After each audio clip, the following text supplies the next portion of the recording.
Hello everyone, my dear followers. It's a pleasure for me to welcome you to the second season of What If Naruto Fell in Love with Hinata and Was Helped by Kurama. Remember, if you want a third season, just hit the like and subscribe buttons. Now, without further ado, I'll leave you with the fanfic. Two figures were running through the treetops, one large man, another smaller. They were jumping from branch to branch, in pursuit by six figures.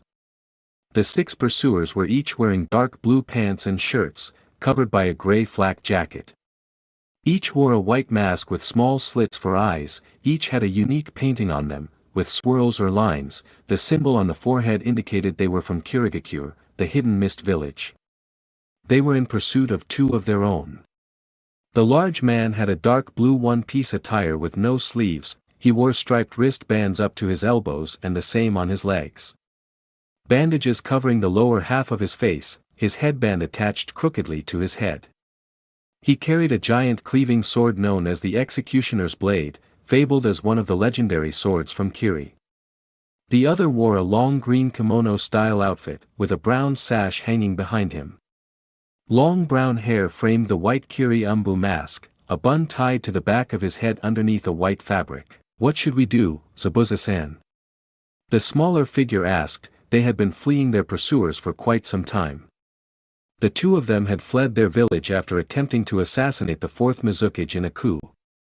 Zabuza's assassination had failed. He had underestimated the power of the Sanbai Jinchuriki and was forced to flee, bringing his companion along with him. The Hunternin of Kiri hadn't bothered with them much. They were careful to hide their tracks until now. They had been successfully employed by Gato to prevent a bridge from being built. They had gone to retrieve their payment from the man when they found these shinobi waiting for them. Seems like the man intended to betray them from the start. They had just managed to get revenge on him before they had to escape. "Serve the bastard right. We have to keep moving, Haku. They won't tail us forever. If it comes to it, we will turn and fight them," he said. He knew they wouldn't be able to take on all of them at once. Doing so would be suicide, but if they weren't able to proceed, they would fight. He did have a wonderful tool after all. Haku nodded. He would fight by Zabuza's side. He was his tool, his weapon. His only purpose in life was to serve Zabuza. The two continued to run, trying their best to evade the pursuers. They didn't exactly know where they were heading. They kept going deeper into the fire country. It had been hours and yet they still ran. Haku suddenly sensed movement to his right and dodged just in time to avoid some kunai thrown his way.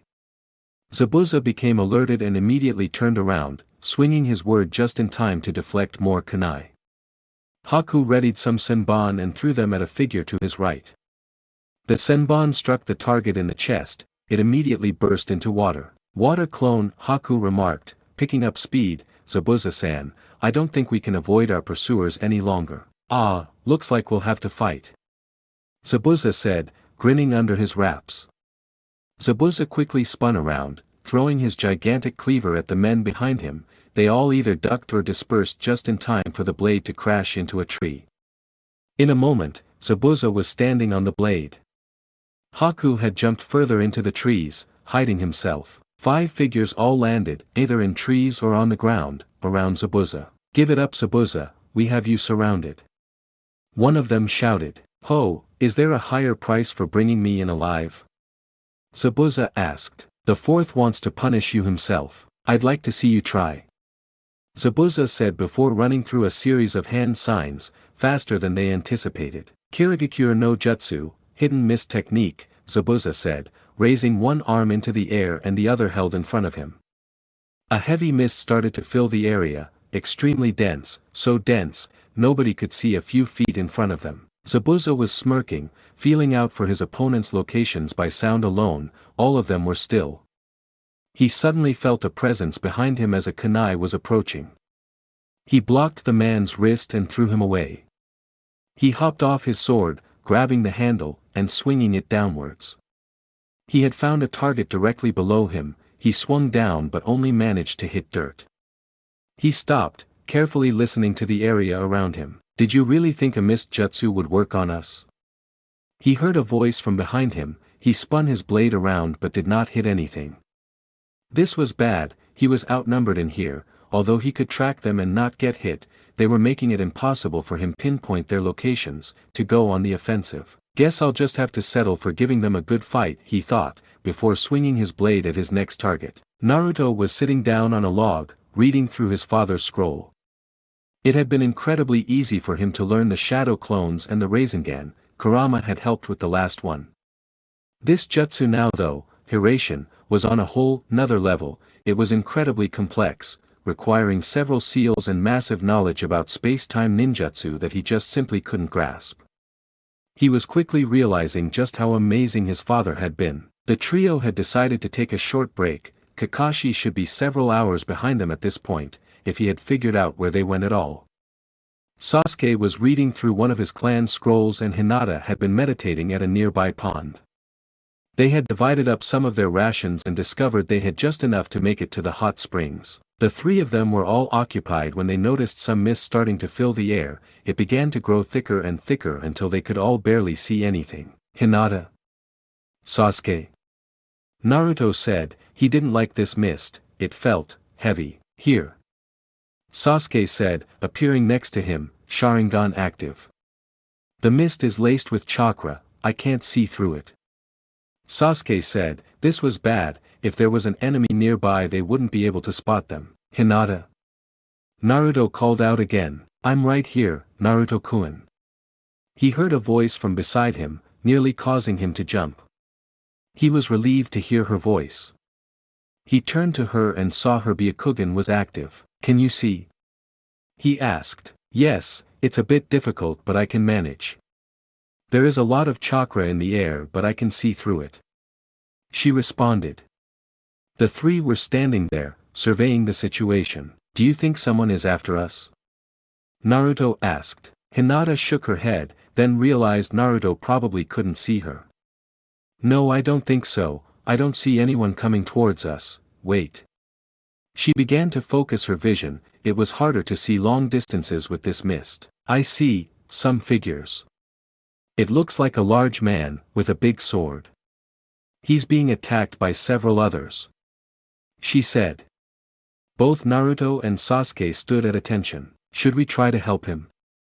Naruto asked. He looks like he's outnumbered, he's not faring all that well. Hinata said, putting a hand in front of her mouth. We can't see anything in this mist, we should just wait it out, they aren't after us. Sasuke responded. He didn't think it was a good idea to help others out right now in their current situation. Hinata was watching the scene, the man was getting overwhelmed by the 5 men attacking him. She expanded her vision, looking for other attackers. She noticed a smaller figure, a boy, about their age, hiding in the trees above, a larger figure behind him. Hinata bit her lip as she watched the larger figure strike the boy in the head, causing him to fall down from his perch and landing on the ground hard. We have to help them. Hinata said, there's a boy who just got hit over there, I can get to him with my Byakugan. She sounded a bit panicked, she wanted to save him. Naruto hesitated but then nodded, he knew Hinata wouldn't forgive herself if she could have helped someone. Go Hinata, we'll do something about this mist. He said. Hinata ran up to him and gave him a hug he wasn't anticipating. Be careful. Naruto said, hugging her.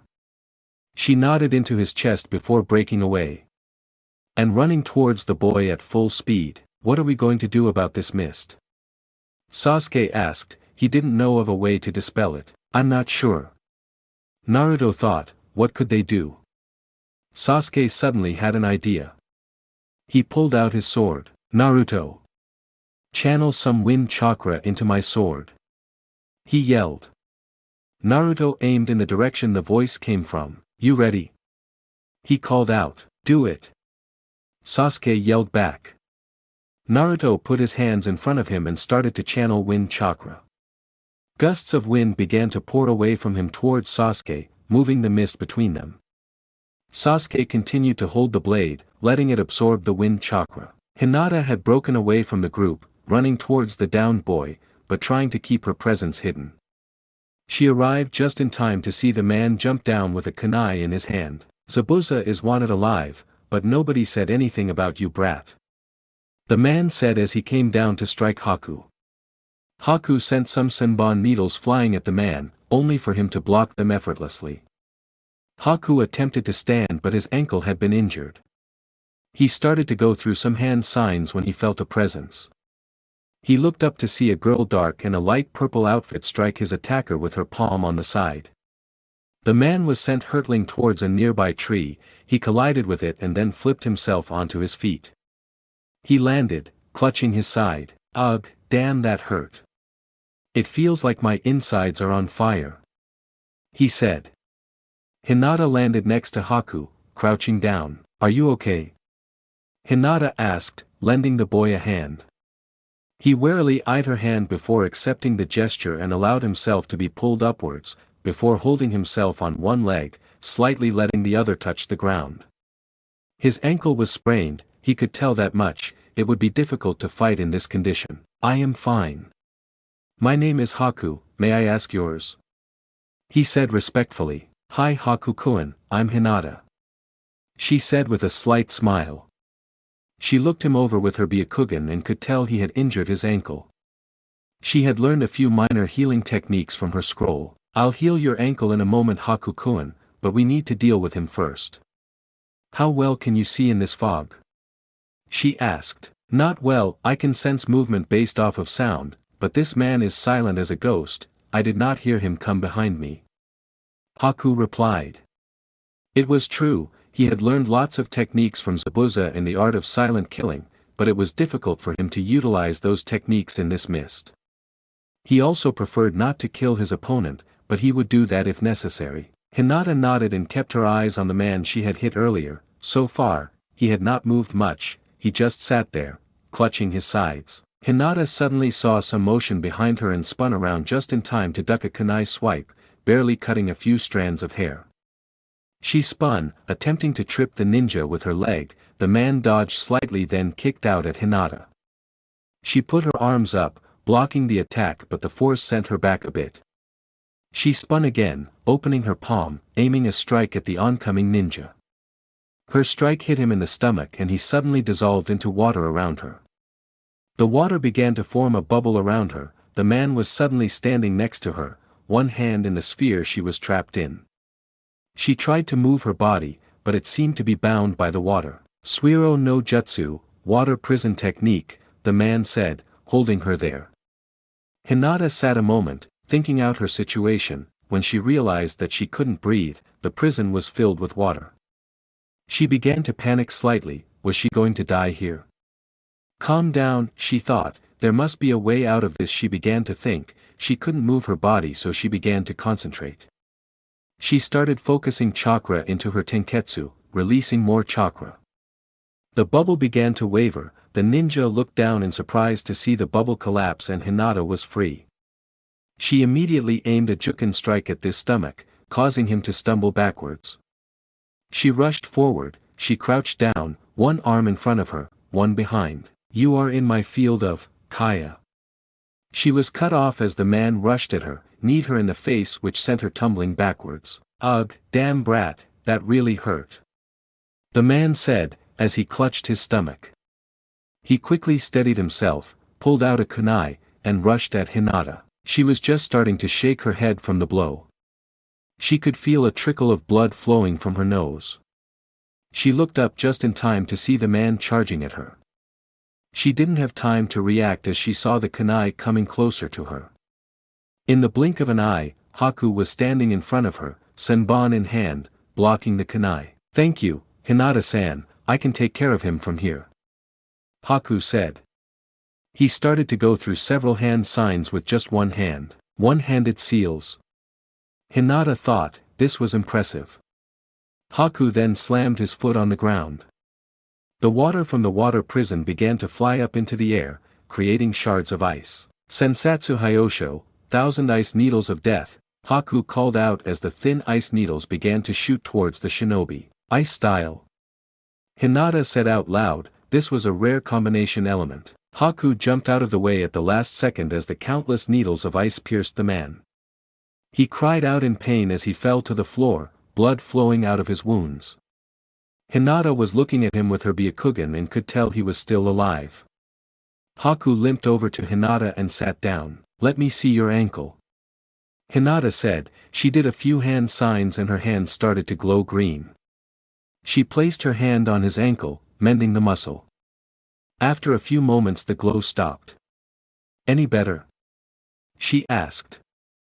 Haku moved his ankle around and stood up. The pain was gone, he could fight again. Much, thank you, Hinata-san, but I must be going, Zabuza-san needs my help. Haku bowed to Hinata and he was about to take off when he suddenly felt a great gust of wind. Hinata felt it too and braced herself. All the ninja currently fighting were either buffeted by the wind or braced themselves. The mist was suddenly swept away with the gust, revealing Zabuza, with several cuts and gashes, bleeding quite a bit, one arm limp at his side while the other was still strongly wielding his giant guillotine blade. The other Kiri ninja stood around him, kunai in hand. Everyone stopped and looked towards the source of the wind to see Sasuke standing there with a white sword drawn, Naruto standing next to him with a smirk on his face. Zabuza-san! Haku exclaimed as he rushed towards his father figure. Hinata was quickly following behind him, Byakugan active. Haku's mask had since fallen off and one could see the fury in his face. Naruto quickly ran to catch up to Hinata, Sasuke close behind. Nay, who's the girl? Naruto asked Hinata. She looked at him confused for a moment and then realized that he was talking about Haku. You mean Haku-kun? He's a boy. Hinata replied. Naruto's face went deadpan for a moment. He yelled, but he's so pretty. Hinata got a slight frown on her face. Naruto waved his hands in front of him, but not prettier than you. He frantically said. Sasuke just had a sweat drop at the scene. This boy was whipped. The four ninja arrived around Zabuza, forcing the Kiri ninja to back away. Hinata stood with her Byakugan active, palm in front in a Juken stance. Sasuke had his relaxed stance, one hand on his now sheathed sword, Sharingan fully activated. Haku stood with a Senbon in each hand, holding them in front of him, and Naruto stood with his palm forward, electricity slightly crackling on his palm. Zabuza smirked a bit under his mask before digging his blade into the ground and collapsing to one knee. Are you alright, Zabuza-san? Haku asked. Zabuza began panting. Looks like, pant, you found, pant, some friends. He said sarcastically, trying to lift his blade. Zabuza was it? Sasuke asked. What of it, pant, kid? He replied. Take it easy, you're injured, we can handle these guys. He said, looking back briefly, showing off his Sharingan. This annoyed Zabuza. Who did this punk think he was? Telling him what to do, that pisses me off. You think you're better than me? Zabuza said, regaining his breath. He stood up, still bleeding, grasping his sword from the ground, slinging it over his shoulder. They don't call me the demon of the hidden mist for nothing. He said, glaring at the 5 Kiri nin still in front of them. Who are those 3? The bingo book didn't say anything about them. One of the Kiri ninja asked. The girl has the Byakugan, the dark-haired one has the Sharingan. I don't recognize the boy, but his swirl headband suggests he's from Konoha. Another answered. How lucky for us, we get our hands on 2 valued bloodlines of Konoha. A third responded. Just try it. Naruto answered, flaring the electricity in his palm, causing it to visibly arc. All the ninja eyed each other, nobody moving. The Kiri ninja were weighing their odds. The kids didn't seem like much, but a group of bloodlines would be hard to deal with, and Zabuza still seemed like he had a lot of fight left in him, despite one of his arms being injured beyond use. One man of the group went through some hand motions, not ninja seals, but commands. They were moving on to Plan B. It was no longer possible to capture Zabuza alive. They were to leave no witnesses either. Zabuza eyed the motions carefully and smirked. He had spent some time with the Kiri-Umbu Corps and he knew what they intended to do. He was hoping to take out a few of them so Haku could at least escape. The kid had a future. The 3 brats who just showed up didn't seem all that bad either. So what's the plan? Zabuza heard one of the kids speak, the dark-haired kid. Heh, pretty simple really. Zabuza said, pulling his blade up at the ready. An aura began to form around him, a blood-red demonic shape could be seen floating above him. We kill them all. He yelled, as he began charging at the hunter nin. The other 4 ninja sprung into action, all targeting a different Kiri ninja. The ninja were shocked for a moment at the scene before them, the demon of hidden mist, coming straight for them.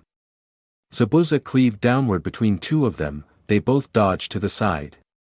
He gripped the handle of his blade, he flipped up, kicking at one of the ninja. The kick collided with his head, sending him backwards. Zabuza landed and grabbed his blade, throwing it at another Kiri ninja. The man reacted slightly too slow, the blade connected with his side, cleaving a large gash into him. The man cried out in agony as blood started to pour from the wound. He rolled a few times on the ground before coming to a stop at a tree. Hinata rushed forward towards another ninja, engaging him in a taijutsu battle. She sent flurries of blows, aimed at disabling his movements, more so than injuring him. He dodged all attacks flawlessly and started to counter, aiming punches and kicks at Hinata. The 2 exchanged blows briefly before the man jumped into the air. He went through a series of hand seals, Suetun, Mizu Shuriken, water style, water shuriken, water started to materialize around Hinata.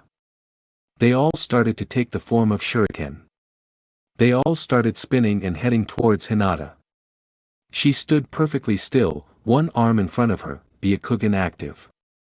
She began to emit a thin line of chakra out of her palms. She began to rotate her arms around herself, aiming at the shuriken. She began to pick up speed, the light from the chakra becoming lines around her, and soon, she was enveloped in a ball of moving light.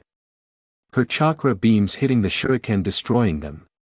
Once they were all gone, she stopped. Shugohaku Rokujian Sho, protecting 8 trigrams 64 palms, she said, resuming her stance.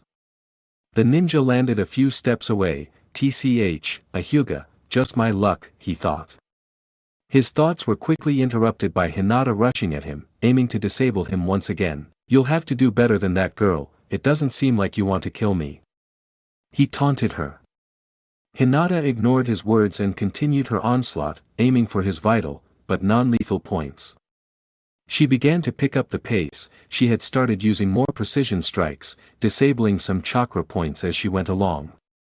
Eventually the man started to get overwhelmed, his speed started to slow. Hinata saw her chance. She aimed a carefully aimed strike, right at the center of his chakra coil. The hit connected and the man was flown backwards. He attempted to stand up but seemed unable to do so, his entire chakra network had been closed. Stay down. Hinata said, arriving next to him, you'll be out for a few hours. Heh, the man started, beaten by a child. There wasn't anything more he could say, he had failed in his mission, there was no going back to the village, his life was over. He loosened a tooth in his mouth and bit down. The tooth contained a fast-acting poison, he would be soon dead. Hinata watched in horror as the man began to convulse, foam leaking out from under his mask, before his body went limp. Haku engaged one of the hunter nin. He had thrown several senbon which were blocked easily. He was trying to fight the man with taijutsu, aiming to disable him with senbon. The man seemed to be a taijutsu specialist. Haku had picked the wrong target, he would need to use his technique. Haku took a punch to the face, sending him flying backwards a bit. He flipped in mid-air and landed on his feet. He couldn't waste any more time, if Zabuza wanted them dead, he would comply. Haku ran through a series of hand signs. Makio Hyosho, demonic mirroring ice crystals, Haku said. Mirrors made of ice began to form in a dome around the Kiri ninja. He looked around a moment, he was slightly worried, he had heard of this special style but had not ever seen it before. Haku stepped into the back of a mirror, causing his reflection to be put on all the mirrors. I apologize. I did not want to kill you, but I must protect those precious to me. Haku said calmly as he began to move at blinding speed through the mirrors, jumping from one to one. Each jump, he would throw senbon, aiming at non-vital areas at first, aiming to disable. The man was able to block a few of the hits, but Haku's speed became such that he was no longer able to keep up. He began to take precise senbon hits, hitting pressure points, disabling nerves. Eventually the man started to feel his body go limp, he crouched down onto one knee. Haku saw his opportunity. With one final attack he rushed forward, planting a senbon needle into his neck, into his brain, and into his heart. The man fell onto the ground, lifeless. Haku looked down at the man with pain in his eyes. He did not like to kill people if it could be avoided, but this was a time of need. He let the ice mirrors shatter before looking around, trying to find Zabuza. Sasuke had rushed forward, unsheathing his sword and bringing it at a cross with the man's kunai. Sharingan blazing, he glared at the man while keeping their blades linked. "Ho, an Uchiha. I might get a nice pair of eyes after this." The man taunted before bringing his kunai down and striking Sasuke, sending him flying backwards. Sasuke regained his composure and went through some hand signs. He brought his hand to his mouth. "Katan, Gokakyu no Jutsu, fire style, great fireball," Sasuke said, expelling chakra from his mouth as a great ball of flame. The other ninja countered with hand seals of his own. "Suetun, Suryuden no Jutsu, water style, water dragon bullet," the man called out. A giant water dragon erupted out of thin air, rushing at the fireball. The two techniques collided, creating a lot of steam in the area. Sasuke rushed forward towards the man. The hunter Nin went through another set of hand seals. "Mizukiri no Yaiba, water-cutting sword," a sharp blade made of water materialized in front of him and he gripped it in a forward stance. Sasuke ran up to him, swinging his blade, aiming for the man's shoulder. The Kirinin smirked under his mask as he blocked Sasuke's blade with his own, only for his face to turn to shock as the white blade passed straight through it, as if it wasn't there, cutting into his shoulder, down to the opposite waist. He jumped back quickly, clutching his chest. "What the hell?" the man said towards Sasuke, who simply smirked. "My blade absorbs chakra," Sasuke said, spinning the blade in front of him and wielding it in one hand. "Tch," he said, this was getting more and more difficult. He would need to resort to something a bit harder. He hoped his fellows could brace themselves. He began to go through a long series of hand seals, only to see Sasuke doing the exact same seals. What? The two echoed simultaneously. "He's doing the same moves as me, right?" Sasuke said, interrupting him. The man was wide-eyed beneath his mask. "Can you see the future?" he asked. "I can." "And your future is death," Sasuke said with a glare in his eyes. The man began to panic. He finished his hand signs. "I won't be intimidated by a damn monkey," he yelled. "Suetun, Daibakufu no Jutsu, water style, great waterfall." The man yelled. A massive torrent of water erupted from behind him, crashing into the forest, uprooting trees. Sasuke was dragged along with the torrent, crashing into a tree and going limp. The man stood there panting. He approached Sasuke's limp body and gave it a hard kick. The man chuckled. "Not so tough now or why dash." He was cut off by a white sword coming through his chest from the back. A small trickle of blood began to roll out of his mouth. He then coughed up blood and looked behind him, only to see two deep red Sharingans staring back at him. He looked ahead again to see Sasuke's body disappear. "Genjutsu, since when?"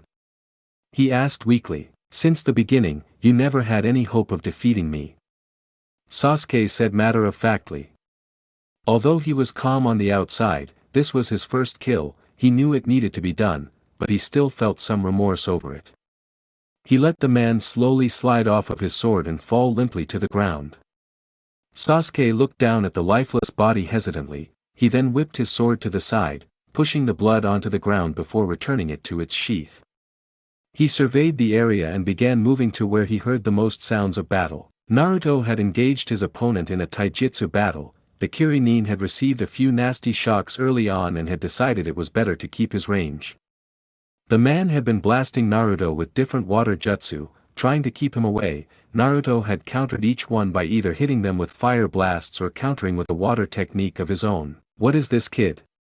He's throwing all kinds of elemental jutsu around without hand seals," the Kiri ninja thought. It was insane. He was having a hard time throwing jutsu around as it was. The Kiri ninja went through a longer series of hand signs this time. "Suetun, Suryuden no Jutsu, water style, water dragon bullet," he called out, sending a large dragon made of water hurtling towards Naruto. Naruto slammed his hands on the ground, creating a wall of earth to rise up, blocking the water dragon. He pushed his shoulder in the wall, causing it to rush towards the ninja. He barely had enough time to react and jumped upwards, avoid the wall as it crashed into a tree and disintegrated. He looked back just in time to see Naruto jumping at him. The man pulled some kunai out of his back and threw them at Naruto. Naruto put his arms in front of him, sending a gust of wind, pushing the kunai aside harmlessly. He arrived at the ninja and delivered a lightning-enhanced punch to the man's gut, causing pain to shoot through his entire body before Naruto flipped up and kicked him towards the ground as hard as he could. The man was sent flying downwards at great speed only to see two Narutos standing below him. One of them boosted the other into the air, a swirling ball of chakra in his hand. Rasengan. Naruto called out, slamming the sphere into the man's chest. He cried out in pain as he was sent flying back upwards. The real Naruto landed on his back, pushing him faster towards the ground. The man quickly went through some hand seals. Suetun, Mizu no Yoroi, water style, water armor. The man called out. Water began to form around him as he collided with the ground, just as Naruto flipped off of him and landed a few feet away. To Naruto's surprise, the man began to get up from the crater. Ugh, you're something else, kid, but nobody can get past this armor. The man said, pointing a thumb at himself. Naruto smirked. You think so? He said. Before rushing at the man, he left two shadow clones behind, one of them pointing at the man, the other with its hands on the ground. The ground erupted around him, rock clinging to his legs. He was not fast enough to avoid them. An arc of lightning erupted from the other clone's fingers, colliding with the armor. It began to electrocute him but soon subsided. The armor was tough, infused with chakra, giving it more resistance. The electrocution had damaged the armor. Naruto jumped up at him, a drill of water around his hand. He collided with the water armor, right at the man's chest.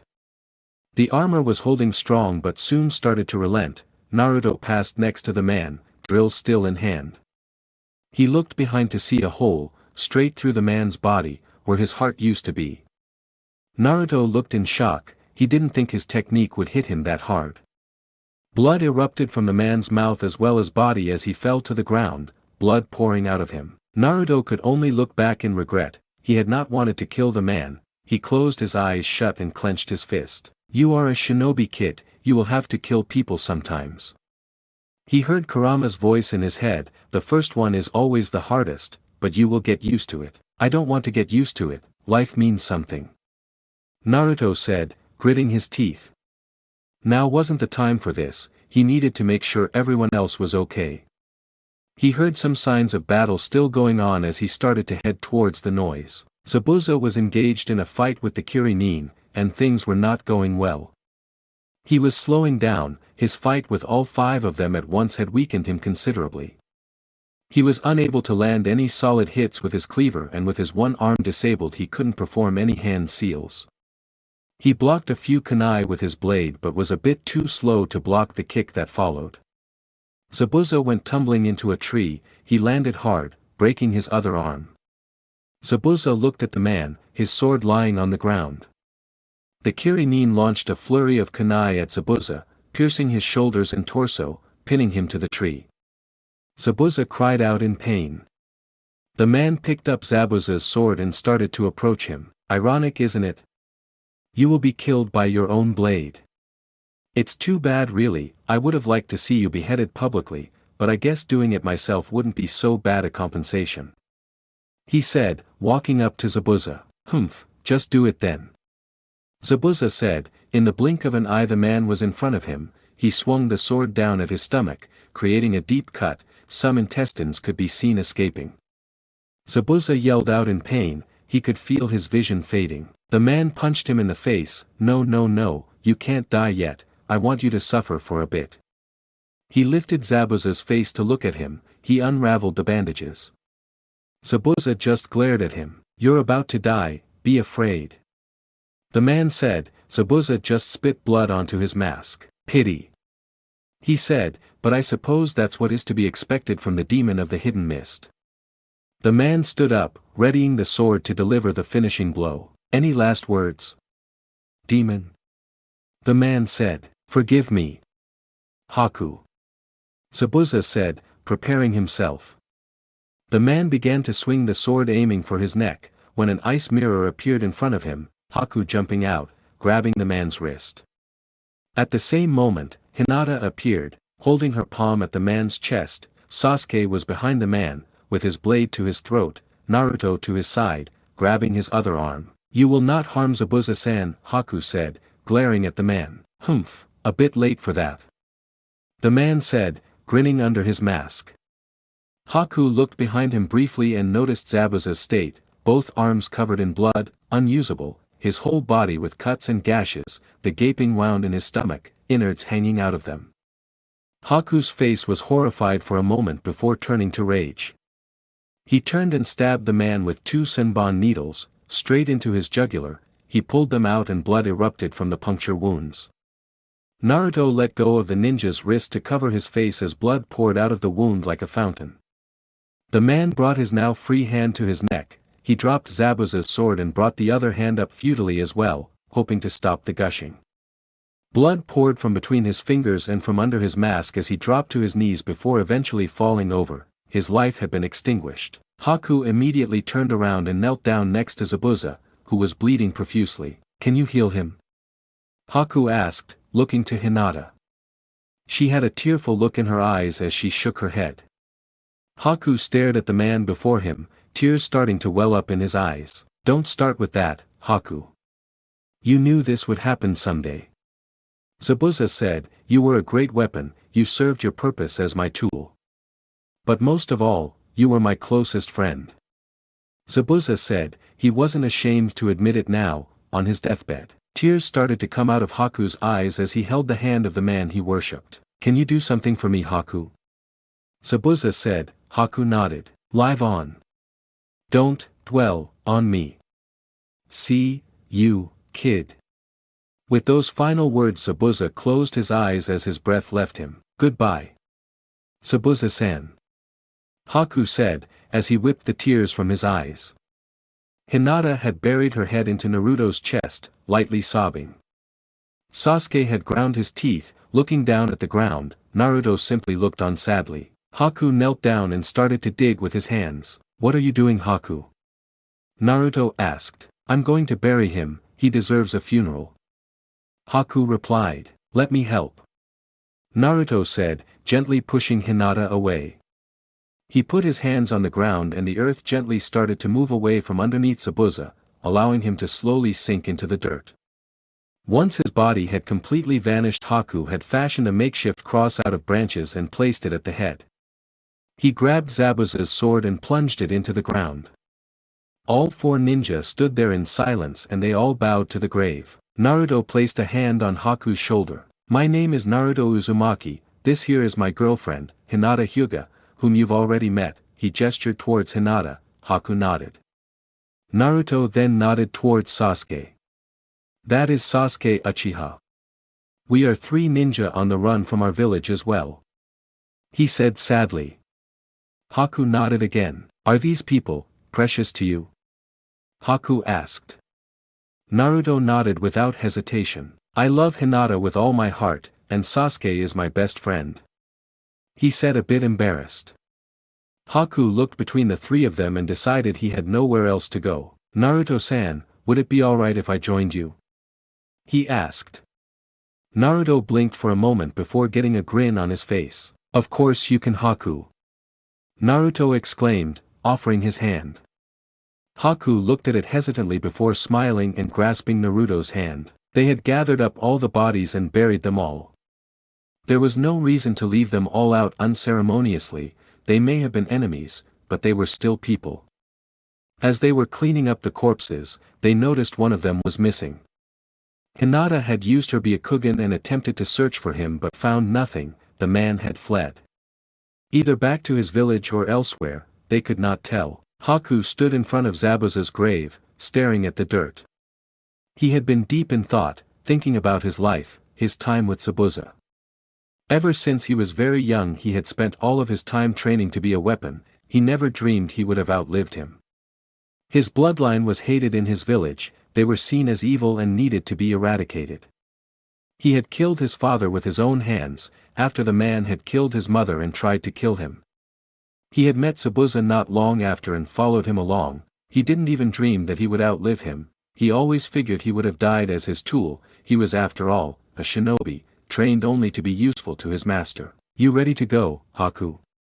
He was brought out of his thoughts by a voice behind him. He turned around to see the friendly blonde looking at him. "Yes," Haku said before sparing one last look at the grave. "Goodbye, Zabuza-san," he thought before joining his new group. The four ninja began to walk north, leaving the fire country and entering the land of hot water. They still had a few days' journey ahead of them, but they decided to stop for the night. They had gathered some firewood around the area and Naruto had started a small fire with it. Sasuke placed an area genjutsu around their campsite, to conceal them while they rested for the night. None of them had any serious injuries, but they were still tired. It had been a hard fight for all of them. "How is your ankle, Haku-kun?" Hinata asked, sitting down next to him, handing him a small cup of tea. She had packed some cups when they left Konoha, as well as some herbs, a small reminder of home. "I'm fine, Hinata-san." "How are your injuries?" Haku asked. He didn't quite know how to speak with her. Hinata giggled a bit. "I'm okay, you don't need to be so formal with us." "I see." They sat there a moment in silence before Naruto came rushing over. Nay, Haku." Hinata said you could use ice jutsus." Naruto came over beaming. He had just found out he could do these techniques and he wanted to learn as quickly as possible. Haku stared back at the boy in his face, blinking slightly before frowning. "I can, yes. It is my bloodline." Haku responded hesitantly. The years of oppression he had received due to his ability had left him with some emotional scars. "That's so cool!" Naruto yelled, pumping his fists. "Can you teach me?" He was practically yelling in Haku's face.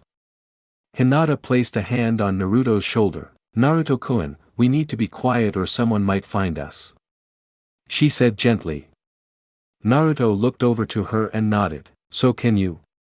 he asked again, more calmly this time. Haku looked at him confused for a moment. Why did he think this could be taught? He just mentioned it was his bloodline. "I'm sorry Naruto-san, but this is my bloodline, only I can use it." Haku said a bit sadly. "Not really. I can use multiple elements," Naruto exclaimed with a grin on his face. Haku looked at him even more confused. There was no way this was possible. "He can do it," Sasuke said from across the fire. The three ninjas looked over to him. "How?" Haku asked. "Ice element is not a bloodline, it's just extremely rare for someone to be able to use it. It requires two elements fused into one," Sasuke replied. Naruto just grinned and nodded. Nobody needed to know, he had no clue what Sasuke was talking about. Haku blinked in surprise. "It's not a bloodline," Haku said surprised. Sasuke shook his head. "Your family is just more proficient at it. So long as someone has the chakra affinities, they should be able to combine them." "Which two elements is it anyway, Haku?" Haku thought for a moment. This was a lot to take in. He thought he would feel relieved knowing he didn't have a bloodline, but now, after all that had happened to him, he was angry. Angry at everyone who had put him down due to his abilities, angry that his family had died for no reason. He clenched his fist and furrowed his brow. "Are you okay, Haku-kun?" Hinata asked, gently touching his shoulder. Haku snapped out of his rage and looked at her. It was strange, she really did have a calming effect on people. He nodded before turning to Sasuke. "Ice element is a combination of water and wind. I have both affinities," Haku said. Sasuke nodded. It made sense. "I have fire element and some lightning affinity. It would seem that Hinata has primarily water, and the idiot over there has all five," Sasuke said, secretly enjoying the annoyed expression on Naruto's face. Haku's eyes went wide as he looked over to Naruto. "All five, that is amazing Naruto-san," he said surprised. Naruto nodded vigorously with a grin on his face. "So, can you teach me?" Naruto asked excitedly. Haku thought a moment. What could be the harm? If he couldn't do it, he would find out right away. He nodded. Yes, I can teach you. He replied. Naruto jumped for joy shouting, which earned him a cup to the back of the head that Sasuke had thrown. Quiet, dope. Sasuke said. Naruto rubbed the back of his head, glaring at Sasuke before turning back to Haku. Can we start now? Naruto asked. Okay, let us start with something simple. Haku said. He picked up his cup, went through some hand seals and the water within the cup turned to ice. Try freezing the water first. If you can do that, I will teach you some more advanced moves. Haku said. Naruto excitedly grabbed the cup. He focused on the hand seals that Haku had taught him, replaying them in his mind. He concentrated his chakra into the water. He could feel the temperature of the cup drop slightly, but the water didn't change. Huh? Naruto looked surprised. He had usually grasped things fairly quickly. He tried it again, but again, achieved the same result. The water was slightly colder, but did not become solid. I think I'm doing something wrong, he said to Haku, handing him the cup. Haku grasped the now cold cup and was shocked. It should not have been possible for him to even do this much. This boy was truly remarkable. Naruto-san, this is already amazing, you should not be able to do even this much. Naruto rubbed the back of his head, grinning sheepishly. Hinata giggled and Sasuke scoffed. I don't really get it though. I have the seals but the chakra is really hard. Naruto said, pouting. Haku couldn't help but smile at Naruto's reaction. You need to mix the water and wind chakra in your body before unleashing it. Haku said. Naruto looked confused again. He didn't really understand any of this stuff, he just knew how it felt. I don't really get it. I know how to use water and wind by themselves, but mixing them is weird. I can mix them outside of my body. Naruto sighed. He wasn't getting anywhere tonight, he was going to talk to the fox afterwards. We have some time on the road, Naruto-san. You should keep practicing, I think you can do it. Haku said. Naruto was practically beaming. I'll take first watch. They heard Sasuke say as he got up and jumped into a nearby tree. The other three ninja decided it was best to rest up for evening. Kakashi stood among the ruins, marveling at their size. This was a place of history, you could feel it in the air, a great battle had once taken place here. Kakashi wandered further, in front of a great temple. He could pick up the faint smell of the group. He walked over to an abandoned house, where he found the remains of a campfire, still warm. They were here recently, Kakashi thought, leaving the house. He walked through the city, coming to an open area. He could see several footsteps as well as a hole in the ground. They trained here, he thought, examining the ground. He noticed the prints seemed to pick up pace, as if they were in a hurry, leading back to the house he was in previously, then taking off towards the north. Something happened. Did they discover I was coming for them? How? He thought, as he followed their tracks north. He kept his Sharingan active, he didn't want Sasuke tripping him up again. He followed the tracks and the scent north, heading away from the center of the ruins. He arrived on the northern shore of the island, where the tracks suddenly disappeared, going towards the water. They must have left, they saw me coming, no doubt about it, but how did they move so quickly? I shouldn't be that far behind them. He thought, looking out towards the sea. It had taken him a few hours to cross the water earlier, using up a lot of chakra in the process, considering he was trying to keep his Sharingan active. Kakashi pulled a soldier pill out of his pack, he pulled down his mask and ate the small ball of medicine. He immediately felt his chakra reserves fill up and his muscles felt refreshed. It was some impressive medicine, the Akimichi clan had some good stuff. He bit his finger, hard enough to draw blood, replaced the mask over his mouth and ran through some hand signs.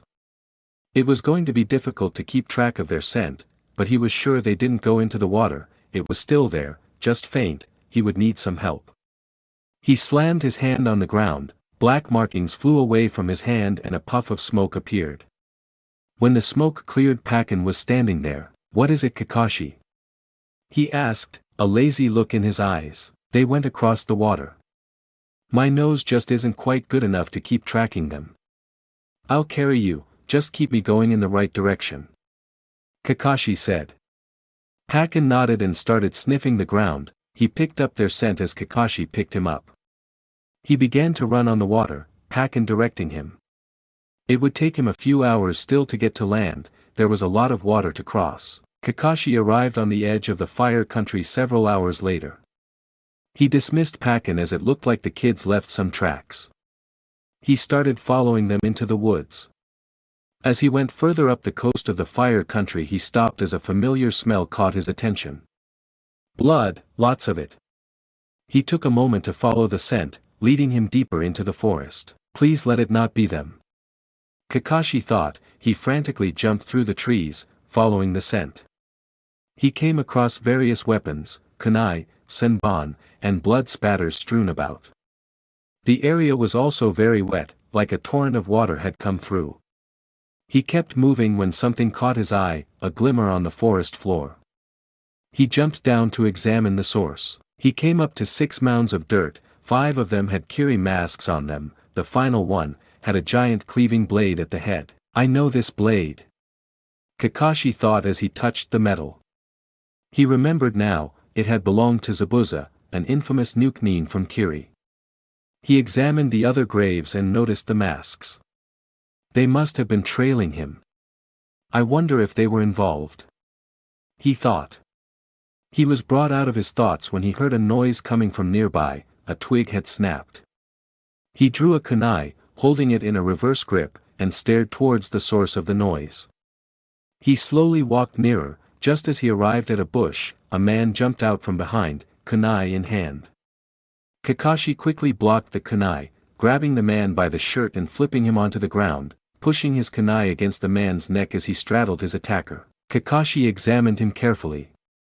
He was wearing the same style of mask as on the graves. He was one of the hunters. He saw the man was bleeding quite a bit from a large gash on his side. What happened here? Kakashi asked, keeping the blade to the man's throat. Heh, Konoha dog, sent reinforcements for those brats huh? The man choked out. Brats? Kakashi asked. The man coughed, some blood coming out. He knew he wouldn't survive long. The blonde kid, the Hyuga, and the Uchiha. None of them had headbands, but I've already sent a report back to my village.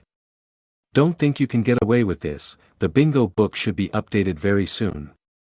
The man said. Kakashi frowned, it was them all right. Were they really able to defeat these ninja? They beat you guys? Kakashi asked. Beat us? Zabuza did most of the work, bastards finally dead. The man managed to say between coughs. He was done for, now that this Konoha ninja had caught him, there was no chance he was going to get away. He thought he could get the jump on him, even while injured. Just finish me off, I've got nothing more to say to you. I've got one last question, how did you avoid detection from the Hyuga girl? Kakashi asked. I've got a few tricks, especially when we know how to counter it. We have a single Byakugan ourselves, a gift from a main branch member. The man replied. He started coughing up some more blood. Now get on with it. Kakashi sighed and ran the blade smoothly along the man's neck, slitting it open. Blood rushed out and the man silently died. Kakashi quickly ran through some hand signs and slammed his hands on the ground. The earth opened up beneath the body and swallowed it. Kakashi stood up and looked around. His students had surprised him. They seemed much stronger than he thought. These men were not that high level, probably mostly chunin with 1 or 2 low-level jounin mixed in, but still, they were fresh genin. It was clear now, things had gotten much more dangerous, they were now wanted ninja within another village.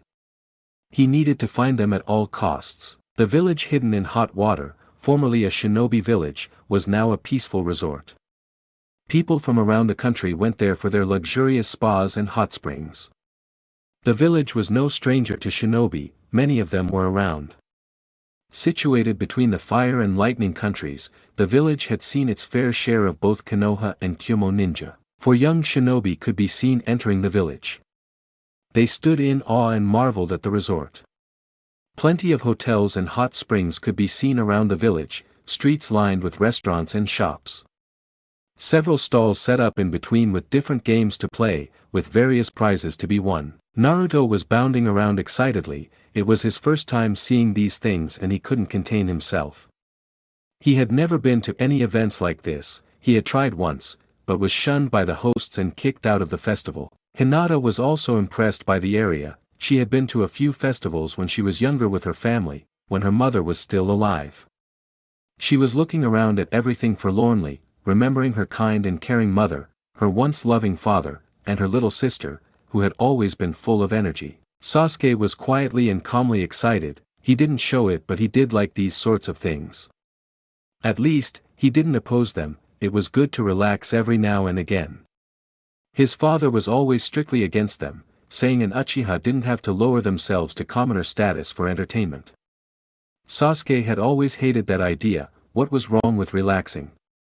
He quietly observed the games, looking for any prizes of interest. Haku was impressed by what he was seeing. He had also never seen anything like it, spending all of his time as a mercenary for hire. They had never visited any villages like this. Even if they had, they were always on a job, never any time to stop.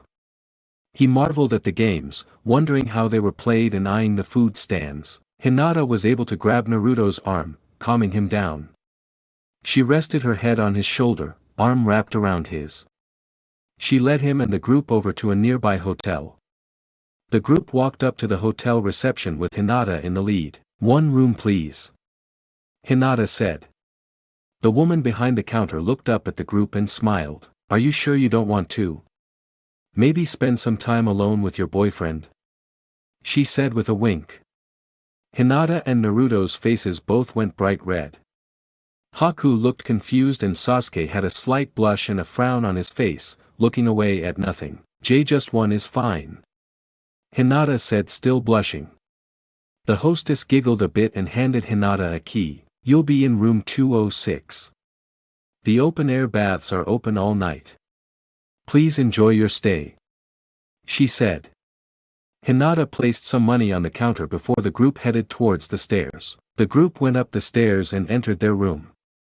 It was a simple room with a table in the center, tatami mats on the floor. A small balcony at the back, overlooking the town. Sasuke walked over to the closet and opened it, revealing 4 futons inside. He closed the doors and sat down against the wall. He removed his sword and laid his head back against the wall. Haku sat down by the table, relaxing. Naruto was bounding around the room, looking at everything. It was the first time he had been inside a hotel room. He was looking down at the city and he got an idea. He had read in magazines while he was perfecting his sexy jutsu that girls like to go on dates at events like this. He walked over to Hinata, slightly nervous. He knew she would say yes, but he still felt anxious. "Nay, Hinata," he said. She looked at him with a slight smile. "What is it, Naruto-kun?" she asked. "Ah no. I was thinking, since we're in a festival city and all and we haven't had a proper date even though we're boyfriend and girlfriend. Do you want to go out on a date with me?" he asked, blush on his face, rubbing the back of his head. Hinata blushed a bit, but she smiled. He was asking her out. She was just starting to get used to being his girlfriend. This was making her extremely happy. "Of course, Naruto-kun," she said with a smile. Naruto grinned back at her. "So tonight then?" he asked. She nodded. She wanted to go and buy an outfit for the evening.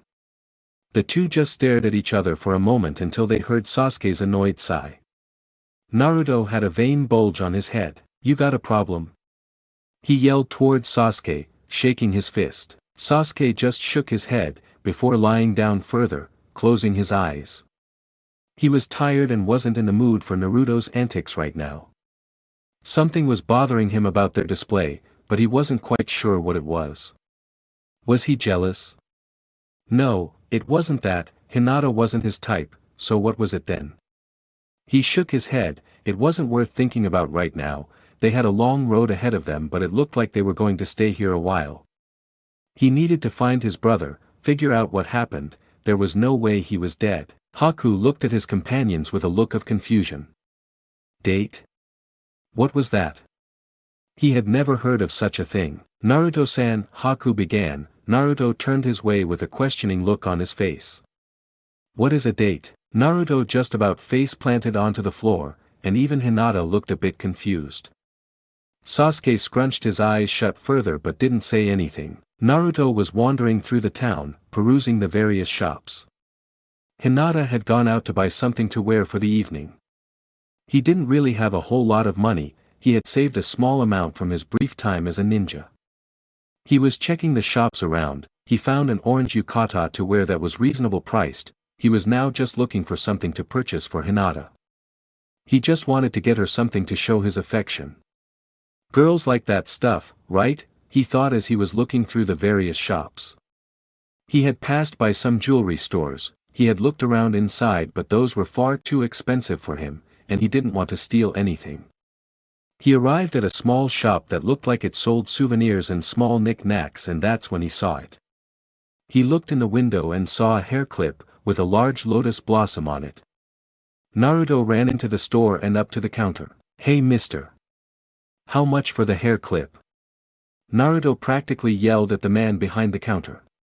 The man turned towards the hyperactive blonde in his store. 2,000 yen. He said matter-of-factly. Naruto's eyes bulged out of his head. That was so expensive, for a hair clip. Naruto yelled at the man in disbelief. He just shrugged. That's the price, it's very high quality you know. He said with a smirk, don't you want your girlfriend to be happy? Money shouldn't be a problem. Naruto glared at the man and reluctantly pulled out his favorite frog wallet. He opened it up to see his last 2,000 yen note. He pulled it out and handed it to the man who happily took the money. He walked to the front and retrieved the hair clip. Wonderful. Have a great day now, he said, wrapping the clip up and putting it inside a little bag. Naruto pat his wallet sympathetically before returning it to his pack and grabbing the small bag. He exited the shop and started to make his way back to the hotel room. His progress was getting slow as the throngs of people were pushing him about, making it hard for him to get through. He finally got annoyed as someone jostled him enough for him to drop his bags. He scooped them up and jumped up onto the rooftops, this would make it much easier to get back. As he approached his hotel he noticed a figure, standing on top of the roof adjacent to his, with a telescope. He could tell by the angle that the person was looking straight into the open-air baths. Naruto had a vain bulge on his head as he decided to interfere, he didn't like the idea of someone peeking. He approached the figure, he could now see it was an older man with long white hair done up in a ponytail, wearing a red vest over some brown clothes. Hey! What do you think you are doing? Naruto yelled. Get lost kid, I'm doing research. The man replied without looking back. Researching what? Naruto yelled again. Jiraiya was about to respond when he noticed a crowd was starting to form over the commotion this brat was causing. He sighed, looking over and finally realizing who he was talking to. Jiraiya sputtered a moment. Naruto? He asked. Naruto immediately calmed down and looked at the man apprehensively. How do you know my name? He asked, squinting at the old man. Jiraiya grinned and stroked his chin, it had been a long time since he had seen his pupil's legacy. The boy had grown quite a bit. Don't you know who I am? Jiraiya asked. Naruto shook his head and crossed his arms. Why should I know who a pervert is? He retorted. I'm no ordinary pervert. I am, a super pervert. Jiraiya responded. Naruto stared at him incredulously. I am the great toad sage. Jiraiya Dano. He said, standing with his legs wide, his arms outstretched with his palms open. Naruto just blinked and stared at him. So you're a pervert sage then? Erosenin? Naruto asked. Jiraiya got an annoyed expression on his face. Humph, show some respect for your elders. He said, crossing his arms. Whatever, Naruto huffed, anyway that still doesn't explain how you know my name. Naruto said again. Alright, yes, well, we've caused quite the ruckus, let's go back to your hotel room and I'll explain everything. Jiraiya said. Naruto was still unsure about this weird old man, but he knew his name, he needed to know why. He gathered his bags and led Jiraiya back to his hotel room. As Jiraiya entered the room, grabbed some senbon that were sent flying towards his face, he then casually leaned to the side, sticking his foot out, causing a charging Sasuke to trip and land on his front. "Geez, some welcome," Jiraiya said. Sasuke quickly got up and spun around while Haku readied more senbon. "Hey guys, relax," Naruto said with his arms in front of him. Both Sasuke and Haku relaxed slightly. "Who is he?" Haku asked. "He's an idiot pervert, but he knows my name, I want to hear what he has to say," Naruto responded to Jiraiya's annoyance. "Show some respect." Jiraiya grumbled before removing his wooden sandals and taking a seat. Naruto sat down across from him at the table in the room. Naruto looked around a moment. "Where's Hinata?" he asked. "She's still out buying whatever for your date," Sasuke mockingly said the last word. Naruto growled at him before he heard Jiraiya chuckle. "Got yourself a woman, huh kid? Not too shabby," Jiraiya said with a sneer on his face. "Shut it, Ero Sennin," Naruto retorted with a blush. "I'm just joking, kid." Jiraiya's face became serious. "Now Naruto, before we begin, how much do you know about your parents?" Naruto shrugged. "I know my father was the fourth Hokage, and my mother was an Uzumaki. My dad left a scroll for me at his house," Naruto said. Jiraiya blinked in surprise, he didn't expect Naruto to know his heritage. He then smiled, seemed like Minato got to him before he could. "Well, that's going to save me some time. I was your father's sensei," Jiraiya said, pointing to himself. "As if." Naruto said, "There's no way a pervert like you could have taught a genius like my dad," Naruto said defiantly. Jiraiya got a bulge on his forehead. This was going to be a long night. "Just shut up and listen, brat," Jiraiya said before taking a deep breath. Jiraiya began recounting tales to Naruto. Some stuff that happened to him, others about his father. He told him how his parents met, what kind of abilities they had, his namesake. He told him of the Kyuubi's attack and how his parents had died. Naruto paid very close attention to everything, taking in all the information. The scroll had some information, but there was still a lot of questions he had. Jiraiya talked for a while, Naruto asking questions. After a few hours they heard the door open and Hinata walked in. Jiraiya looked over to her and his eyes went a bit wide. She was a real beauty. "Oh ho ho kid, is this the Hinata you guys were talking about?" "Not bad kid, not bad at all. She's real cute," he said with a sneer. Hinata blinked at the strange man in the room and went red. "Hey! Watch it, pervert," Naruto said, slamming his hands on the table. I'm joking, calm down. But in all seriousness, I'm Jiraiya, the Toad Sage," he said, introducing himself to her. Hinata bowed. "I'm Hinata Hyuga," she responded. She had heard of the three great Sannin from Konoha. Her father had made sure she knew who they were. "It's nice to meet you, Jiraiya-sama. See, now that's respect," he said, pointing to Hinata. Naruto just crossed his arms and frowned. Jiraiya's grin quickly vanished. "Now that you are all here," he said, getting all of their attention, "I need to tell you all. Naruto Uzumaki, Hinata Hyuga and Sasuke Uchiha. You three have all been branded missing Nin from Konoha." The three of them stiffened. They had been expecting something to this effect, but it had just been confirmed. "There's something else, there was an attack on the village." Everyone looked at him in disbelief. "An attack?" Sasuke said, frowning. "Who did it?" Jiraiya sighed. "It was an attack orchestrated by an old teammate of mine, Orochimaru. He banded together with Tsunade to attack the village, attempting to destroy it. Luckily, he was not successful. However, he said, they were hanging on to his every word. The third Hokage was killed in battle." Everyone in the room stared at Jiraiya. All of them were shocked, they couldn't believe what they were hearing. What are you saying?" Naruto asked, he couldn't shake his shock. Jiraiya crossed his arms. "It's like I said, kid, the third was killed in battle," he repeated. Sasuke looked down with a frown. Hinata looked away with a sad expression on her face and Naruto clenched his fists. How? How could such a strong man be defeated? He knew the old man was getting old, but he was still Hokage. The strongest in the village. Who did it?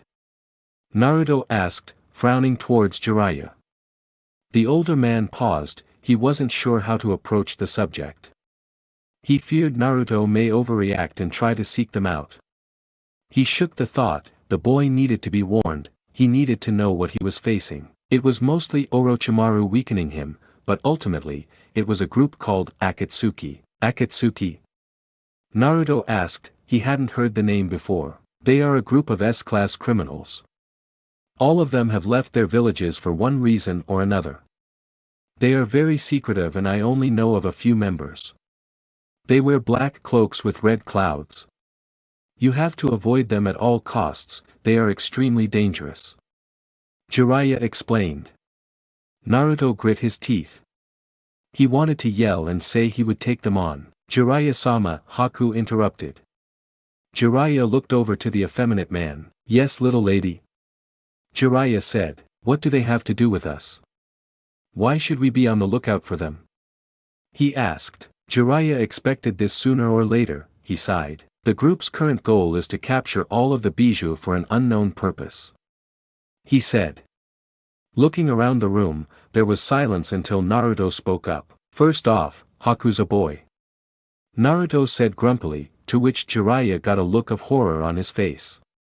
And what's a bijou? Jiraiya's face went blank.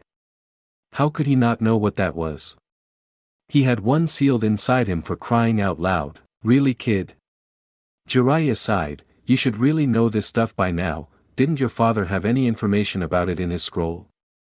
Naruto shook his head, still confused. Jiraiya sighed again, it couldn't be helped. There are 9 chakra demons, each with a different number of tails, from 1 to 9, the more tails, the more powerful the creature. One such example, Naruto, is the beast that lives within you, the Kyuubi, the strongest of them all. Naruto's eyes went wide. He looked down and placed a hand on his stomach. They're after Kurama? Naruto asked. Jiraiya snorted, he named it. They've already captured the Ichibi, no telling which else they've captured as the beasts are spread around the world. Jiraiya shrugged. Hinata looked shocked and worried. Haku frowned and looked at Naruto while Sasuke remained stoic. You said you knew who a few of the members of this Akatsuki are, do we know any of them? Sasuke asked. Everyone turned to look at him. Jiraiya looked over to him with a frown. He knew this wasn't going to be easy for him to hear. He reached into a bag he was carrying and pulled out a small black book. He rifled through the pages before stopping, looking up to Sasuke over the edge. This won't be easy for you to accept, but one of the members is Itachi Uchiha. He showed the book face up and handed it over to Sasuke. His eyes went wide, rage filling them. How dare this man come here and start spouting this nonsense? You're lying.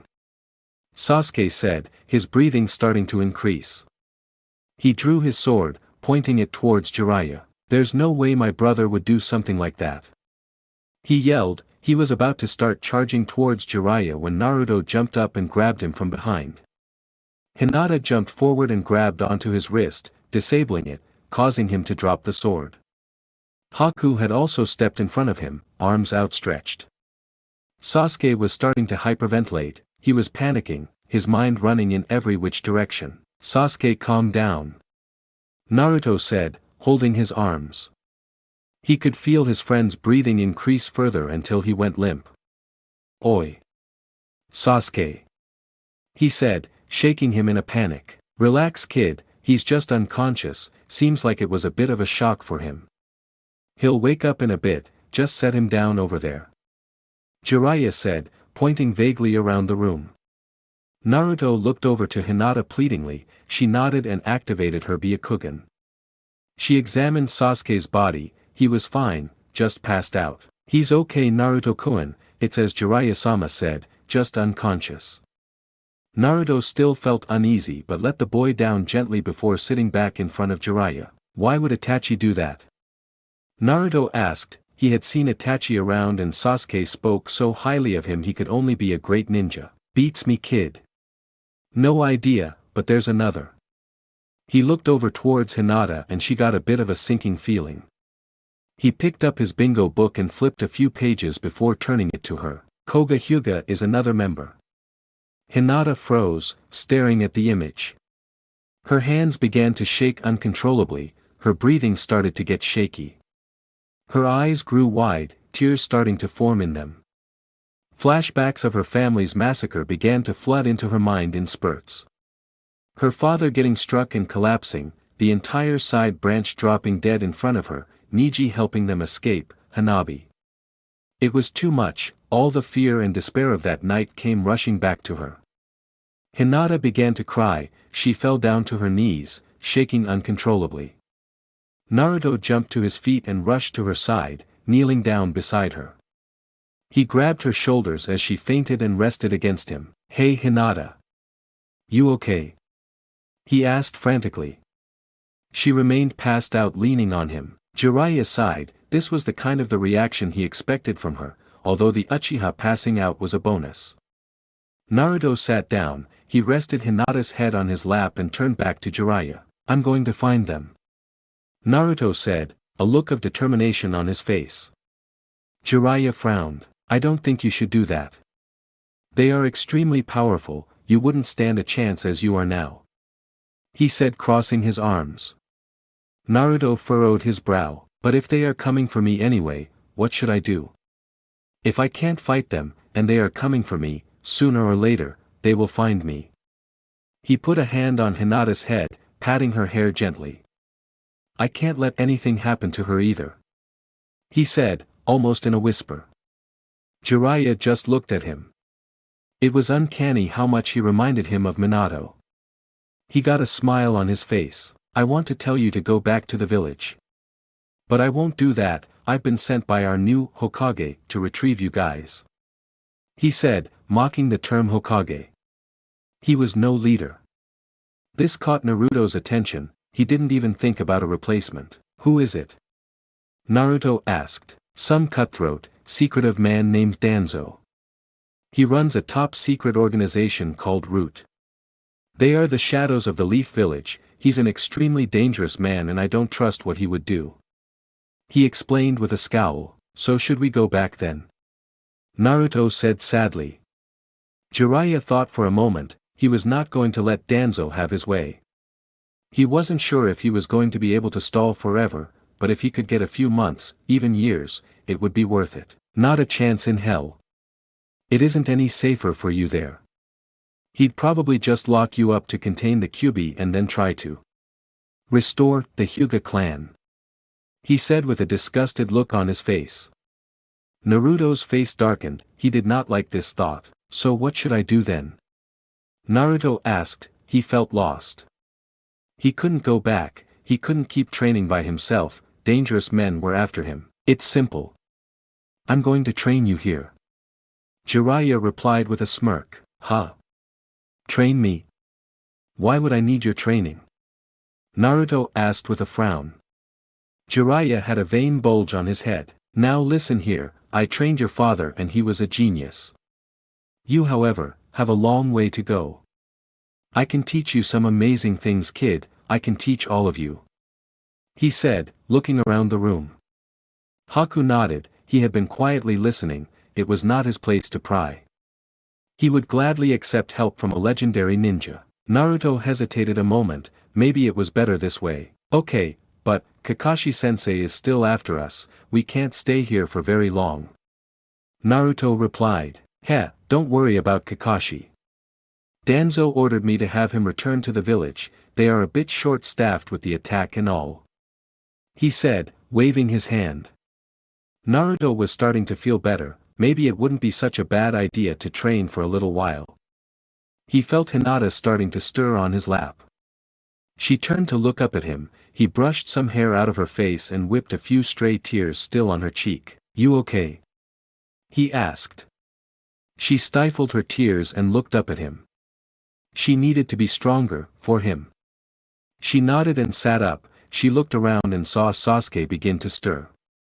He shot up and looked around the room. You calmed down yet? Jiraiya asked, looking at him lazily. Sasuke grit his teeth. He was still angry, but he accepted it for now. He would just have to find his brother and get the information out of him directly. Now, as I was saying, Jiraiya continued, I'm going to be training you for the time being, and I'll get Kakashi off your tail. But for tonight. He yawned, I'm pretty tired, I've got a room a few hotels down. I'll see you guys in the morning. He got up and left the room. They all had a lot to think about when Naruto remembered the plans he had made. He smiled over to Hinata. You ready for our date? He asked. She blushed, then smiled, got up and grabbed a bag she had brought back to the hotel. I just need to get changed, she said happily, heading over to a small changing area, behind a sliding door. Naruto realized he too needed to change. He quickly grabbed the bag and pulled out the orange yukata he had purchased and began to get changed. I'm going out, Sasuke said, grabbing his sword and sheathing it. Where are you going? Naruto asked, hopping on one foot trying to get his pants off. Out, he said, walking out the door. He had a lot to think about, he wanted to be alone. Haku got up from his position and headed for the door as well. I will be exploring the town. There are things I wish to participate in, Haku said with a small smile as he left the room. Naruto shrugged, finally able to get his clothes off. He quickly put on the yukata. He sat down, staring at the door that Hinata was changing behind. He got a small blush on his face and his eyes narrowed to slits. He looked left and right before slowly creeping over to the door. Just as he got there, he heard a voice from the other side. You wouldn't be trying to peek, would you, Naruto-kun? Naruto froze, grin twitching on his face, sweat starting to drip down. And no, he said, quickly scurrying back to his original position at the other end of the table. Naruto watched as the door slowly slid open to reveal Hinata standing there. She was wearing a long plain lavender kimono, white sash around her waist. Naruto couldn't help but stare at her, mouth slightly open. Hinata started blushing. Did she look strange, Naruto-kun? She asked. Naruto shook his head and gulped. Hinata, you look amazing, he said, getting up. Hinata blushed further. Thank you, Naruto-kun. You're looking handsome yourself, she said. He grinned goofily, rubbing the back of his head with a slight blush before he remembered the gift. He walked over to his stuff and grabbed the small bag. He nervously walked over to her. She had a questioning look on her face. He pulled out the hair clip. I bought you something, he said, not looking at her. Why was he so nervous? Hinata gasped. She was not expecting him to do this for her. He didn't have that much money. You didn't need to buy me anything, she said, hands in front of her face, with a surprised expression. I wanted to. You don't like it, huh? He said, dejectedly. He knew he would screw this up. No. I love it, she said. Thank you, Naruto-kun, she said with a smile, grabbing the clip and clipping it to the side of her head, above her ear. The lotus flower bright in contrast to her dark hair. How does it look? She asked a bit shyly. It looks great, he said with enthusiasm. He didn't expect it to look that good. But then again, he thought she looked good in anything. Well, let's go, I guess, he asked, extending his arm. Hinata grabbed onto his arm and blushed. This was their first date as a couple. She couldn't help but feel extremely happy. The two of them left the hotel and went into the streets. They were greeted by bright lights from streamers, shouting from the vendors and general happy ambience from the crowd. Everyone was here to have a good time. Naruto and Hinata walked along, looking at the different stalls. This seemed like more of a permanent setup. Most of the stalls had seats you could eat at, a tourist attraction, more so than an actual festival. They wandered a bit, just enjoying each other's company for a while. They wanted the night to last. They had a long and tough road ahead of them. The two of them passed a ramen stand and Naruto's stomach started to growl as he caught the scent of his favorite food. He rubbed the back of his head sheepishly with his free hand as he looked over to Hinata, embarrassed. She giggled. Are you hungry, Naruto-kun? she asked. He laughed a bit. I kind of wanted to get some ramen. I haven't had any since we left the village. He said kind of sadly. It was the one thing he missed the most about the village. Ichiraku had always been kind to him, it was a place he considered happy and safe, there weren't many of those places.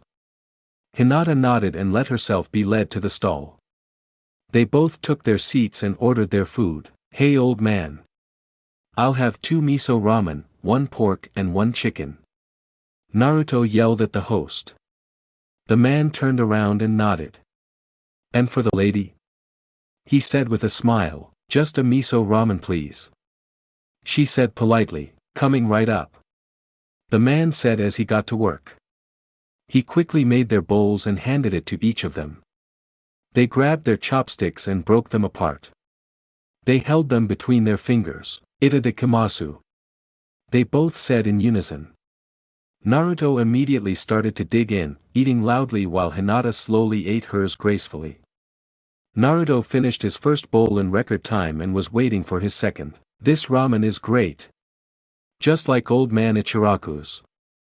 Naruto beamed. At that comment the host turned around and smiled. It should be, he's the one who taught me everything I know. The man's a genius. He exclaimed. Naruto was beaming, crying tears of joy, it felt just like home. They finished up their meal, paid and left.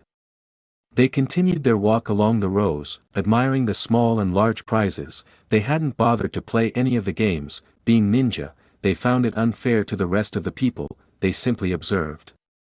They found themselves wandering away from town, up a small hill. They walked up an incline until they reached a cliff, overlooking the village. They both sat down next to each other. They watched the village, people milling about, the full moon high in the sky. Naruto reached over and placed his hand over hers. She adjusted her hand so their fingers intertwined. It was a fun date, huh? Naruto said grinning. Hinata giggled and smiled at him. It was great, Naruto-kun. She said happily. They both just sat there, enjoying each other's company, hand in hand. Naruto was blushing a bit as he scooted himself closer to Hinata. She looked up at him with a slight blush, she could figure what he was going to do. She leaned her head up towards him, closed her eyes and puckered her lips slightly. Naruto looked at her face, placing his free hand on her cheek. She was so beautiful. He looked over her closed eyes, her small nose, her pink soft lips. He leaned in closer, closing his eyes and gently placed his lips to hers. He kept them together softly, savoring the moment. He freed his other hand from hers and placed it at the back of her head, pulling her into the kiss. She leaned into his mouth with hers, embracing the feeling. They felt warm and safe with each other. They had been there for each other when no one else was. They shared hurt, they shared happiness, they had shared the good times and the bad. They broke apart only briefly before coming back together again, as if they would never get another chance. Their lips opened, letting each other's tongues into their mouths, exploring every inch. In this moment it was only them, the moonlight lighting up their silhouettes in the night. They continued kissing for what felt like an eternity, savoring each other's feeling, scent, taste, before they finally broke apart, breathing slightly heavily. I think we should probably head back.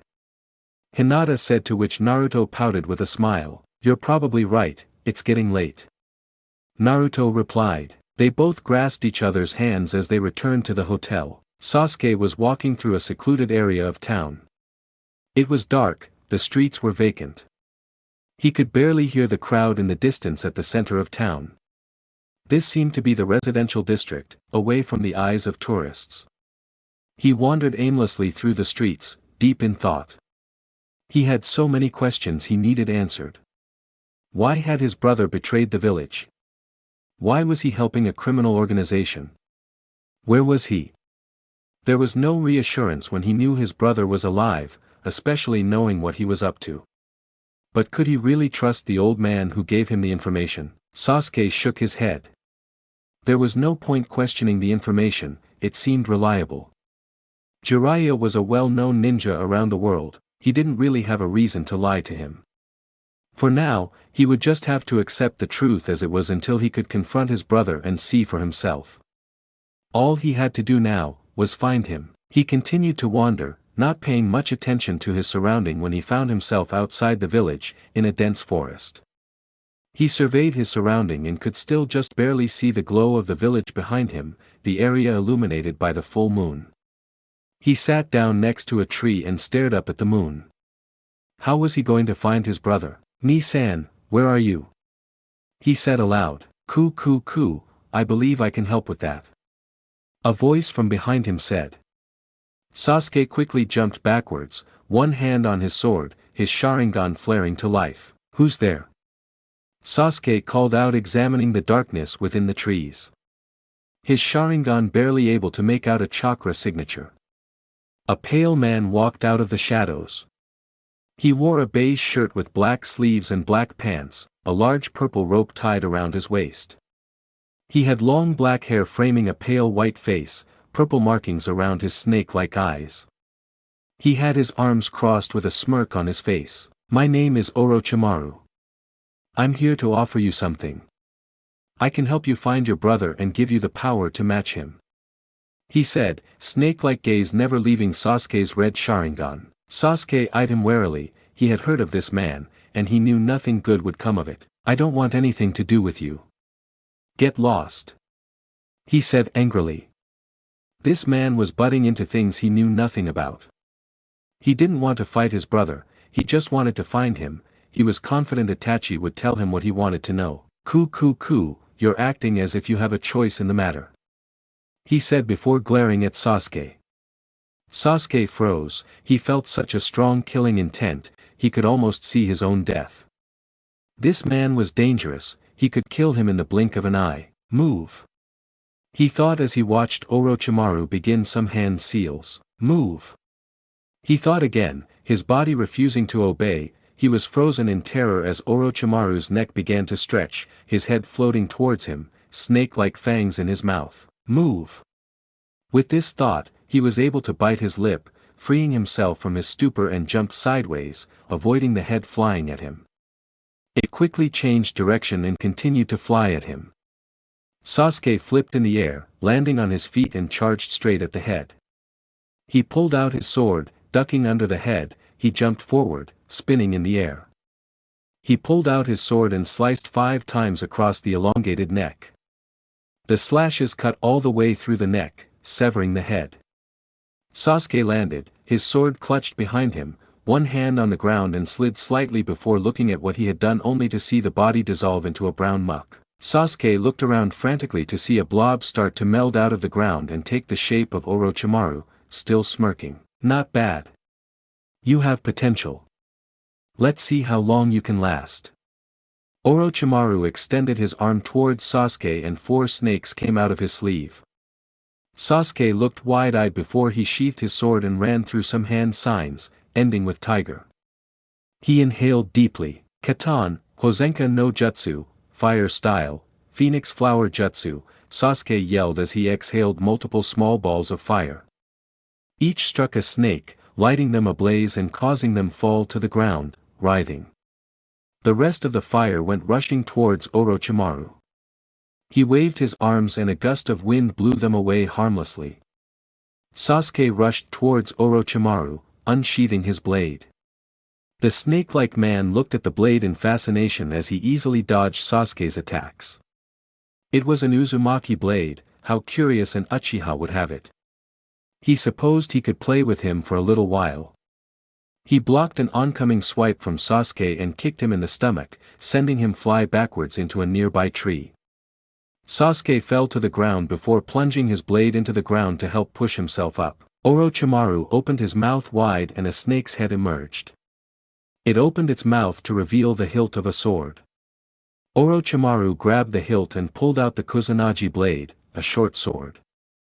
He let his long tongue return to his mouth, licking his lips. "Come Sasuke-kun. Show me what you can do," he said mockingly. Sasuke replied before charging in again. He aimed a vertical slice which Orochimaru blocked. He then aimed for a quick horizontal slice which was again blocked. This exchange continued for some time. Sasuke on the offensive, while Orochimaru just blocked his attacks with ease. Even with the Sharingan, Sasuke was having a hard time keeping up. This man was on a whole different level. He suddenly got an idea. He forced Orochimaru to block another hit to the chest. He quickly kicked up and away from Orochimaru, staggering the man a bit. Sasuke flipped into the air, spinning before landing on this feat. He plunged the sword into the ground. He ran through a small series of hand signs and inhaled. He picked up the blade, spit a small stream of fire out of his mouth, surrounding the sword. He pushed some chakra into the blade, keeping it from absorbing all the fire and instead, leaving his sword alight. Uchiha Ryu, Higasa no Mai, Uchiha style, Halo dance, Sasuke said, wielding the flaming sword in front of him. This was a technique he had found in a scroll written by Shisui Uchiha, his brother's former best friend. Orochimaru looked intrigued. This was quite the ability. He smirked and licked his lips. That body would do perfectly. Sasuke swiped with his blade horizontally, sending a wave of fire rushing towards Orochimaru.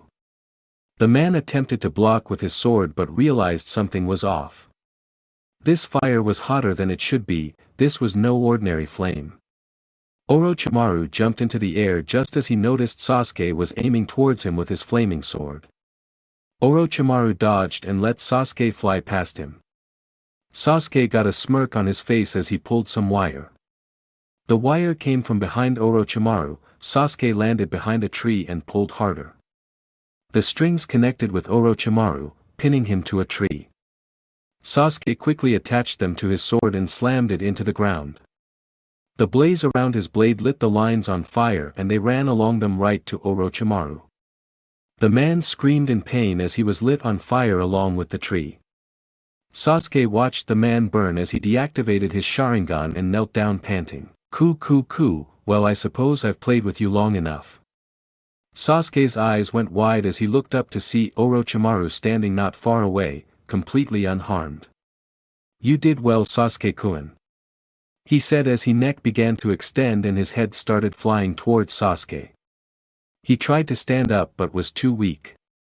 The man bit down on the back of Sasuke's neck. He cried out in pain as he felt the sharp fangs pierce into his flesh. He could feel something starting to flow through his veins. It was like a fire, it burned him from the inside.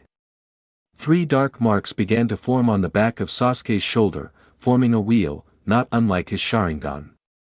As Orochimaru had just finished, Sasuke clutched his shoulder and began screaming. Orochimaru stared at his handiwork for a moment before an ice mirror appeared in front of him. He dashed backwards just as Haku came through, attempting to strike him with Senbon. Haku, realizing he had missed his target, quickly stood in front of Sasuke, a Senbon needle in each hand. Maybe you should tend to him rather than trying to engage me, Orochimaru said, smirk never leaving his face. Haku looked behind him to see Sasuke on the ground, unconscious. What have you done to him? He asked, anger filling his voice. I gave him a gift. He will seek me out, looking for more power. I can give it to him. But for now I have more pressing matters to attend to. With another final smirk, Orochimaru started to melt into the ground before he disappeared completely. Haku glanced around further looking for any signs of the man before kneeling down next to Sasuke. He reached down and touched his throat, feeling for a pulse. He found one, albeit weak. He lifted Sasuke up by his arm, onto his shoulder. He did a one-handed seal and vanished in a swirl of mist. Naruto and Hinata arrived back at their hotel room, hand in hand. They opened the door to reveal a harrowing sight. Sasuke was unconscious, in a futon, with Haku kneeling next to him with a somber look on his face. The two of them rushed into the room and knelt down next to Sasuke. What happened? Naruto asked concerned. I do not know, Naruto-san. I found him like this. He had done battle with a ninja, there was a fire that alerted me. Haku said. Hinata, can you look him over? Naruto asked. Hinata nodded and activated her Byakugan. She looked over his body. His heart was still beating and he still had chakra, so he was alive at least. His chakra system was a mess, there was a strange chakra mixing with his normal one. It was a dark purple, it was unlike anything she had ever seen. The look of concern she was giving must have given away the issue. What's wrong? Naruto asked, he was getting increasingly concerned with Hinata's silence. I don't know. He's alive but, his chakra system is odd. It's different.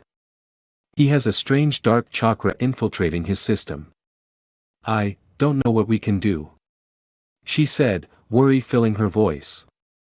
She didn't know what kind of effect it would have on him. Naruto grit his teeth, looking over at his friend. Wasn't there anything he could do? He was just staring at Sasuke when he felt Hinata's hand on his shoulder. I think he'll be fine for tonight. We should get some rest. She said. It had been a long day for all of them. Naruto nodded his agreement, even though he still wasn't sure. We can ask Jiraiya-sama about it tomorrow, okay? She said. She was worried about Sasuke too, but it wouldn't help them any to lose sleep over it. Naruto unfolded a futon and lay inside. He lay there a moment before his mind started to retreat into his mindscape. Naruto awoke in the familiar, dank environment. He stood up and noticed the familiar cage from floor to ceiling, a low grumbling could be heard from inside. He walked up and inside the cage. Kurama. Naruto said, approaching the fox. He got closer and noticed that the fox was sleeping. Hey! Kurama. Naruto said, more loudly and annoyed. The fox did not respond and continued to sleep. Naruto had a vein bulge on his forehead as he walked up to the fox's nose. He stuck his arms into the nostrils of the fox, hearing his breathing stop. Kurama began to squirm and his eyes flew open. He sneezed loudly, launching Naruto across the cage, before clutching his nose with his paw. What are you doing, brat? I was trying to sleep. He yelled, rubbing his nose. He was not amused, the boy was taking liberties with him. Just because he felt somewhat fondly towards him doesn't mean he would allow disrespect. Naruto stood up and slowly walked towards the fox. I need to ask you something. Naruto said. Kurama growled, you woke me up for that? Kurama asked. Please. Naruto said, looking up at the fox with a saddened look on his face. The fox relaxed a bit and curled down with a yawn. What is it? Kurama asked. Do you know what happened to Sasuke? Hinata said his chakra was all messed up. Naruto asked. He was concerned by this. He did know he had a mixed chakra as well, but it took years for that to happen. I did sense something like that, yes. It's a foreign chakra to his system. I've sensed a similar chakra before, it seems to be a bastardized version of natural chakra. Kurama responded. Natural chakra? Naruto asked, he had never heard of such a thing. Don't worry too much about it, Kit. He should be fine. Now go away, I'm trying to sleep. He said, curling his head down. Naruto still didn't quite feel relieved. He trusted the fox, but something about this was still making him uneasy. Thanks, Kurama. He said, before he could feel himself returning to the real world. He woke up and noticed the sun coming through the balcony they had. How long had he been asleep? He looked around and noticed Sasuke still unconscious in his futon. He had lots of sweat covering his face and looked like he was in pain. Haku was sitting on the other end of the room, quietly observing. He was slightly concerned about what was happening here but didn't know what he could do about it. Naruto looked around but Hinata's futon was already folded and put away. He sat up, the movement catching Haku's attention. Good morning, Naruto-san. Haku said with a small smile. Mornin', Naruto said sleepily. Where's Hinata? He asked, rubbing his eyes. She went out to retrieve some food for us. Haku replied. Naruto looked over to Sasuke and could see was still in pain. How is he doing? Naruto asked, gesturing towards Sasuke. Haku's smile fell. He has not improved, he has just been groaning in pain every so often. We should probably consult Jiraiya-sama as soon as possible. Naruto nodded, they needed to figure out what was wrong with Sasuke. He got up and threw on his clothing and started to head out the door. I'm going to go and get Ero Sennin. Naruto said, "Keep an eye on him for me." He looked pleadingly at Haku. Haku nodded, "Of course." With that, Naruto exited the room and started to head over to Jiraiya's hotel. Dawn was just starting to break as Kakashi arrived at the village. The sun barely peeking over the horizon. He had followed the kid's scent, as well as a fourth, all the way to the village hidden in hot water. He had never been there personally, but he had heard they disbanded as a shinobi village and settled for a life of tourism. He decided to jump down from the treetops and enter the village by the main gate. No sense in rousing suspicions by being sneaky about it.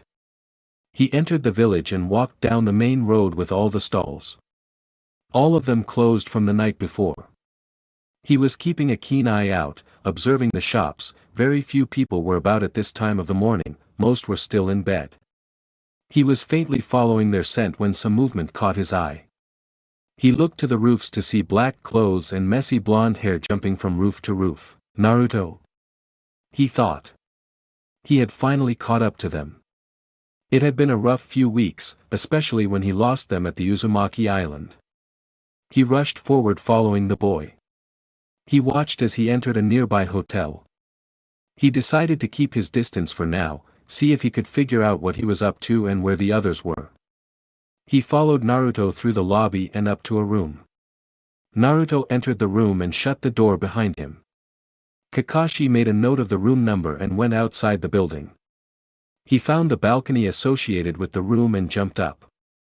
Conveniently for him, the window was left open slightly. He peered inside to see Naruto standing there with Jiraiya. Kakashi thought. What was one of the Sannin doing here? He thought about that for a moment and then realized where he was, and he had a sweat drop. He was probably peeping on the springs and ran into Naruto by accident, Kakashi thought with a sigh. Nay, Ero Sennin, Naruto began. Kakashi chuckled a bit at the nickname. It was an accurate description. Stop calling me that brat. Jiraiya retorted. I need your help. Naruto said, ignoring the old man's protests. Sasuke got attacked by a weird guy and now he won't wake up. He looks like he's in a lot of pain. Jiraiya pondered this for a moment. Weird guy, who attacked him? Jiraiya asked. He had a feeling he might know who it was, which gave him a sinking feeling. I dunno, Haku found him after the fight. You gotta come take a look at him. Naruto pleaded. This was definitely something interesting, he was going to need to see it for himself. Alright kid, let's go, but first. He said, with a sly look, looking towards the balcony. Why don't you come on out? Kakashi. Jiraiya said. Kakashi was surprised, he thought he had hidden his presence well. He slowly stepped out from his hiding spot, hands in his pockets, with a bored expression. Ah! Naruto pointed to him. How long have you been there? He yelled, completely forgetting Kakashi had been the one tailing them. That isn't important. You should know why I'm here, Naruto, he said sternly, to which Naruto winced, but we can discuss that after we have a look at Sasuke. Kakashi said. He was going to bring them back now, but if one of them was injured it was more important to make sure he was going to be fine before he started to arrest them. Jiraiya crossed his arms. Indeed, we will need to discuss something. Kakashi. He said. Kakashi just looked at him with the same expression but was inwardly confused by this. Shouldn't it be top priority to bring them back to the village? Jiraiya said no more as he began to walk out of the building with Naruto and Kakashi in tow. Jiraiya said, inspecting the unconscious boy. They had arrived at Naruto's hotel room not too long ago. Hinata had already returned with cold food for them to eat. Naruto was fidgeting nervously while Jiraiya inspected Sasuke. Hinata had been shocked to see Kakashi there but didn't mention anything. Haku remained expressionless, but was inwardly a bit worried. He had been observing Sasuke and the boy was clearly in pain. I don't really see anything wrong with him. Jiraiya shrugged, he just looked like he was sleeping. There is a mark. Haku said, on the back of his shoulder. Jiraiya gently rolled Sasuke over and saw the 3 dots in a circle. He froze, eyes widened slightly. He knew this mark, and he knew where it came from. Kakashi noticed the mark as well and frowned, Enko had a similar mark on her shoulder, which could only mean, Haku. Jiraiya said, the man that he fought with. Was he very pale, and almost snake-like? He asked in all seriousness. Haku hesitated a moment under the fierce look he was receiving from everyone in the room. Hi. Haku replied. Jiraiya's breath caught and he sighed. This was trouble. Orochimaru had gotten to this boy. It would be very difficult to remove this mark, if it was at all possible. I need you all to listen to me carefully. Jiraiya began, everyone listening to him intently. Sasuke's chakra system has been poisoned to an extent. Hinata gasped whilst Naruto and Haku both frowned. Naruto clenched his fists. He will probably survive this and should wake up in a little while.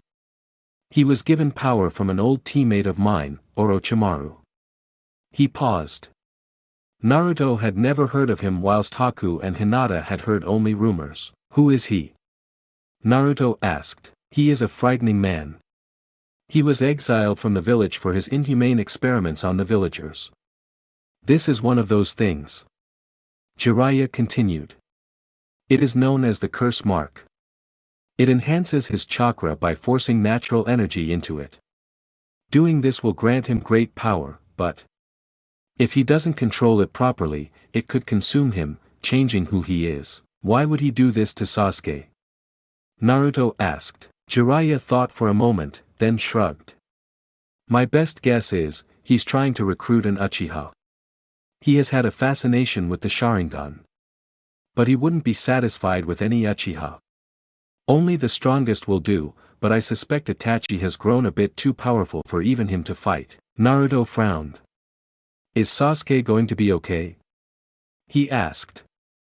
Hinata came and sat down next to him, putting her hand on his reassuringly. That all depends on him, kid. If he's strong enough to withstand its power, then he will be fine. But if he gives in to its power. Jiraiya trailed off. They didn't need to be told what would happen. We'll figure something out back in Konoha. Kakashi pipped in, sensing the mood in the room. We aren't going back. Naruto said, fists clenched as Hinata looked down sadly. We can't go back. Why not? Kakashi asked. He was concerned for his students. Naruto began but was cut off by Hinata. My sister is dead because of me, Her eyes began to tear up thinking about it. Can't stay there. The Hyuga clan needs to disappear with me. These eyes aren't worth what they've caused, all our branch members, the whole clan. She said as she began to cry. Naruto wrapped his arm around her and pulled her head to his shoulder. She gently cried into his arm, like you can see. We can't go back. Naruto said defiantly. Kakashi stared at them, it wasn't their fault. He kind of understood what she was thinking.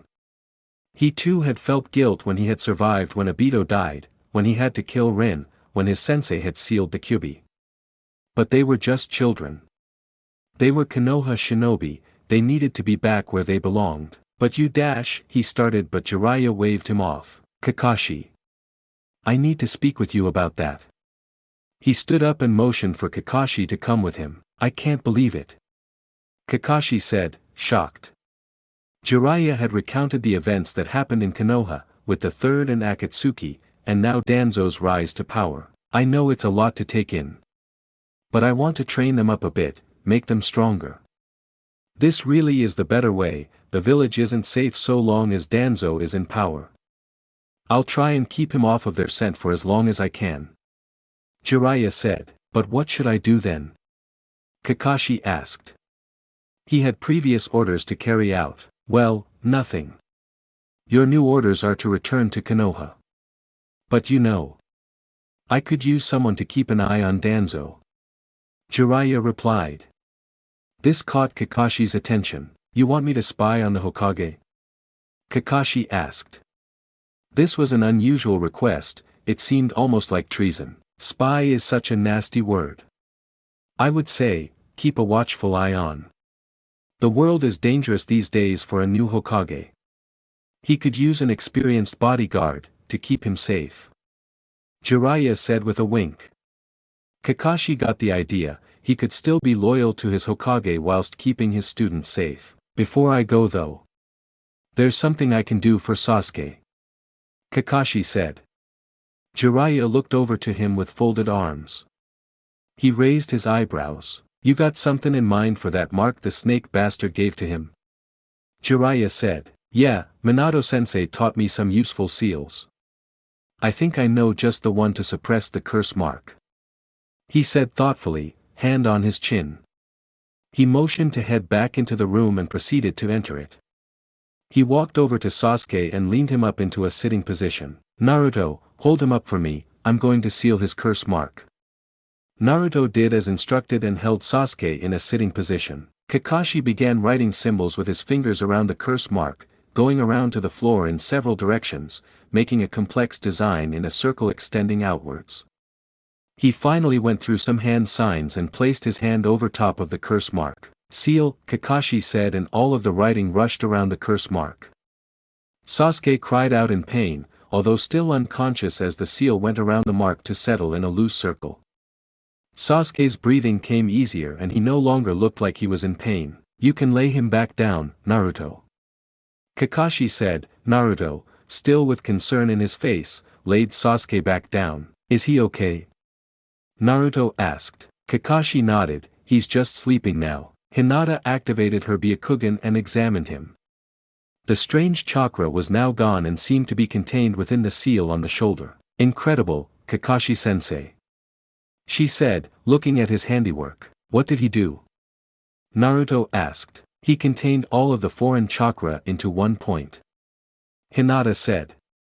Naruto's face started to lift and he laughed with relief. The seal isn't foolproof, Kakashi said sternly. It will only respond to how much Sasuke wants it to hold.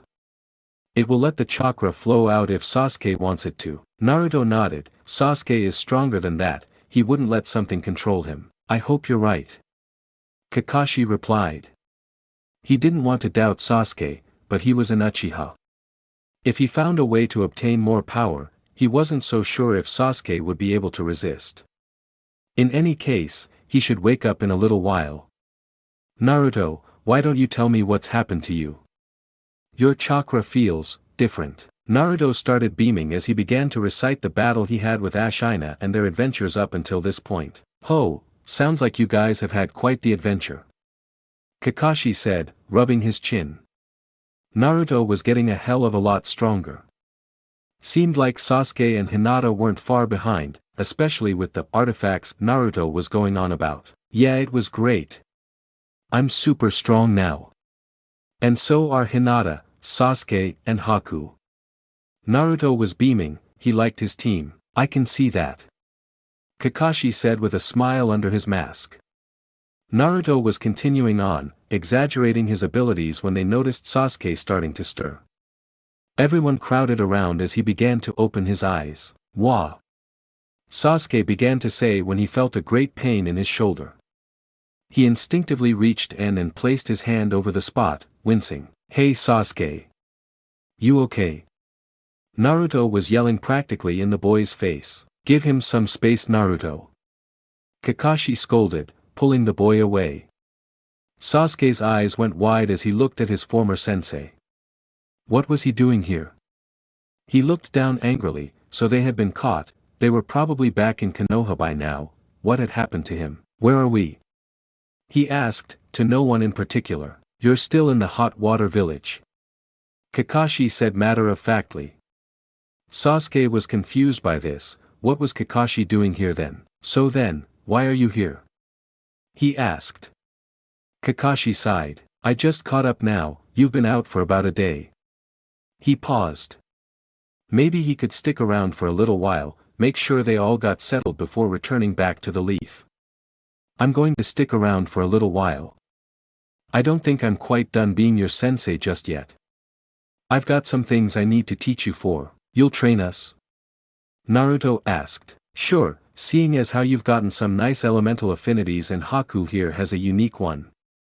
I think I can teach you how to properly use the different chakra natures, he said. Also, Sasuke. He looked over to the raven-haired boy. I'll need to talk to you about your situation. Sasuke just looked at him confused. Situation: you've gained some power. However, you need to use it carefully. I can help you touch it without taking too much, but it will be all according to your will. If you let it control you, become drunk on its power, you will live to regret it. He said, sternly looking at Sasuke. Sasuke simply stared back. It was a lot to take in right now. He wasn't even sure what it was he was supposed to be controlling. I'm going to start training the other three. Kakashi said, when you are ready, come to the hill behind the village.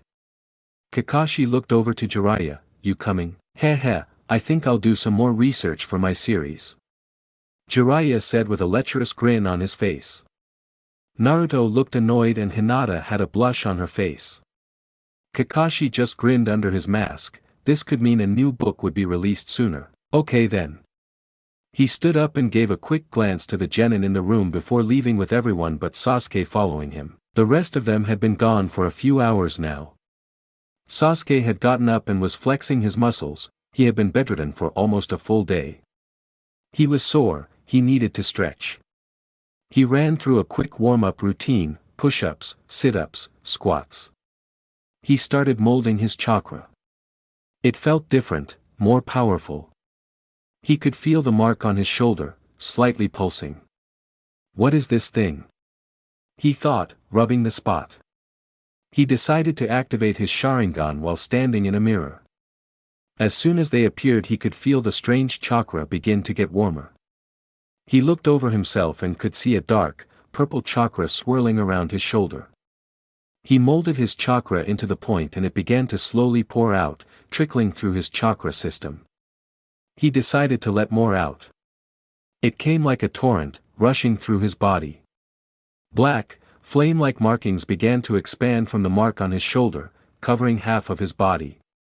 He buckled in pain for a moment at the sudden surge of chakra. Once the pain subsided he looked in the mirror. He could see the markings, covering half his body, down his arm and his face. He could feel the intense power within him. He felt invincible, like he could do anything. So much power. Sasuke said, with a grin on his face. He looked down in his hand and clenched his fist. He chuckled slightly. With this power, he would be able to face the Akatsuki and force his brother to tell him the truth. Kakashi and the kids minus Sasuke stood in a field behind the village.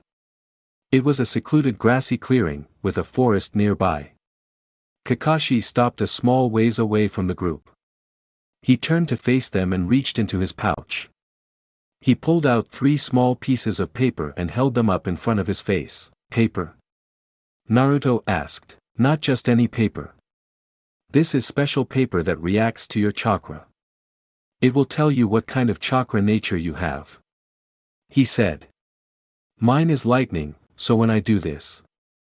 He put one piece of paper in between his middle and index finger. The paper crumpled like lightning towards his fingers. It reacts to my chakra, telling me what nature it is. He finished explaining. Naruto, Hinata, and Haku watched in awe. Here you go Hinata, you try. He pointed the paper in her direction. She walked forward and grabbed the paper, holding it in between her fingers. As expected, the paper got wet.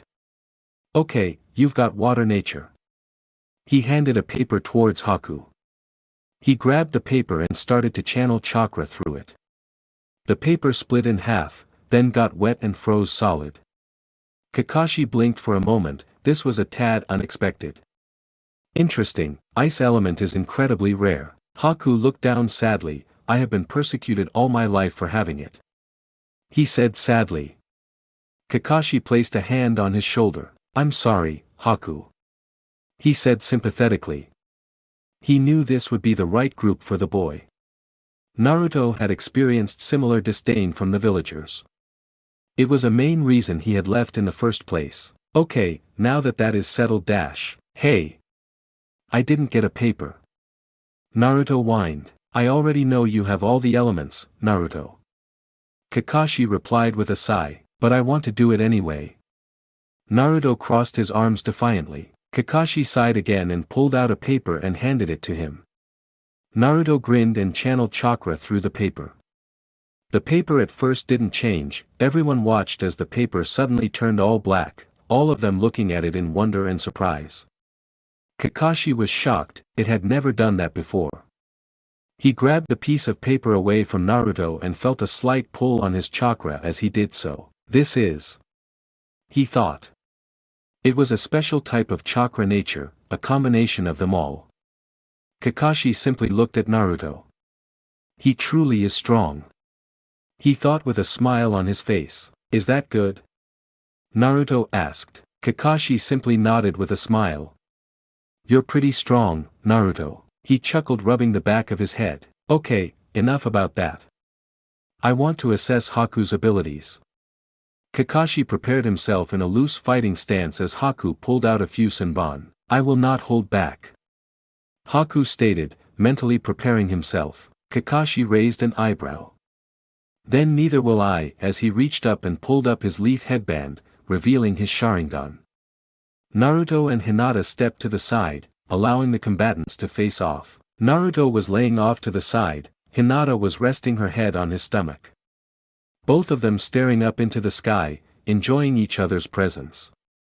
Naruto's eyes began to get heavy and he drifted off to sleep. He awoke within his mindscape, standing in front of the fox's cage. What are you doing here, Kit?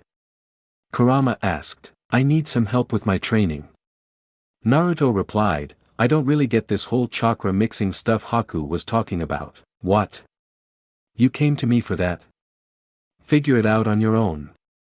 He replied. He wasn't in the mood to deal with a fool. Hey! Come on! Help me out here. Naruto said angrily, what was his problem? Kurama sighed, First you need to be able to use my chakra, once you've figured that out, it's basically the same thing. You will be mixing the chakras in your body before unleashing the technique. Use your chakra. Naruto thought for a moment. He had felt it before, when Hinata got attacked by the villagers. Naruto began to concentrate on the seal in his stomach. He could feel a different chakra there than his own. It was sinister, but not overpowering. He pulled on the chakra and felt it flow within him, it was strong, stronger than his own. That's it, let it slowly into your body. I have very strong chakra, I don't mind lending you some now and again, but control yourself.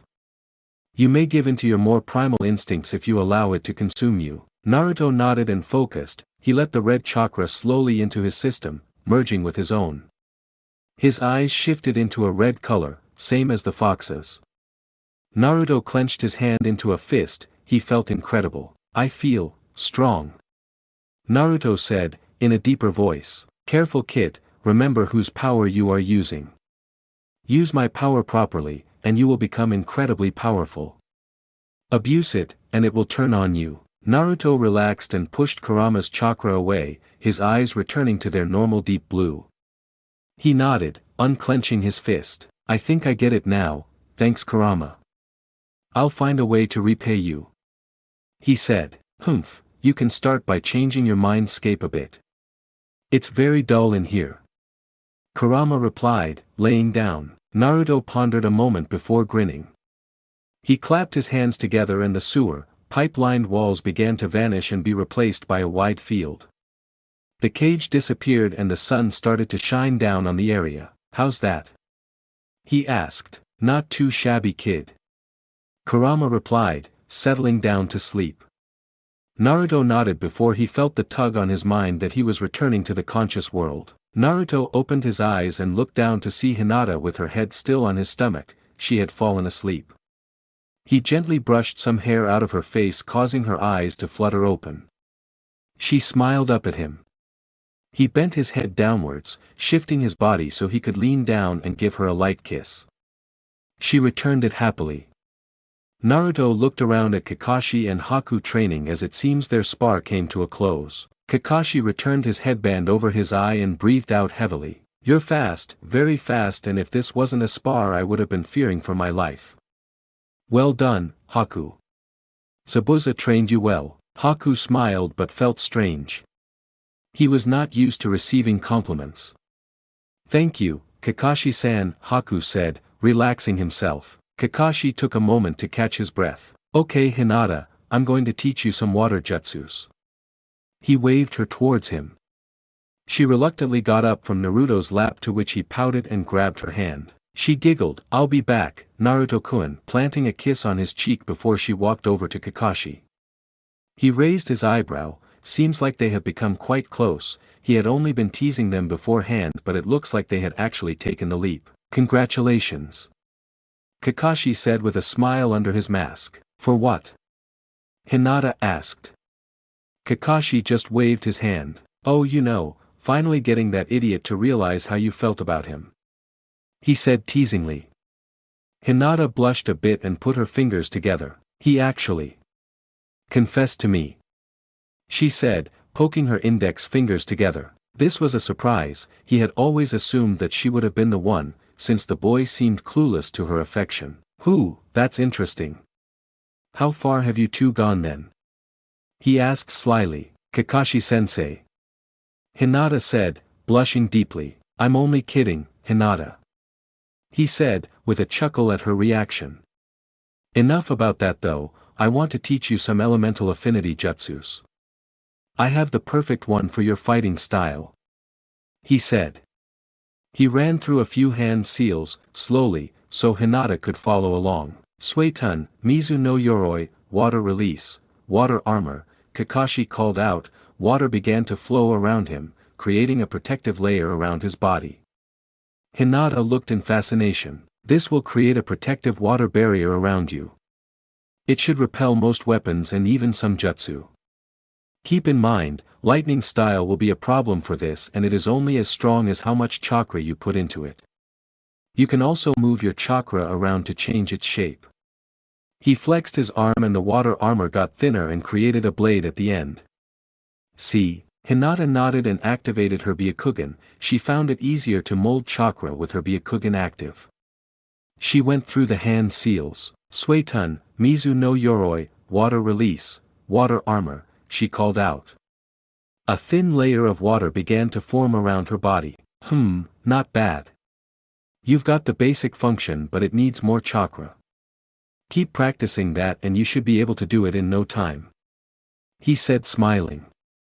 Hinata nodded happily and let the water drop off of her, soaking her clothes. Kakashi chuckled. "That is a side effect sometimes. Just create a small layer of chakra around your body before you put it on. You're a Hyuga, that shouldn't be an issue." Hinata looked annoyed with her now wet clothes. She walked back over to Naruto. He looked up at her and a massive blush appeared on his face, with a small amount of blood trickling out of his nose. Hinata looked at him confused before looking down at herself. She was wearing a white tank top, her bra could be seen poking through. Blood came rushing to her face, turning her whole face red.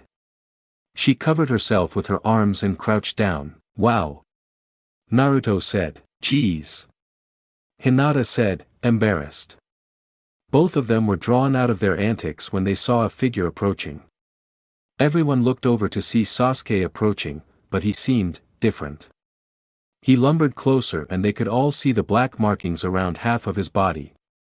Hinata slowly activated her Byakugan, looking at him. What she saw shocked her. The foreign chakra was infecting his whole chakra system. "Something is wrong with him," Hinata said, as he came closer. Naruto could sense it too as he heard Kurama within his head. "Be careful, kid, he is not himself." Naruto stepped in front of Hinata protectively as Sasuke approached. "Naruto," Sasuke said as he stopped in front of him. Naruto glared at him as Sasuke had an evil glint in his eye. "What?" Naruto said. "Fight me now," Sasuke said. "Sasuke-san, what has Haku began." "Shut up," Sasuke replied, interrupting him. "Hey! You don't need to talk to him like that," Naruto said, getting angry. "What are you going to do about it?" Sasuke said with a smirk. Naruto grit his teeth. "We should not be fighting amongst each other," Haku said. Sasuke turned to him and in an instant he was standing in front of Haku. Haku's eyes widened. It had been a long time since he had felt this fear. "I said shut up," Sasuke said as he punched Haku in the chest, sending him flying backwards. rolling on the ground. "Oi! What the hell are you doing?" Naruto yelled. He was about to make a move before Kakashi jumped in front of them. "Sasuke! You need to control the power. Don't let it control you. What would you know about this power of mine?" he said to him, reappearing behind Kakashi. Kakashi's eye widened. He had not expected him to be this fast. Sasuke struck out before Kakashi could react appropriately. Sasuke struck Kakashi's arm, breaking it. Kakashi yelled in pain as he jumped back. Sasuke followed up with another series of punches. Kakashi had used up his Sharingan too much in the fight with Haku, and with his arm broken, he was starting to lose ground. "Stop this, Sasuke," Kakashi said, blocking a punch with his good arm, only to receive a punch from Sasuke's other. Sasuke chuckled. "Stop me then," he said, kicking Kakashi in the face. He flipped after the hit and landed on his feet.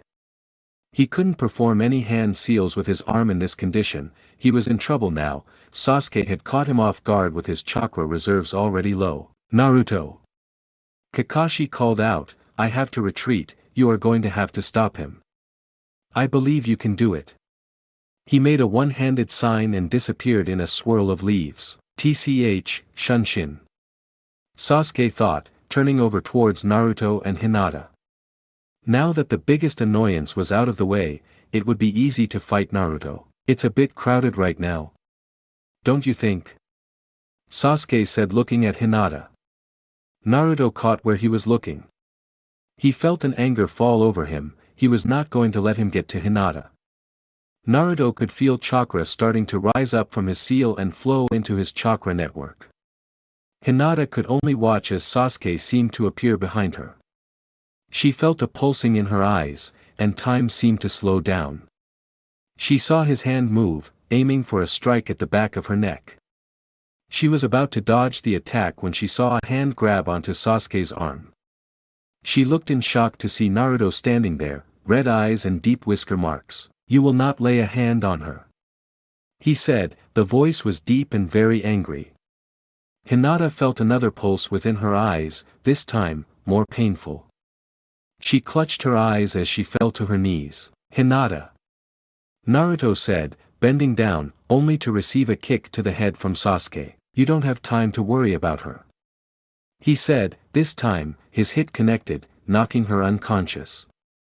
Naruto watched in slow motion, his vision going red as she crumpled to the ground.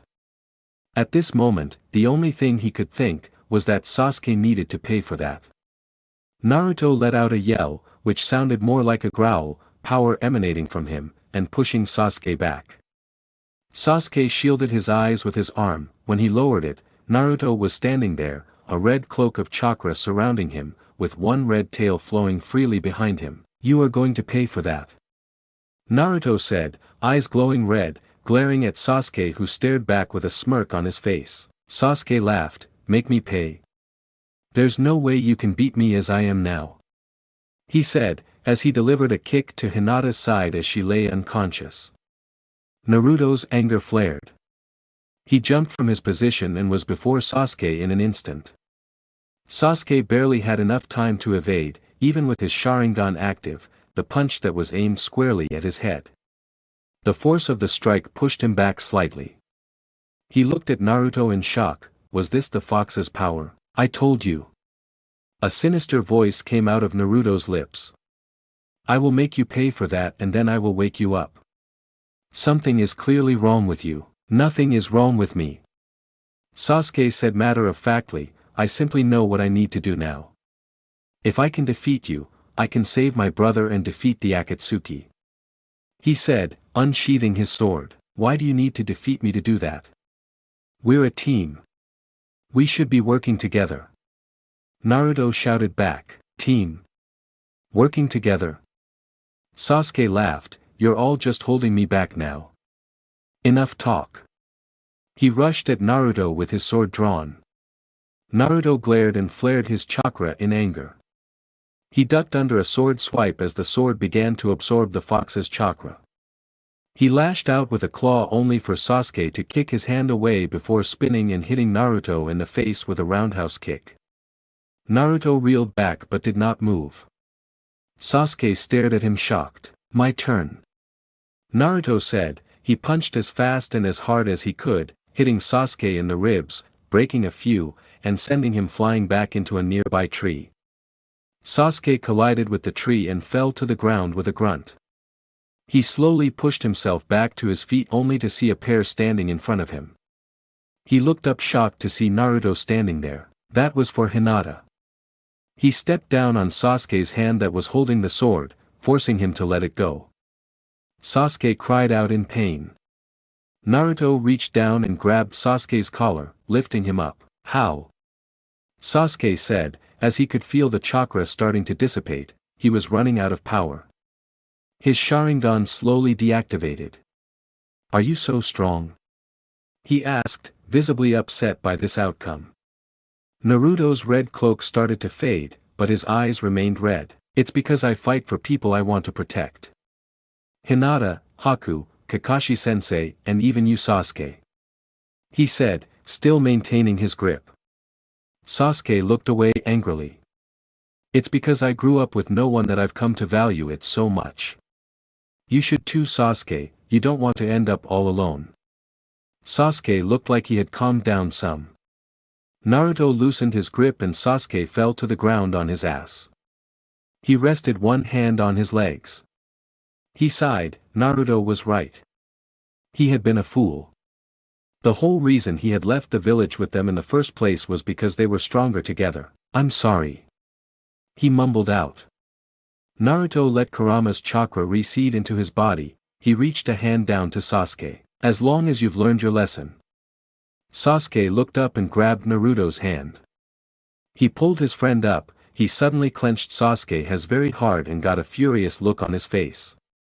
And if you ever do that to Hinata again, you'll get more than a few broken ribs. He said. Sasuke smirked, but inwardly, he was terrified. He really didn't want to get on Naruto's bad side after what he had just witnessed. Noted, he said, letting go of Naruto's hand. Naruto nodded. We still friends? He asked, with a goofy grin on his face. Sure, dope. Sasuke replied. They looked up just in time to see Haku limping towards them. Sasuke looked at the boy and felt ashamed. He really should apologize. He walked up to the boy. Haku readied himself into a combat pose. Wait Haku. Naruto said. He had ran to Hinata's side and was carrying her bridal style. Haku stopped and glared at Sasuke. He won't attack you again. Haku was still wary until Sasuke spoke. I'm sorry. He said. It was difficult for him to apologize. He was raised to believe he was an elite and never in the wrong. His brother had taught him to be humble, but it was still hard to shake. Haku eyed him before relaxing. You seem to have recovered, Sasuke-san. Haku said, still eyeing him. I'm fine. Sasuke replied abrasively. Naruto could feel Hinata start to stir in his arms. She woke up and looked up at him, then over to Sasuke and could see he was standing naturally. She frowned a moment. Put me down, Naruto-kun. She said. He obliged and put her down. She suddenly ran to Sasuke and slapped him on the face, hard enough to cause him to stumble. Naruto's eyes bugged out of his head and Haku looked shocked. Sasuke backed up a few steps, putting a hand on the now red palm print on his face. Hinata glared at him angrily. How could you do that, Sasuke-kun? She asked. I thought you were different from the other Uchiha, all lusting over power. She said. Everyone around was shocked at her reaction. She was normally calm and quiet. I'm sorry. He said looking down. Again he had to apologize. He didn't like it. Hinata crossed her arms and started to feel guilty at the look on his face. He clearly regretted what he had done. She walked up and placed a hand on his cheek. The pain faded with the mark as her hand glowed green. She did the same for his broken ribs. You look like you've learned your lesson. Please don't do that again, okay? She said. You're an important friend to me now. Sasuke had a small blush on his face. He had never been talked to like that. Hinata turned to Haku. Are you okay, Haku-kun? She asked. Haku nodded, although he was still holding his side. Hinata activated her Byakugan and examined him. There was some minor bruising and a cracked rib. Hinata activated her healing palm and healed up the wounds. Better? She asked. Thank you, Hinata-san. Haku said, feeling much better. Hinata then walked back over to Naruto. Are you okay, Naruto-kun? She asked with concern. He was still in a stupor at what he had just witnessed. Yeah, I'm fine.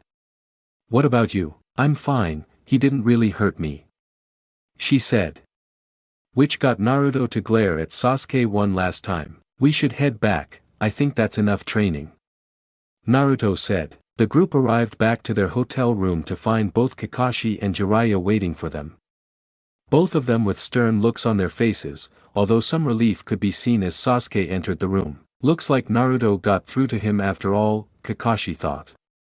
Jiraiya was able to set Kakashi's arm and summoned a toad to do some healing on it. Naruto. Jiraiya started to get the boy's attention. I could feel the Kyuubi's chakra.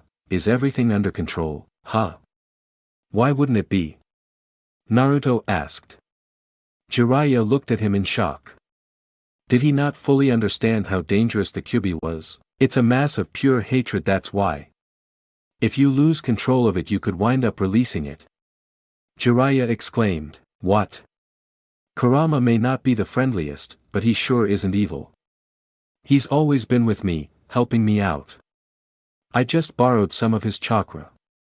He warned me if I'm not careful I could lose control, but he's honestly trying to help me.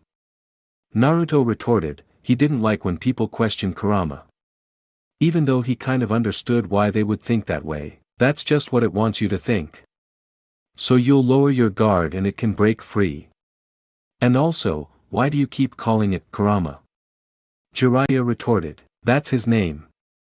Naruto answered back with a frown. Now, everyone, let's just calm down. We have some things to discuss. Kakashi said, waving his arms between the two. Naruto turned away, crossing his arms as Jiraiya did the same. They're both children. Kakashi thought with a sweat drop. Naruto. Kakashi began, I know you trust the Q-Air, Kurama. But remember, it's a dangerous power you should only use when absolutely necessary, okay? Kakashi said. Naruto grumbled but nodded. And Sasuke. He turned to the boy, who winced under the gaze. You need to control that power. I won't be able to seal it any further, it's yours to use, but don't get drunk off of it again. You wouldn't want to hurt your friends, would you? Sasuke shook his head slowly. I'm going to be staying here for a little while, with Jiraiya, in order to train you both on how to control your new powers. Haku, Hinata, we'll be working with both of you as well, okay? Kakashi spoke. Everyone in the room nodded in unison. Well, since everything that happened today, I'm sure everyone is a little tired. Let's go get something to eat and call it a day. He said. Let's go get ramen. Naruto yelled happily as everyone began to leave the room. Itachi was sitting on a dock, staring out into the small lake where they had stopped. They had been searching for the Kyuubi for some time now with little success.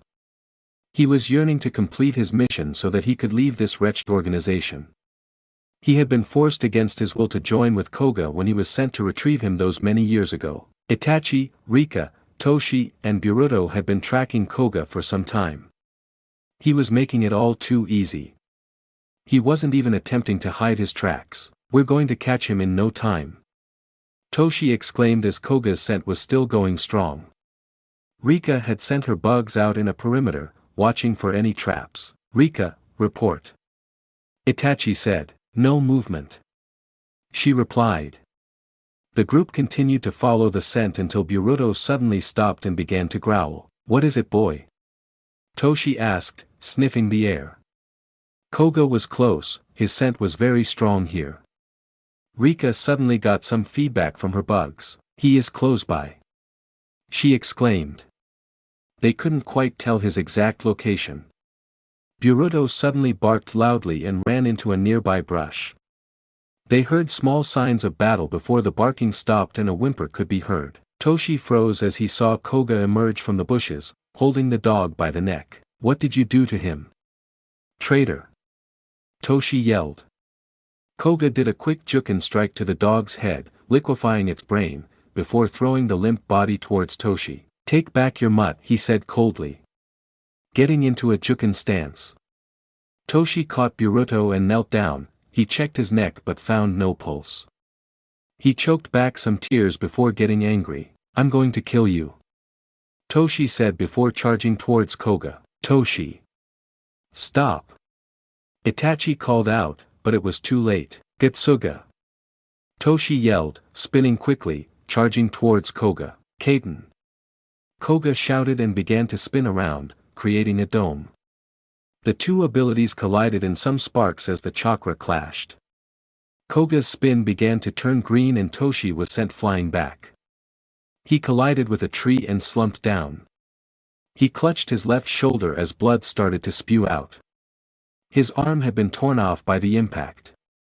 When Koga stopped spinning, his eyes were glowing bright blue with a gold floral pattern. Rika let a swarm of bugs release from underneath her coat. They quickly surrounded and enveloped Koga. I have him surrounded, he cannot escape. The bugs will soon dash. She was cut off as she saw a green pulse emanate from Koga, destroying all of the bugs effortlessly. I will take care of him. He is too dangerous to engage in close quarters, Itachi said, raising his arm in front of Rika. Take care of Toshi. Rika nodded and went to aid her companion. Itachi focused his chakra into his left eye. A three-pronged pinwheel shape began to form from his regular Sharingan, Tsukuyomi. Itachi said, as the world around Koga began to shift into grayscale, a red moon hanging high in the sky. You are in my world now, Itachi said as Koga stood there stoically. Koga looked around for a brief moment before his eyes flared, gaining intensity. The world Itachi had created suddenly vanished and he knelt down, clutching his eye. How?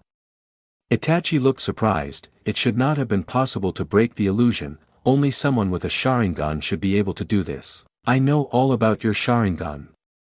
Yours isn't the only set of eyes passed down by the sage, Koga explained. Itachi paused. If illusions weren't going to work, he would have to resort to that jutsu. He focused his chakra into his left eye. A small trickle of blood began to drip out from behind his eyelid. Amaterasu, he called out. Black flames erupted on Koga's chest, starting to burn him, but he did not seem fazed. Itachi watched as the fire spread further, until it started to change.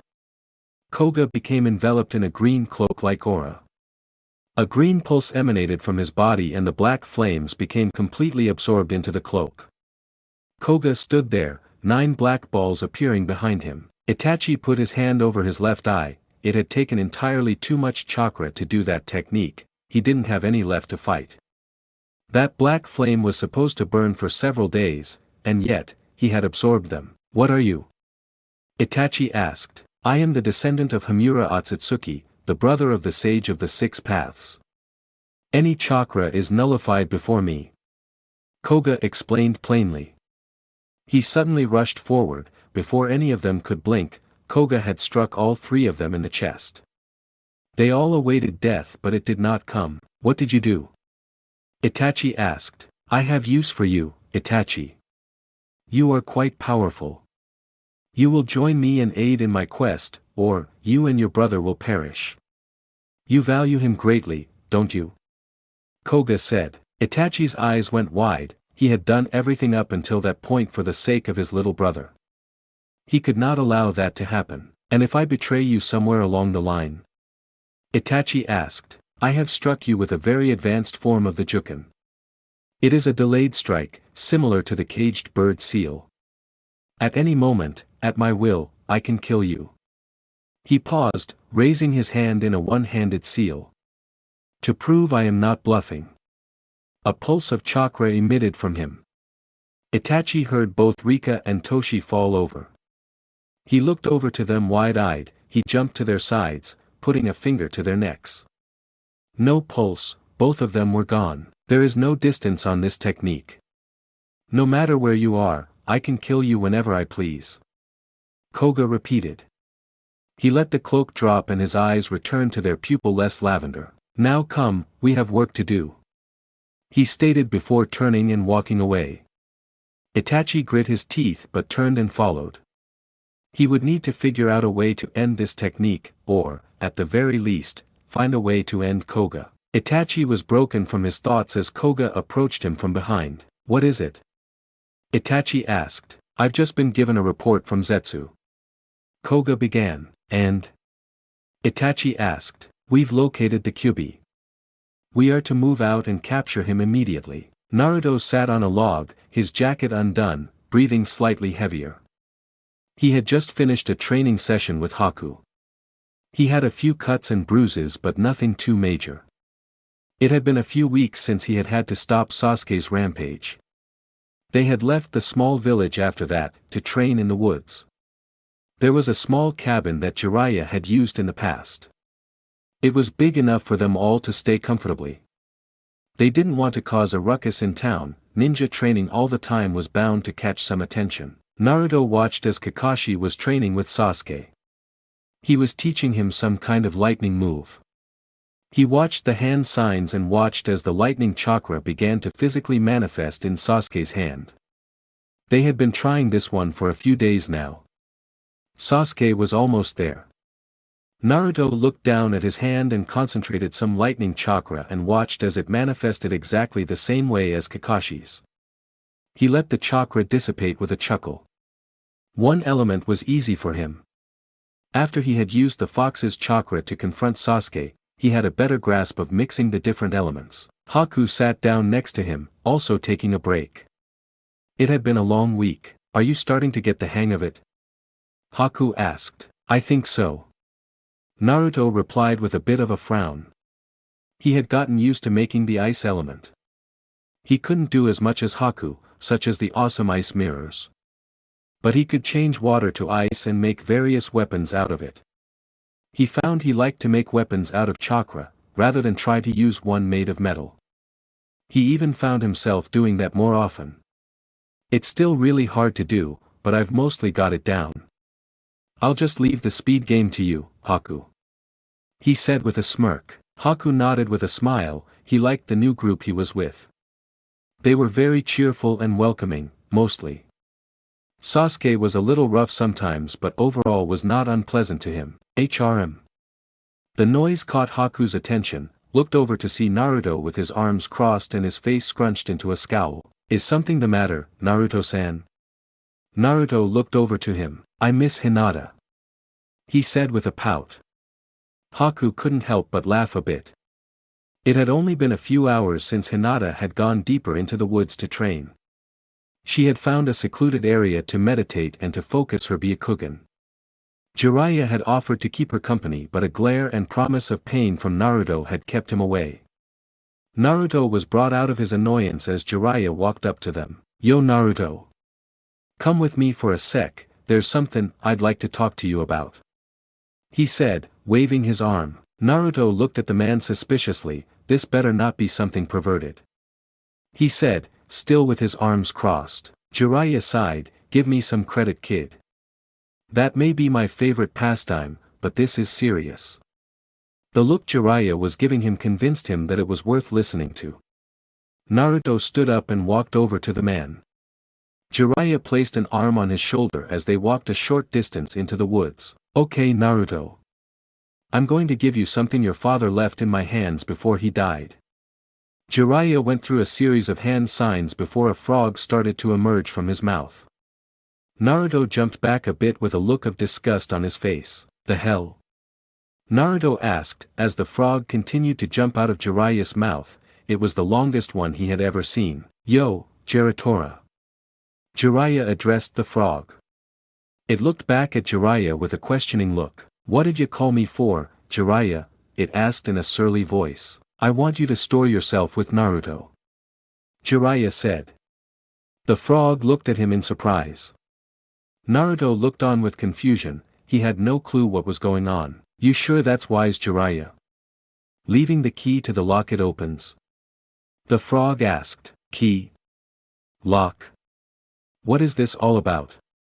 Naruto thought. "I don't think he's ready just yet to open the gate fully, but he seems to already be on good terms with the fox.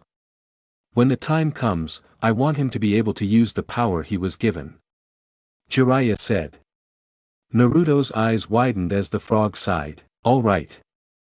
The toad extended its height further and a large scroll began to unfurl from its midsection. The scroll contained some sealing symbols in the shape of a very large key. Naruto's eyes bugged out as he saw the scroll. It was incredibly complex, even with his ability to recognize seals he couldn't even begin to figure it out. Naruto, Jiraiya said, breaking Naruto from his staring. If you sign the seal, the transfer will be complete. This key will open the seal on your stomach, letting the fox's chakra mix with yours. Be careful though. The beast is incredibly powerful and from what I have witnessed, sinister. Make absolutely certain you trust it fully before you allow yourself to merge with it. He stared at Naruto intently, trying his best to convey to his student's protege that this was not a joke nor to be taken lightly. Naruto frowned before a grin formed on his face. Don't worry, Ero-sennin, I can handle it. Naruto said. He walked up to the scroll and placed his hand inside an empty square. All right then. The frog said before rolling itself back up and shrinking in size. Open your mouth, kid. It said. Naruto looked at him questioningly before slowly opening his mouth. The frog immediately jumped into his mouth before he could react. Naruto's eyes went wide as the frog struggled its way down his throat. Naruto flailed his arms around as Jiraiya laughed and gave the frog a good punch, sending it inside Naruto's body. The boy fell down onto his ass rubbing his mouth. The hell was that? He yelled angrily. Jiraiya laughed heartily. Well, that's the way he stores himself with you. He said between laughs. Naruto stood up and shook his fist angrily at Jiraiya. You could have at least warned me that would happen. He said. Well, now where's the fun in that? Jiraiya said with a smirk, to which Naruto growled. But in all seriousness, kid. That key can unlock a great potential for you, I just hope you are ready when the time comes. He said, placing a hand on Naruto's head. Naruto calmed down and grinned up at him before nodding. I've got one more thing for you. Jiraiya said, as he pulled the large scroll from his back. He unfurled it into the floor, revealing several signatures with fingerprints underneath them. What's that? Naruto asked. This here is a summoning contract for the toads. I can summon them, and your father had them before you. He said, pointing to the latest signature on the scroll. My father, huh? Naruto thought, looking down at the signature. He nodded. What do I need to do? Naruto asked. Jiraiya pointed to an empty square. Bite your finger to draw blood. Sign your name in your own blood, then, place your fingerprints on the scroll underneath your signature, just like the ones before you. He said. Naruto did as he was told and bit his finger. He let the blood drip out as he wrote his name before placing his hand print. All right, now. Jiraiya said, rolling the scroll back up and replacing it. Just do these hand signs, you'll need to draw a little blood to complete the summoning, and then slam your hand down on the ground. He instructed while going through the hand signs with Naruto. He observed them and put a little chakra into it. He used the still bleeding finger for the summoning. He slammed his hand down on the ground and a puff of smoke appeared. Naruto looked on in excitement until the smoke cleared and a tiny tadpole was sitting there. What? Naruto said, I thought this was going to be useful. Naruto said. Jiraiya had a sweat drop. Kid's got a long way to go, he thought. Jiraiya chuckled a bit. I don't think you put enough chakra into it, try again, but put more chakra into it this time. Naruto. He heard a voice in his head, use my chakra for this, we'll show him how to summon. You won't be summoning a frog, however. There's a special summoning contract you get by being my Jinchuriki if I will it. Go ahead, try the summoning again, but instead of a frog, picture a fox. Naruto hesitated a moment. He went through the hand seals in his mind and slammed his hand on the ground.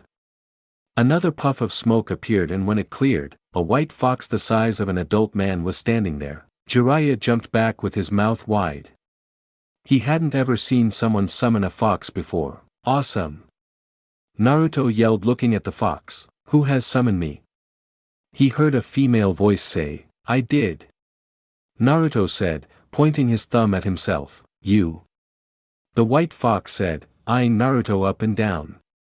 Humph, you don't seem like much. She said, wandering around him. Hey. I'm super strong. Naruto said, crossing his arms. The female fox chuckled, are you now? Tell me boy, how did you manage to summon me? I dunno, Kurama just kind of told me to do it. He shrugged. The fox's eyes darkened a moment. So this was the new Jinchuriki. What is your name, boy? She asked. I'm Naruto Uzumaki. He said proudly, Uzumaki. She said and stopped. The last Uzumaki she knew was Kushina. She was such a kind woman, this could prove to be interesting. Tell me boy, who are your parents? Naruto looked down a bit sadly. My dad was Minato Namikaze, the fourth Hokage, and my mom was Kushina Uzumaki. They both died saving the village and sealing Kurama inside me. He said, placing a hand on his stomach. The fox looked at Naruto and walked up to him. She sniffed him a bit, causing him to look at her oddly. She nodded. Yes, you certainly smell like her. She said, to which Naruto looked over to Jiraiya, who simply shrugged. I am satisfied. Tell that old fart of a prisoner of yours that the foxes will lend their support. She then backed up slightly. My name is Ritsuko. She said, I'm not that old. Kurama said through a growl, to which Naruto chuckled. Thanks, Ritsuko. He said with a smile. She didn't know why, but she liked this kid. She nodded and disappeared in a puff of smoke. That was awesome. Naruto said with a huge grin on his face. That sure was something, kid. I have to say, I've never seen anything like that before. Jiraiya just shrugged his shoulders. The brat was getting better every day. Hinata was sitting in a small clearing, arms resting on her legs. Her eyes were closed, she was focusing chakra into her eyes. When Sasuke had attacked her, she had felt something strange in her eyes, a pulse of chakra, and of pain.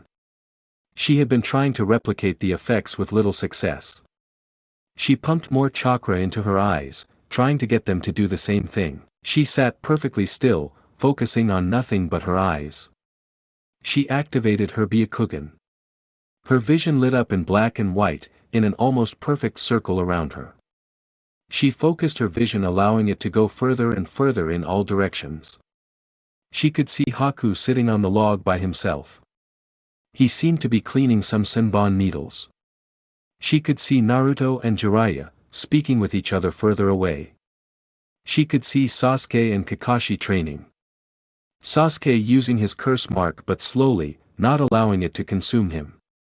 She kept extending her vision further and further.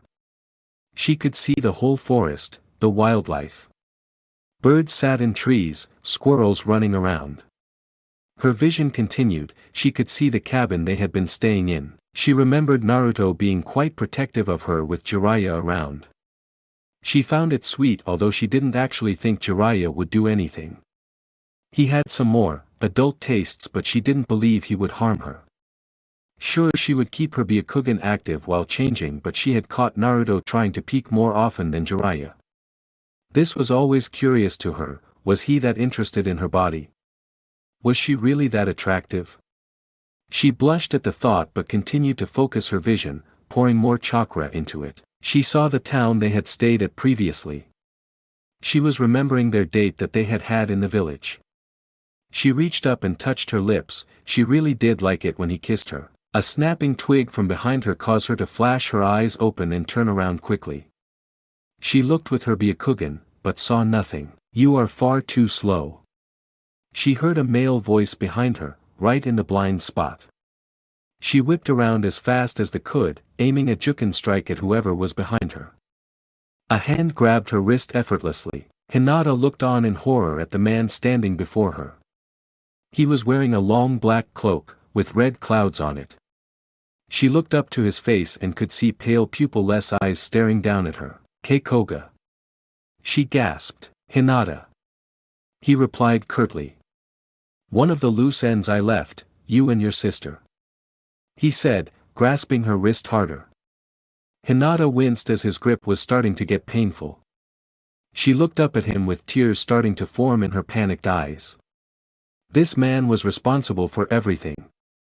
For her clan's massacre, for her sister's death. She slowly pulled herself together. Her eyes changed from horrified to defiant. This man needed to pay. She channeled chakra into her other hand and struck the hand that was clutching her as fast as she could.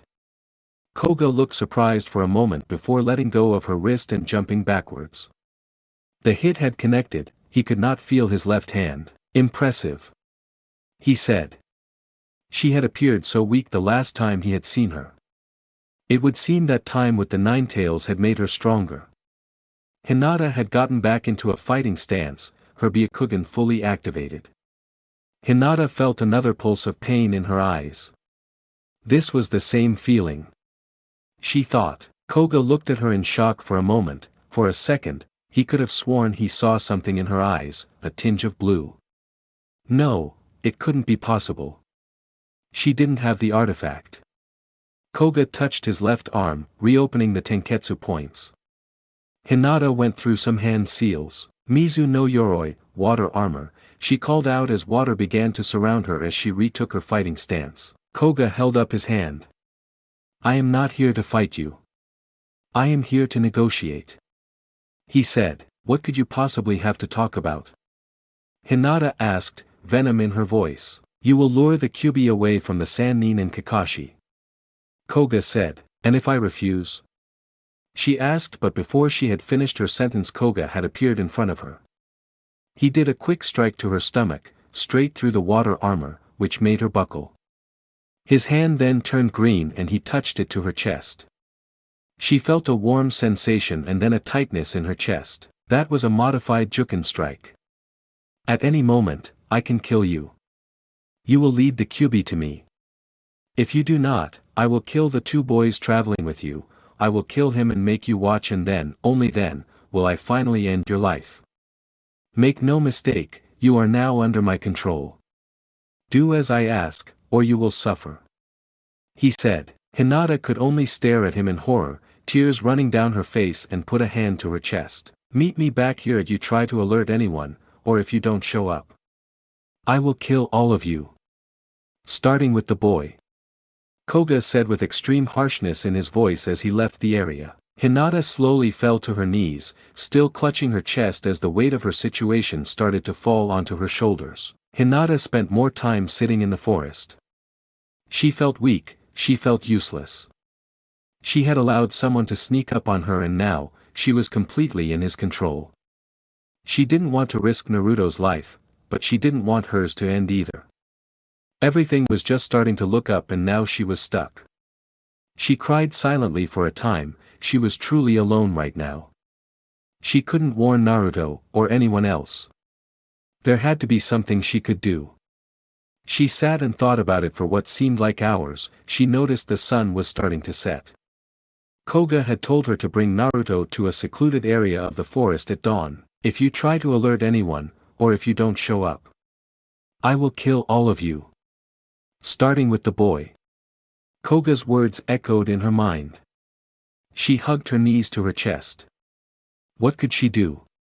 She thought about it. Why did Koga want Naruto separated from Jiraiya and Kakashi? Could it be that Koga wasn't strong enough? But surely he could. He had threatened to kill them all, and after what he had done, she had no reason to doubt his threat. She sighed outwardly and slowly raised her head. There was only one way out, without sacrificing Naruto for her. She was going to go alone at dawn and try to fight Koga. She knew she wouldn't survive the fight, but she would not allow Naruto to come to harm.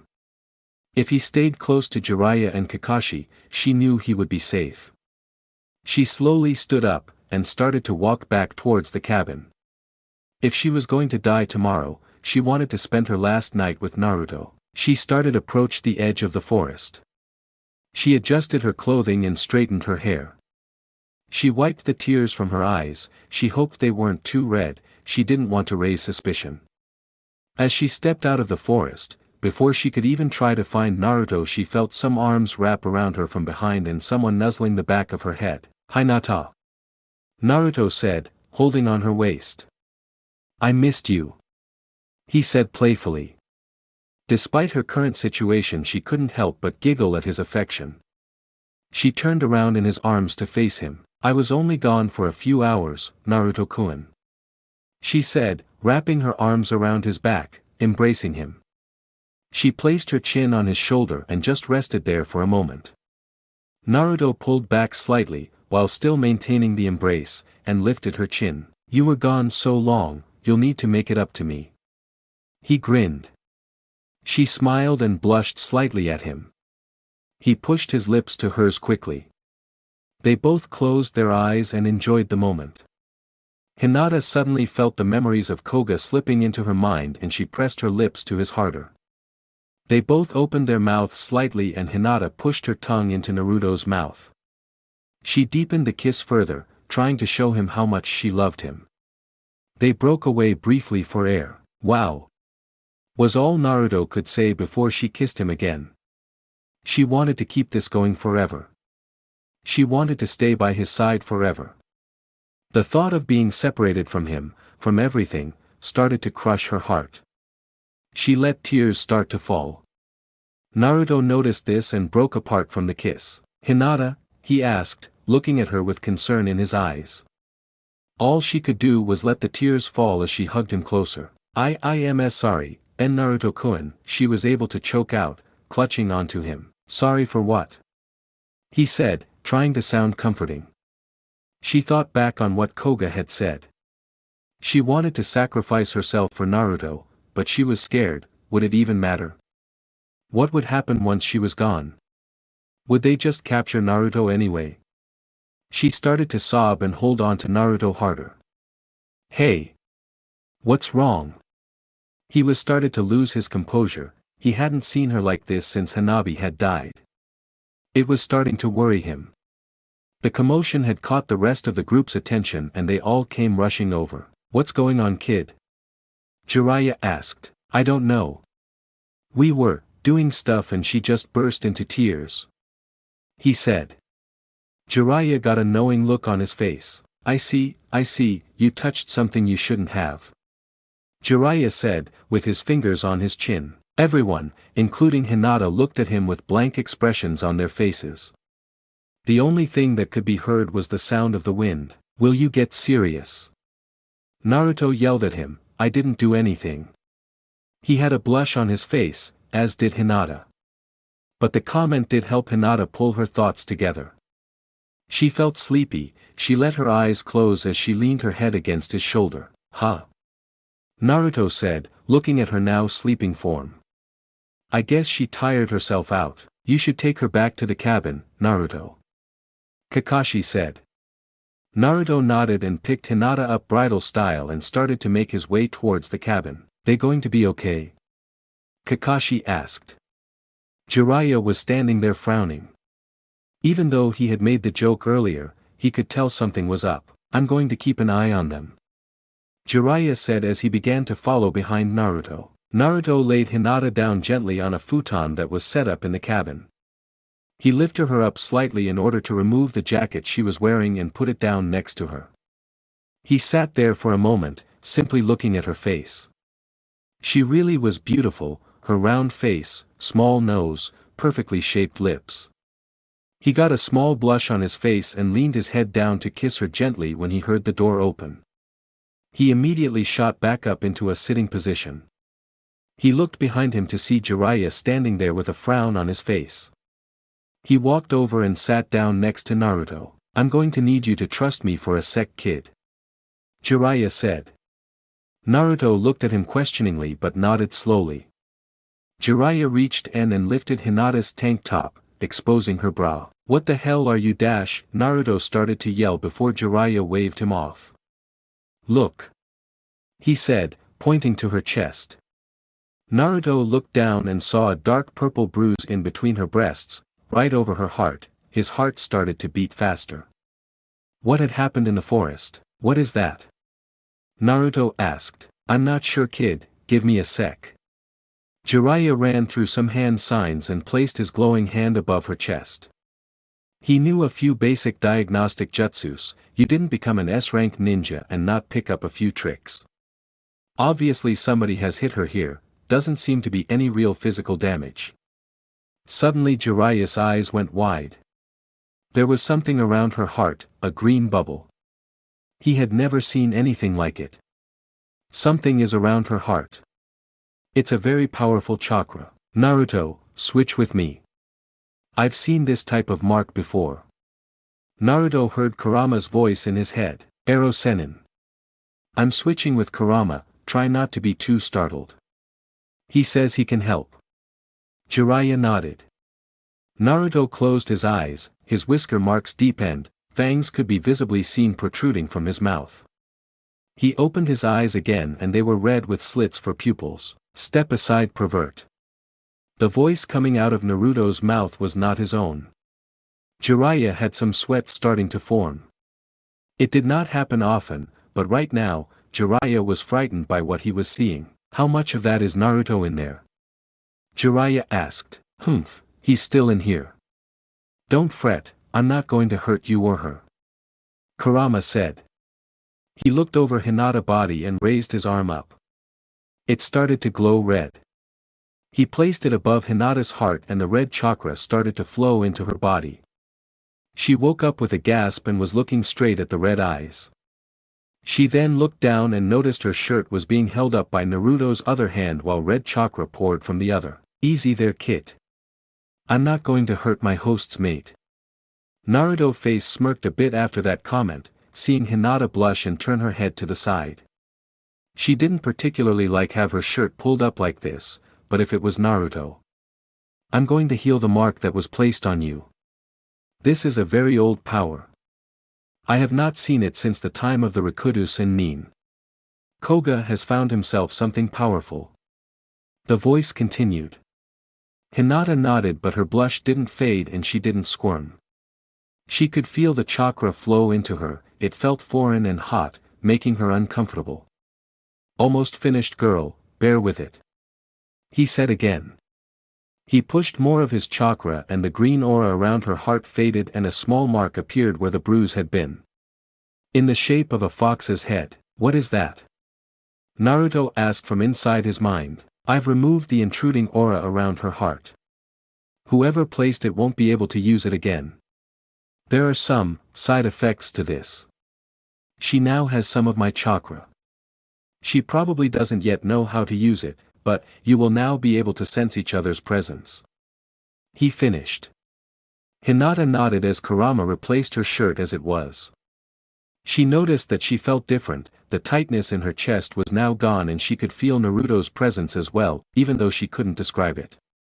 It's as if she just knew where he was. Naruto's eyes suddenly returned back to blue and his fangs and whisker marks receded to normal. Hinata. Naruto said, hugging her. Are you okay now? What happened? How did you get that mark in the first place? Hinata looked down sadly.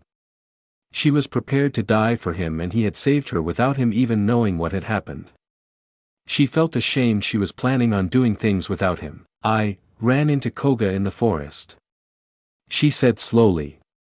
Naruto and Jiraiya both froze and looked at her seriously. This was bad, the Akatsuki were closing in on them. What did he want? Naruto asked. She paused again. He said that I was supposed to lure you out into the forest at dawn so he could capture you. If I didn't he was going to kill all of you and then me. She said looking away from him sadly. It sounded so cowardly. I would never have done that. I was going to go by myself in the morning, to die. She said, closing her eyes. She felt terrible, what was his reaction going to be? Did he think less of her now? She suddenly felt him grasp her tighter in a hug. No. He said holding her. I won't let that happen. He will not touch you. She hesitated, this wasn't really about her. Koga was after Naruto, but Naruto-kun. She began before she was quickly silenced with a kiss. He pulled back after a moment. I love you. We're going to figure something out together. He isn't going to capture me that easily, Naruto said. He was angry now. Koga had already taken everything he could away from Hinata. He was not going to let him take her life too, but what are we going to do? Hinata asked. She was scared. Koga was incredibly powerful, she had not stood a chance against him. I may have a plan, Jiraiya said. Both of them turned to look at him. If he was trying to get you away from me and Kakashi, that means he doesn't think he can fight us all. Tomorrow morning, you and Naruto will go to the meeting place and pretend to surrender. We will all ambush him there and deal with him. Jiraiya said. He paused a moment. Was there anyone else with him? Akatsuki usually travel in pairs. Hinata thought about it for a moment but shook her head. She hadn't seen anyone else. Let's keep an eye out all the same. You two get some rest, you'll be the stars of our attack. I'm going to go inform the rest of the group. Make sure you sleep well, no funny business, he said with a wink before leaving the hut. Hinata laid back down and Naruto started to walk away but felt a hand grab his shirt. He looked down to see Hinata looking at him pleadingly. Naruto-kun, would you sleep here with me tonight? She managed to stutter out with a massive blush. Naruto blushed as well. Are you sure? He asked, still blushing deeply. Hinata nodded with a red face. Naruto undid his jacket so he was only in his shorts and a t-shirt. He crawled into the futon next to Hinata, facing her. She snuggled closer to him. Good night, Haim, he said, kissing her cheek. Good night, Naruto-kun, she said as she nuzzled closer to him and slowly drifted off to sleep. Jiraiya approached the rest of the group. Kakashi, who was busy reading his novel, lazily sitting down under a tree. Sasuke was sitting behind the tree, focusing his chakra into his eyes, trying to strengthen his Sharingan. He was getting better at controlling his curse mark. He had figured out how to only allow the chakra to flow through and not Orochimaru's influence. A few days after he had attacked Naruto, the boy had come up to him, asking to look at the mark. Sasuke had complied, and after Naruto had done something, it was easier to control. Haku was standing nearby, throwing his senbon at a nearby tree, practicing his aim. So what's going on? Kakashi asked, looking up from his book. Jiraiya shrugged. Hinata is going to be fine. It seems like she had a run-in with Koga in the forest. Everyone stiffened but remained silent. He placed a mark on Hinata, trying to force her to separate Naruto from us. She planned on going alone and dying for him. Kakashi looked down with a frown, Sasuke looked annoyed and Haku looked saddened. Naruto was able to remove the mark, they are both sleeping now, Jiraiya mentioned. So what should we do now? Haku asked.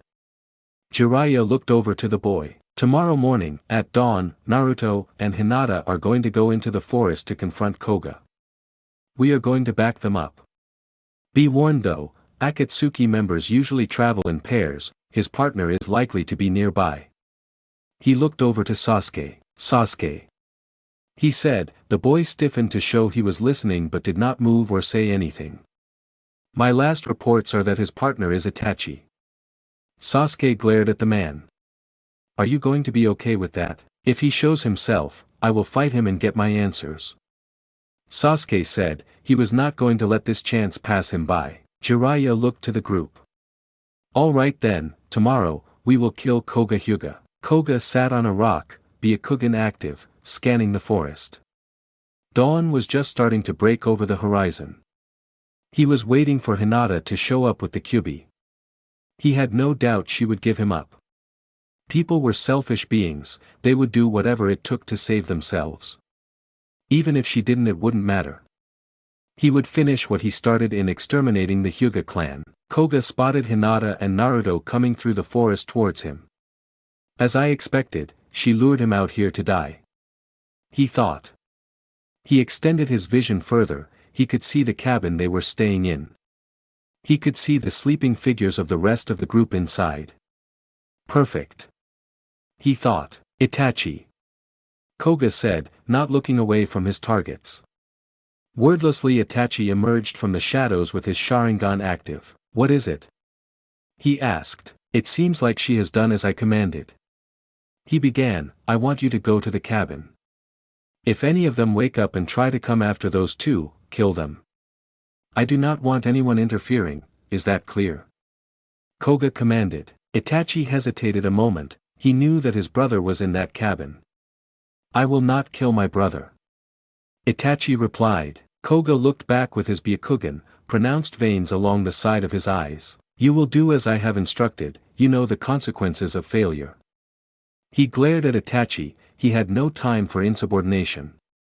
They would obey, or they would die. Itachi's face betrayed no emotion, however, he was angry inside. Angry at Koga for playing with him like this, angry at what he was about to do to these two poor kids. But most of all, he was angry at himself for allowing this to happen.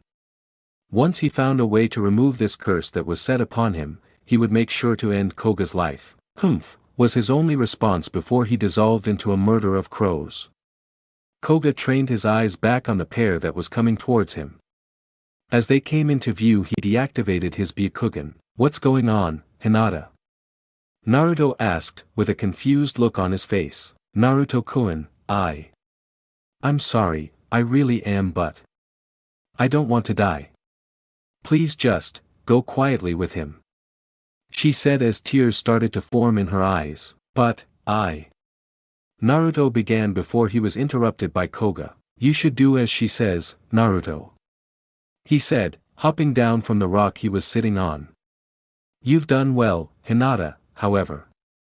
A dark look crept onto his face as Hinata's eyes widened slightly. You are a loose end I cannot allow to leave alone. He brought one hand into a one-handed sign. A pulse of chakra was emitted from Koga. Hinata gasped and grasped her chest, falling to her knees. What did you do to her? Naruto yelled. Hinata's eyes were wide with tears as she fell to the ground, motionless. Naruto knelt down next to her, tearing up. Hinata, no. He said as Koga approached him from behind. How could you do that? He asked, holding her hand. It was necessary, now come Kyubi. If you try to resist, more people will die. He explained as he approached from behind, ready to aim his strike at Naruto's back. Just as his palm was about to connect, Hinata suddenly sprang up and connected a Juken-empowered strike straight to Koga's stomach. The hit connected and Naruto turned around quickly, aiming a Rasengan to the man's chest. Koga lurched forward from the strike to his stomach, he was able to regain his composure fast enough to grab the Rasengan, and dissipate the ball of chakra. Koga quickly disengaged as Hinata was attempting to follow up, and jumped backwards, landing on one foot before dropping to one knee. How? He said, clutching his stomach, you should be dead. He exclaimed. Naruto and Hinata both stood there in front of him, side by side in fighting stances. You underestimate me. Naruto said with a smirk. I've got to watch out what jutsu I use, those gloves of his can negate chakra, he thought. Seems like the Kyubi brat has some tricks up his sleeve. No matter. Koga thought as he concentrated chakra and unlocked his closed chakra points. He activated his Byakugan just in time to see an ice mirror start to form in front of him. He brought up his defensive stance just as Haku came flying out of the mirror, Senbon poised to strike the man's neck. Koga grabbed Haku's wrist and threw him into a nearby tree. Haku flipped and landed with his feet against the tree, pushing himself off again, sending himself back towards Koga. He threw his Senbon then went through some hand seals. Hisatsu Hyoso, certain kill ice spears, he called out as he readied more Senbon. The ice mirror exploded into several spears of ice. Kaiten! Koga exclaimed while spinning in a circle surrounding himself with a dome of chakra. The ice spears and Senbon were easily repelled as Haku attempted to strike with the remaining Senbon in his hand, only to be repelled by the dome. He flipped backwards and landed on his feet. Koga finished spinning and stood there, facing them all. He caught something on the edge of his vision beneath him and leaned back in time to avoid a punch from Kakashi, emerging from the ground. Koga then struck Kakashi square in the chest with a Juken strike, only for the Jounin to dissolve into a puddle of water, soaking Koga. He heard a chirping sound coming from above him, like the sound of several birds. What is Itachi doing? Koga thought, I guess I don't have a choice. A green aura began to emit around Koga and his eyes shifted from the pale lavender to a bright blue with a golden lotus pattern around the pupil. His body became engulfed with opaque green flames, 9 black orbs floating behind him. He raised his arm and one of the black orbs went above him and stretched out into a thin layer, surrounding him. Sasuke came crashing down into the barrier. Chidori! He cried as he thrust his left hand full of lightning into the barrier. Sasuke watched as his jutsu was absorbed into the substance. Sasuke! Don't touch those balls! Kakashi yelled from a distance. He had only heard of them and never seen them manifested before. If the stories were true, they had more devastating power than anything. Sasuke looked in surprise as the balls came rushing towards him. He channeled his curse mark around his body, to give him extra strength, and stuck his sword downwards into the barrier as he channeled his chakra through it to give it extra power. To everyone, including Koga's surprise, the sword pierced straight through the barrier and embedded itself into Koga's shoulder. The man howled in pain and he began to bleed heavily from the wound in his arm. Sasuke quickly removed his blade and jumped away, sheathing it. Koga gripped his shoulder and glared at Sasuke. How was it possible he was injured? He should be invincible in this form.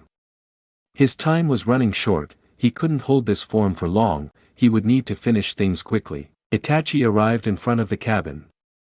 He had observed it earlier and discovered there were no other exits. If they wanted to leave, they would need to go through him. He began to wonder what he would do if Sasuke came out. Would he be able to kill him? He would have to do something. He would gladly die for his brother if it came to it, but he wanted to remain alive, to keep an eye on Koga. He surveyed the cabin, nothing was moving inside. Minutes had passed and still, no one stirred inside the cabin. Faint sounds of battle could be heard, coming from the direction of the forest. Strange, it should have been easy for Koga. He thought. He suddenly got a thought and a smirk began to form on his face. He entered the cabin and threw a kunai at the first body. The kunai struck Haku in the chest and he immediately dispersed in a puff of smoke. He sent kunai flying at the remaining forms in the room with the same result.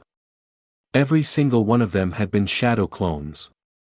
Itachi could only smirk. Naruto had managed to outsmart 2 S-rank criminals. Itachi thought for a moment, Koga would know by now that it was a trap and would expect his presence. On the other hand, he would be too preoccupied with his opponents to accurately tell how much time had elapsed. Itachi decided to take his time returning to his capture. With any luck, maybe, the group would be able to kill Koga and rid him of this curse. Jiraiya sat nearby, silently observing the battle between Koga and the group. He had hid himself behind a barrier genjutsu that was able to fool even the Byakugan. He had not seen this type of transformation before, he had only ever heard about it. It was related to the Rikudu Sennin, some very powerful chakra. How strange to see it here, he had thought it to be long gone. Even if one of his former students had the Rinnegan. He pondered what to do and how long they could last against such a foe until he saw Sasuke pierce through the truth-seeking orb and the flame-like cloak. Jiraiya looked on in surprise, the Chidori wasn't enough to break through but a simple sword swipe was. He knew the sword had some ninjutsu negating abilities but those orbs were far above normal ninjutsu. He ran through some hand signs and bit his finger. He slammed his hand on the ground. Kuchios. A small blue frog appeared before him in a puff of smoke. What's up, Jiraiya? The frog asked. I need you to deliver a message to the group over there. He said, pointing over to Naruto. The frog nodded. What's the message? He asked. Tell them, I need some time to prepare, they just need to stall for now. Roger that. The frog said before hopping away. Jiraiya sat down with his legs crossed, hands resting on his knees. I'm still bad at this, please be alright until I can arrive. He thought as he began meditating and drawing natural chakra into his body. Naruto stood side by side with Hinata. Both of them in fighting stances, ready to defend themselves. Sasuke stood to Naruto's left, hand on the hilt of his blade, Sharingan and curse mark fully active. Haku stood to Hinata's right with Senbon in hand. Kakashi was in front of them all, headband lifted revealing his Sharingan. This was a powerful foe, not one to be underestimated. What should we do? Naruto asked. This man was truly strong. We have to avoid those orbs. They are called truth-seeking orbs. They are made up of all of the elements. They can negate any ninjutsu and have been rumored to be able to turn people to dust. I don't know if the last part is true, but I think it's better to not find out. Kakashi replied.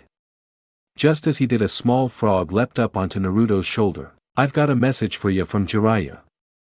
The toad said. Naruto nodded and looked to the frog. He said he needs some time and to stall. The frog replied, stall. He must have something big planned. Naruto thought. Got it, you can go back now. Naruto said. The frog nodded and disappeared in a puff of smoke. We need to stall him. Is there anything we can do to obscure his vision, Hinata? Naruto asked. She shook her head. His vision is stronger than mine and I can see through almost anything. There's a small blind spot behind his head, but he's holding most of those orbs there. She remarked. They all nodded. Let's just throw everything we can at him, don't overexert yourselves. Haku, can you start with the ice mirrors? Maybe we can trap him until Ero Sennin is ready. Naruto said. Haku nodded and began going through some hand signs. Koga simply observed for now. His shoulder was wounded, but he knew it would be foolish to attack them 5-on-1. He needed to hurry things up, but if he pushed himself too far he would run out of this power at a bad time. He hadn't quite mastered it yet and could only hold it for so long. He saw Haku go through some hand signs. He observed as ice began to form around him. Mirrors of ice created a dome. He watched as the boy walked up behind one of the mirrors and blended into it. Makio Hyosho, demonic mirroring ice crystals, Haku said as his image was reflected across all of the ice mirrors. Without a word he began his assault, moving faster than most ninja could see. He began to jump in between the mirrors, throwing Senbon needles at Koga. The man easily evaded or deflected the incoming needles. As Haku went for another strike, he passed far too closely to Koga and his wrist was grabbed. Koga aimed a Juken strike at his chest, but winced from the wound on his shoulder and slightly missed a fatal blow. Nonetheless, the strike had enough force to send Haku flying through one of his mirrors, shattering them all. He crashed along the ground before stopping hard against the foot of a tree. He clutched his chest. Seems like all the chakra points in his chest had been closed and it was spreading. He gripped his chest harder as his vision began to fade and slowly fell to the ground as he lost consciousness. As the ice was falling to the ground around Koga, he saw a flash of steel. He dodged to the side as Sasuke was charging at him. He kicked out at Sasuke, sending him flying away, and brought his arm and grabbed Kakashi's wrist, lightning crackling in his hand. You are far too slow, Kakashi.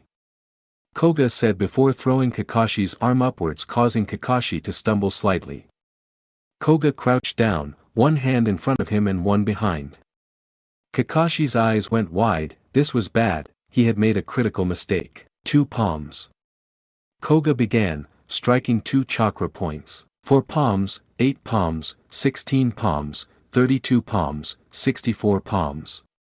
Koga unleashed a flurry of blows with each strike. Kakashi could do nothing but take the hits. The man was simply too fast. 8 trigrams, 128 palms. Koga exclaimed, landing a devastating series of blows to Kakashi with one final strike to the chakra coil, sending him flying backwards. Kakashi landed on the ground, unconscious. His chakra system had been cut off. Hinata observed Kakashi's chakra system. He was still alive, but he could no longer fight. Sasuke landed next to Naruto and Hinata. What now? He asked.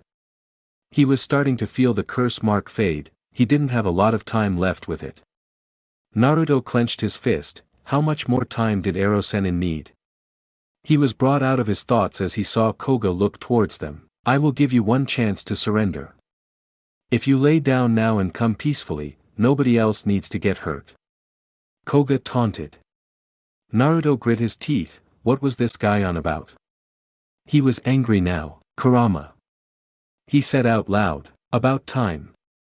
I'll give you whatever you need. He replied. A red cloak began to surround Naruto, his fangs and nails grew sharper, whisker marks deepened and eyes started to glow red. One waving red fox tail waving behind the cloak. Naruto-kun. Hinata asked with concern. Don't worry, it won't hurt you. Naruto said, grabbing her hand. The chakra cloak was hot but didn't hurt. She nodded with relief. Sasuke, Hinata. Naruto said looking to each of his comrades. Let's kick his ass. Sasuke's curse mark flared further, covering his body with the black markings. Uchiha Ryu, Higasa no Mai, Uchiha style, Halo dance, Sasuke said as his sword went ablaze. Mizu no Yoroi, water armor, Hinata called out as her body began to get surrounded with water.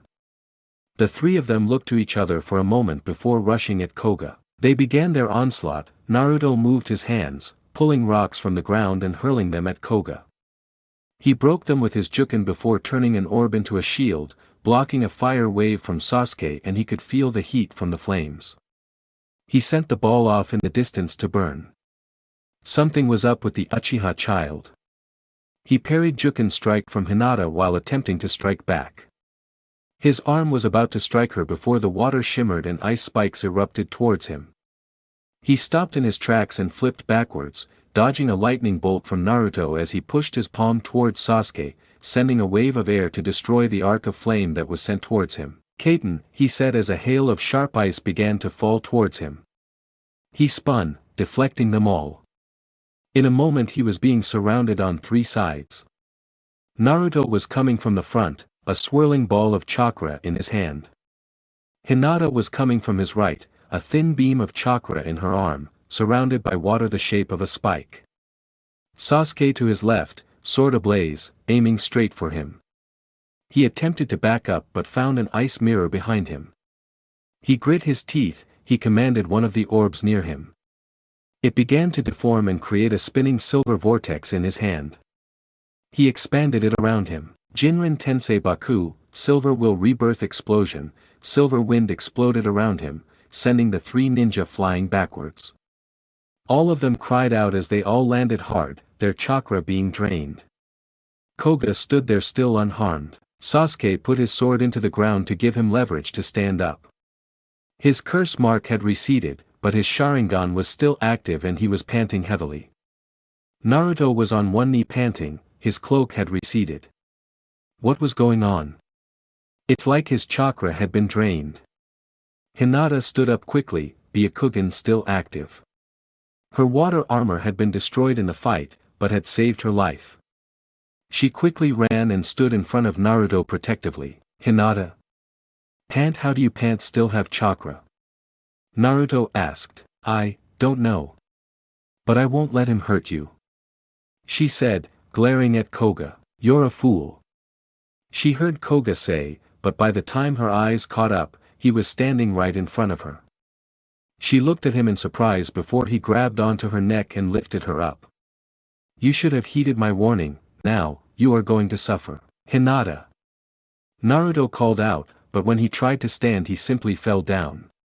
He didn't have the chakra to move. He grit his teeth and clenched his fist. Sasuke also attempted to move but the strain on his body was too much and he fell. Damn it, I don't have enough chakra, Sasuke thought. Hinata squirmed and grasped the hand that was clutching onto her neck when she saw a red blur as Koga was struck and sent reeling backwards. Suddenly her neck was free and she fell to the ground on her ass.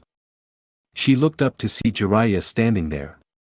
His facial features were slightly different, his nose was larger and his eyes were yellow like a frog's. The red markings beneath his eyes stretching further down. You okay, kid? Jiraiya asked, looking back at her. Hinata could only blink and nod. Both Naruto and Sasuke looked up with surprise and relief. Jiraiya smirked and looked back to Koga. Don't worry kids, the great toad sage has arrived. Jiraiya stood facing Koga, neither one of them moving. Koga was examining Jiraiya with his Tensegan active. He could see a strange chakra flowing through the man's body. What is that? Naruto asked, looking at Jiraiya. He could feel the power emanating from him. It's called Sage Mode Kid, uses natural energy. I don't like using it much, it tarnishes my dashing good looks. He said with a wink. Natural energy? Naruto thought. He remembered Kurama had mentioned something about that when Sasuke had first gotten infected. Isn't that what happens to Sasuke when he uses his mark? He asked. Jiraiya raised an eyebrow at Naruto. The kid was sharper than he looked. That's right kid, Sasuke over there just has a different version. Jiraiya trained his eyes back onto Koga. That's how I got the idea to use this mode, when Sasuke's sword went through his shield. Seems like natural energy is a counter to whatever he's become now. Jiraiya paused a moment. You two, get up and go get Sasuke. Hinata, it looks like you are immune to his chakra sucking. I need you to transfer some chakra to the other two. I can sense that his partner is on his way, he'll be here soon. I know you are weakened after your fight but you need to keep him away while I deal with Koga. Hinata placed her hand on Naruto's back and concentrated, lending him some of her chakra. Naruto could feel it in his body, it felt comforting and warm. He regained his strength and stood up. Thanks Hinata. He said with a small smile. Can you give me more chakra, Kurama? Naruto thought. The seal will only allow so much chakra through, if you tweaked it a bit, I could give you more. He responded. Naruto rolled up his right sleeve. He wasn't really sure what to do next but he followed his instincts. He channeled chakra into the key that was given to him. Seal markings began to appear along his arm and small chakra flames lit up on each finger. He placed his hand on his seal and turned it slightly. He could feel the seal loosen and the Kyuubi's chakra came pouring into him. It was almost too much to bear, the cloak came rushing around him. His knees buckled and he was forced to kneel, panting heavily. Are you okay, Naruto-kun? Hinata asked. That had scared her, she didn't expect him to lurch forward like that. I'm fine, he said, panting heavily. He took a moment to catch his breath and stood up straight. He felt even stronger than he imagined. Let's get over to Sasuke, he said. Hinata looked at him a bit uncomfortably. She knew this was still the boy she loved but seeing him like this was difficult for her. She shook her head. If Naruto trusted the Kyuubi, then she would too. She followed closely behind him as they arrived at Sasuke. How you holding up? Naruto asked, extending his hand to Sasuke. The latter accepted the hand and pulled himself up. My chakra is drained and I don't think I can pull any more out of the curse mark. He said. Naruto started pushing some of his chakra into Sasuke. He winced, the chakra was foreign and difficult to bear. It's a bit strong, bear with it for a sec. I need you in top form if we're going to. Naruto trailed off as he looked up to see a figure standing on a tree above them. The man looked down with glowing red Sharingan eyes. Ni-san. Sasuke said, looking straight at his brother. Sasuke. The man replied. Itachi. Koga said. Everyone glanced at the man. Cover me while I deal with Jiraiya. Deal with them as we agreed. He got into a fighting stance and rushed at Jiraiya. The two men began to fight in a fierce taijutsu battle. Jiraiya was able to counter with his frog Kyumite, glances still inflicting damage while Koga's Juken offered the same damaging power. Itachi ran through a quick series of hand signs and glanced at Naruto. Naruto stared him right in the eye as he formed a water spear in his hand. The spear then hardened into ice before Naruto launched it at full force straight at Itachi. The spear struck its mark dead on before Itachi erupted into a murder of crows. Naruto looked around wildly only to see he was alone in the forest, crows flying around him. Hinata and Sasuke had disappeared. I did not come here to fight you, Naruto-kun. Itachi exclaimed, his voice seemingly coming from everywhere. Like I believe that. Naruto replied, eyes scanning for Itachi. Please just listen to what I have to say. Itachi's disembodied voice said again. Am I inside some kind of genjutsu? Naruto thought, Kurama usually was able to kick him out of these, but for some reason he wasn't. You are within my Tsukuyomi. I control space and time in here. Itachi continued, so you can read my thoughts then. Naruto said, it was a natural thought. Itachi exclaimed. I did not come here to discuss this. Naruto-kun, how did you remove the mark that was placed upon Hinata-san? Itachi asked. Naruto looked at him confused. Why would he care what his partner did, unless... Suddenly the world started to shimmer and the crows disappeared. Naruto looked around and saw Hinata with her hand on his shoulder. She had sent some chakra into his system, disrupting it and breaking the genjutsu. Naruto-kun, wait before attacking him again. I can see the same mark that was on me on his heart with my Byakugan. I don't think he wants to fight us. She whispered, don't look into his eyes again, that's how he catches you. Sasuke said. Naruto nodded but kept his cloak active, he still didn't trust Itachi. He got you too? Naruto asked, looking at Itachi. The man remained silent but the look in his eyes said everything. Naruto looked down and clenched his fist. Can we do something to help him, Kurama? Naruto asked. I can imbue the power into your hand, but you need to hit him right in the heart. It won't be easy and you'll only get one shot, Kurama replied, and he began to focus his chakra into Naruto's hand. Naruto looked and saw the mark of the fox on his hand. Can you restrain him? Naruto asked his teammates. They both looked unsure but nodded. Hinata dropped into a Juken stance and Sasuke put a hand on his blade. Naruto jumped towards Itachi, summoning several shadow clones. Itachi pulled out some kunai. He threw two behind him without looking, striking two clones, causing them to disappear. He threw two more in front of him, hitting two more clones. He grabbed Sasuke's wrist that was holding onto a sword and threw him into Hinata, who was jumping at him with a Juken strike. The two collided and were sent flying. They collided onto the ground not far away.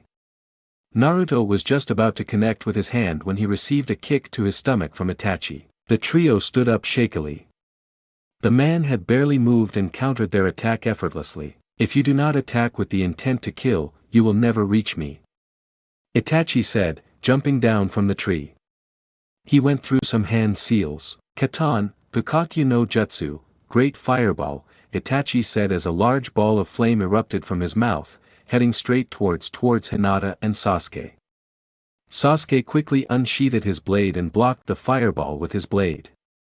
He was holding the ball back, the force was pushing back on his hand. Suddenly he noticed the color of the flame start to change, it went from the standard orange flame to pitch black. Sasuke looked bewildered but kept his sword up. Go Hinata. I've got to hold this. He said, holding his blade. Hinata looked at him hesitantly before nodding and rushing to Naruto's side. What are we going to do? Hinata asked as she kept a watch over Itachi. She could see Koga and Jiraiya still fighting off a little bit. We'll have to attack him at the same time. Do you trust me, Hinata? Naruto asked. Of course I do, Naruto-kun. She said. He reached and grabbed her hand. She felt the chakra cloak extend from him and envelop her body. She winced a bit, it was hot and felt strange. But she felt powerful, more powerful than ever before. We'll fight him like this. Put on your water armor, I have an idea, but it's going to hurt. Can you take it? He asked, gently squeezing her hand. She looked at his eyes and saw it was going to pain him to do whatever he planned. She squeezed his hand back, she trusted him completely. If he needed her to endure some pain for him, she would gladly do it. Of course Naruto-kun. She said. Naruto nodded. I need you to latch onto him, as tight as you can and don't let go. With the water armor, I'm going to electrocute him. The cloak should protect you from most of the hit. He said as he let go of her hand to gently rub her cheek. She leaned her face into his hand and nodded. They both looked back to Itachi and ran full speed at him. They both aimed a strike at him, Hinata with Juken, Naruto with electricity. He grabbed their wrists and threw them downward.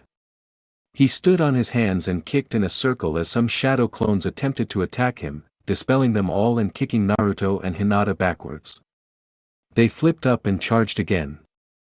Hinata on Itachi's left with Naruto attacking from the right. They both attack him simultaneously from either side. Itachi perfectly countering them even with the two of them moving in perfect harmony. Any attack aimed at Hinata she either dodged or Naruto blocked, the same could be said for him. Itachi was starting to lose some ground, they were attacking with such ferocity, with Naruto throwing elemental attacks in the mix to throw him off. He dodged a few flames from Naruto.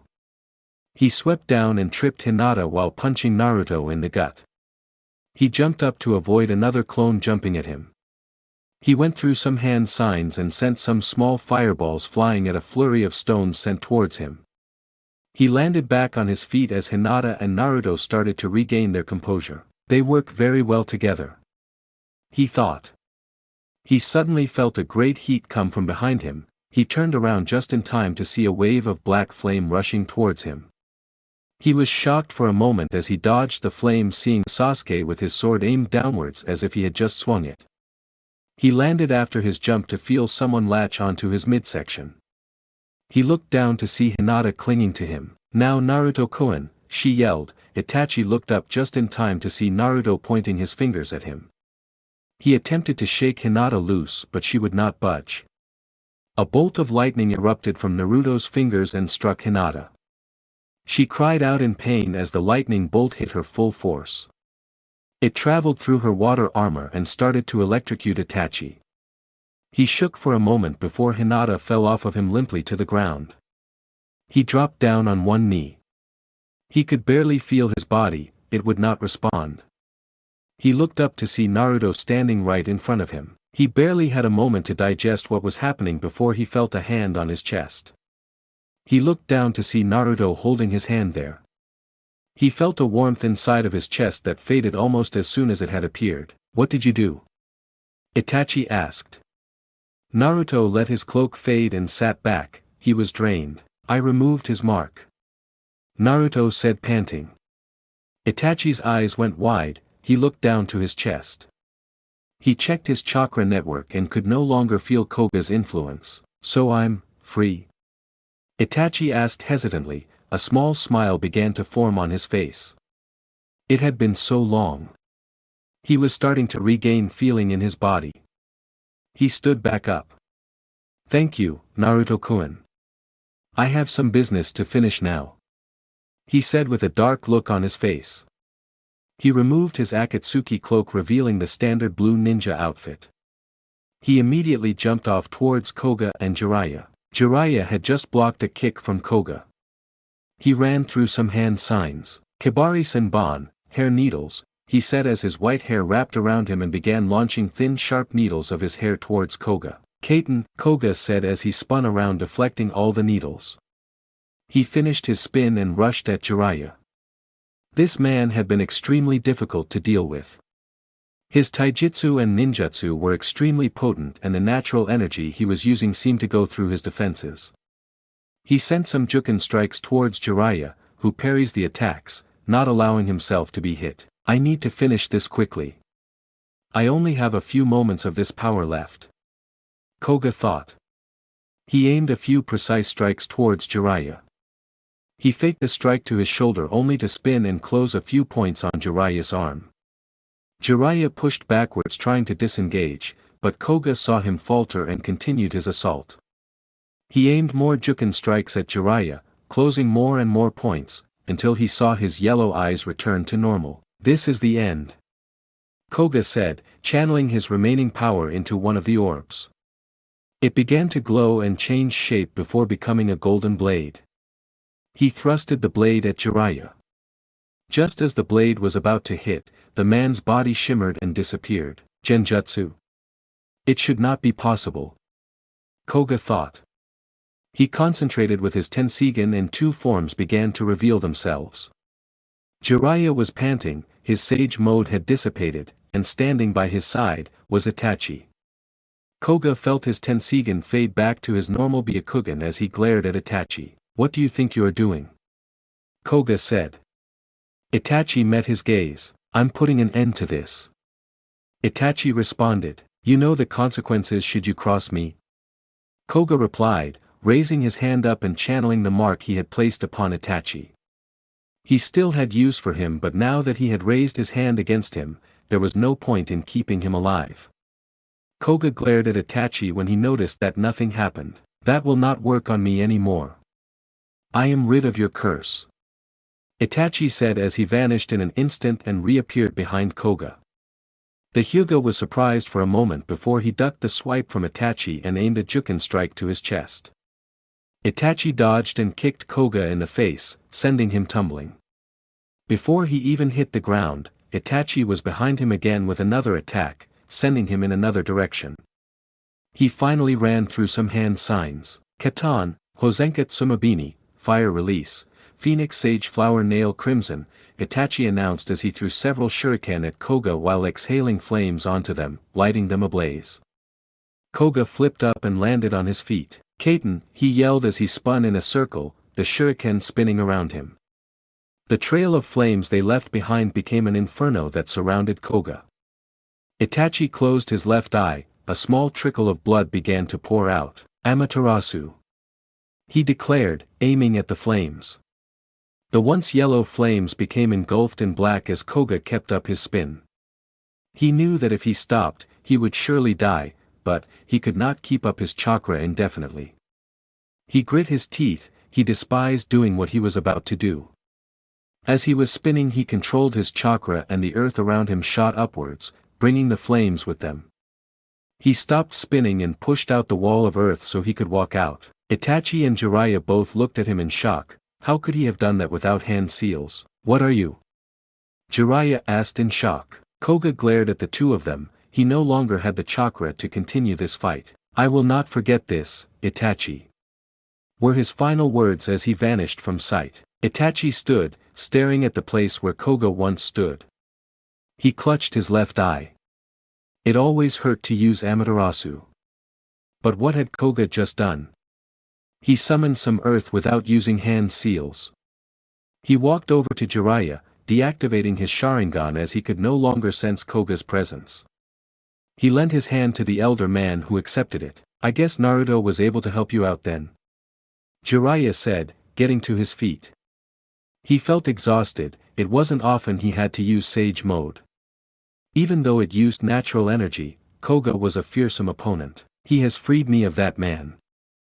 I owe him a debt I can never repay, Itachi stated.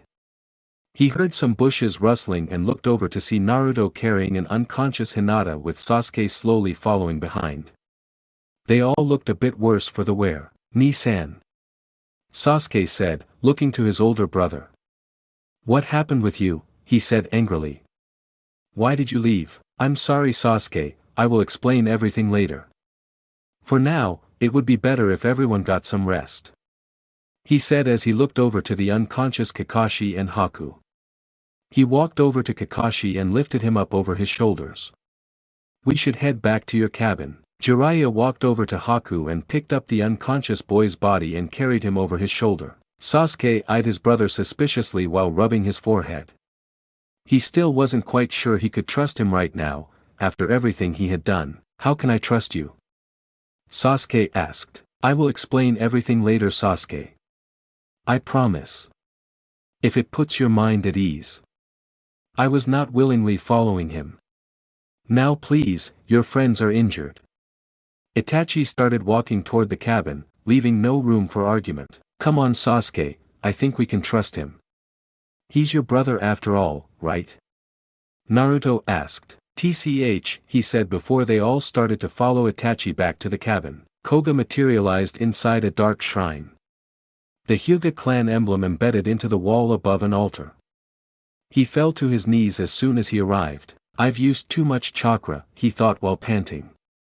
He had not expected them to put up as much of a fight as they did.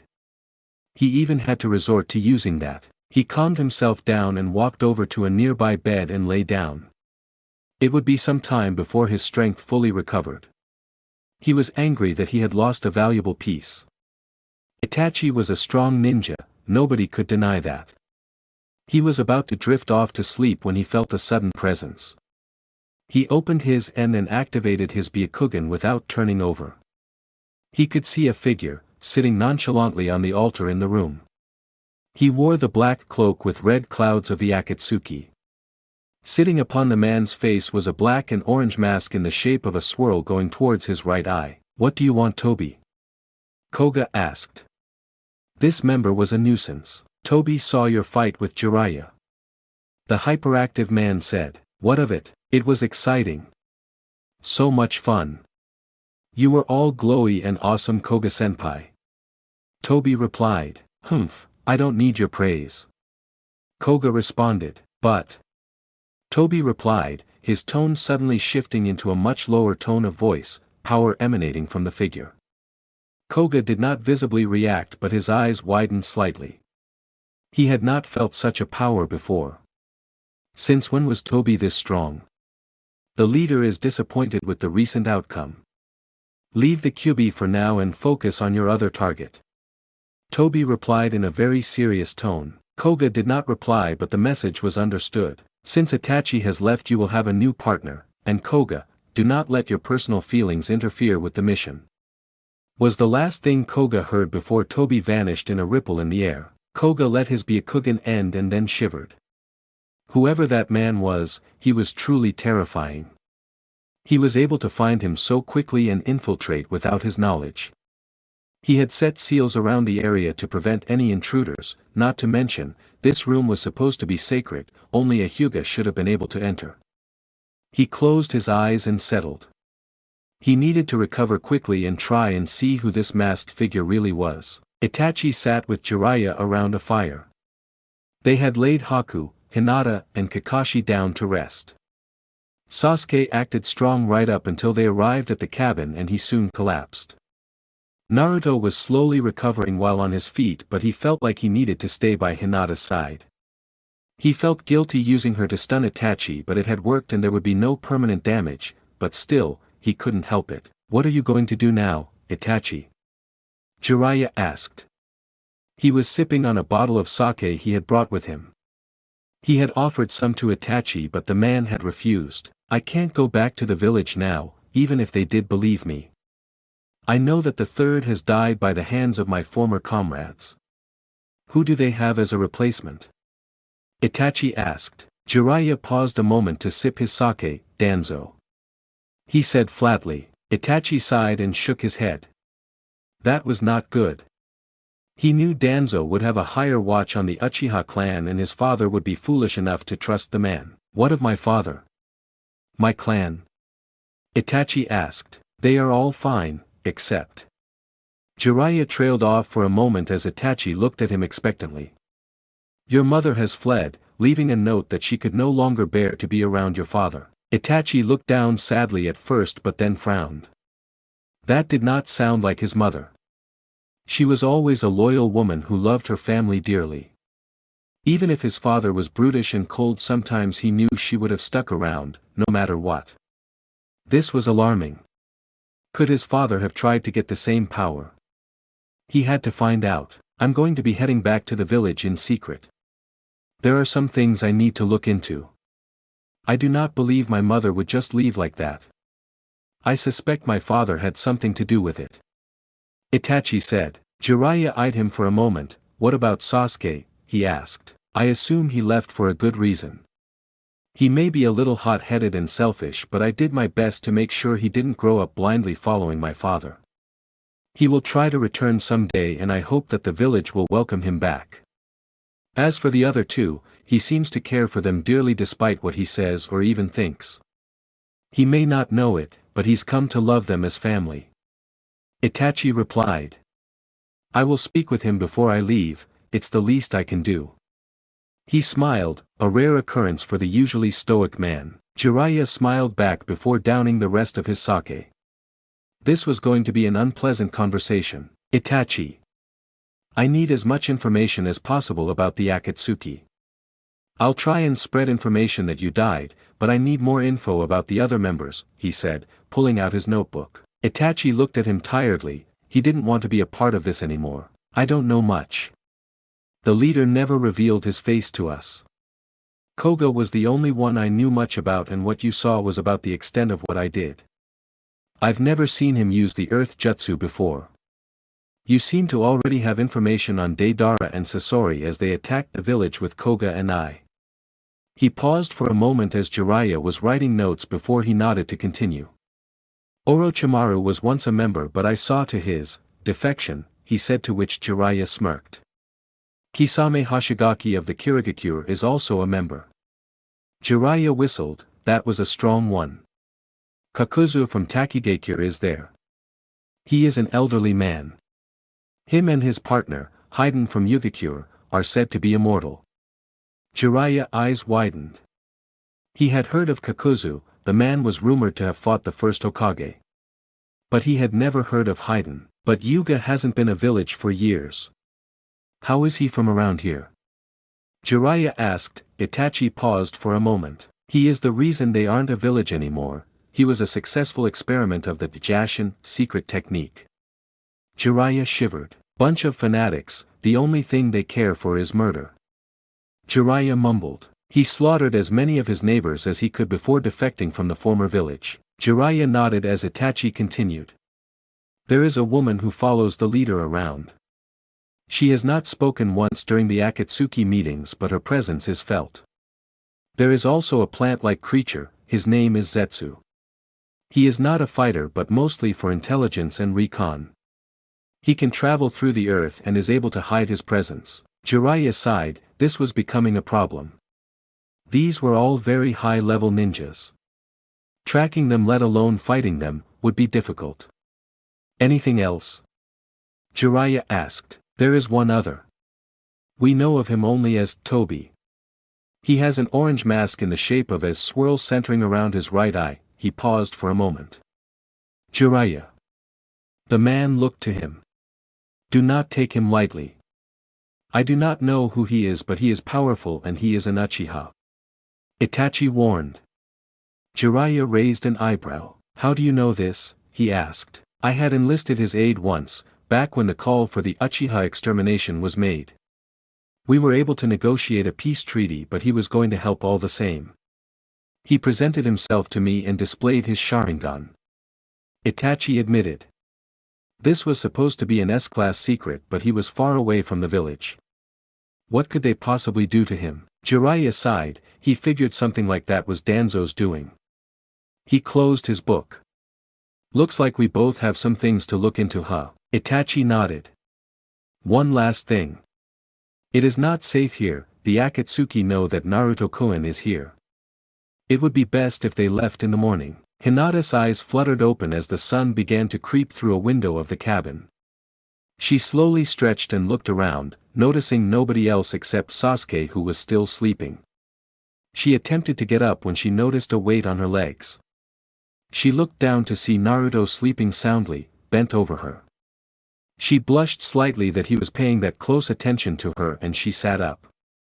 He was sleeping soundly with a small bit of drool coming out of his mouth. She giggled at the sight and gently touched his hair.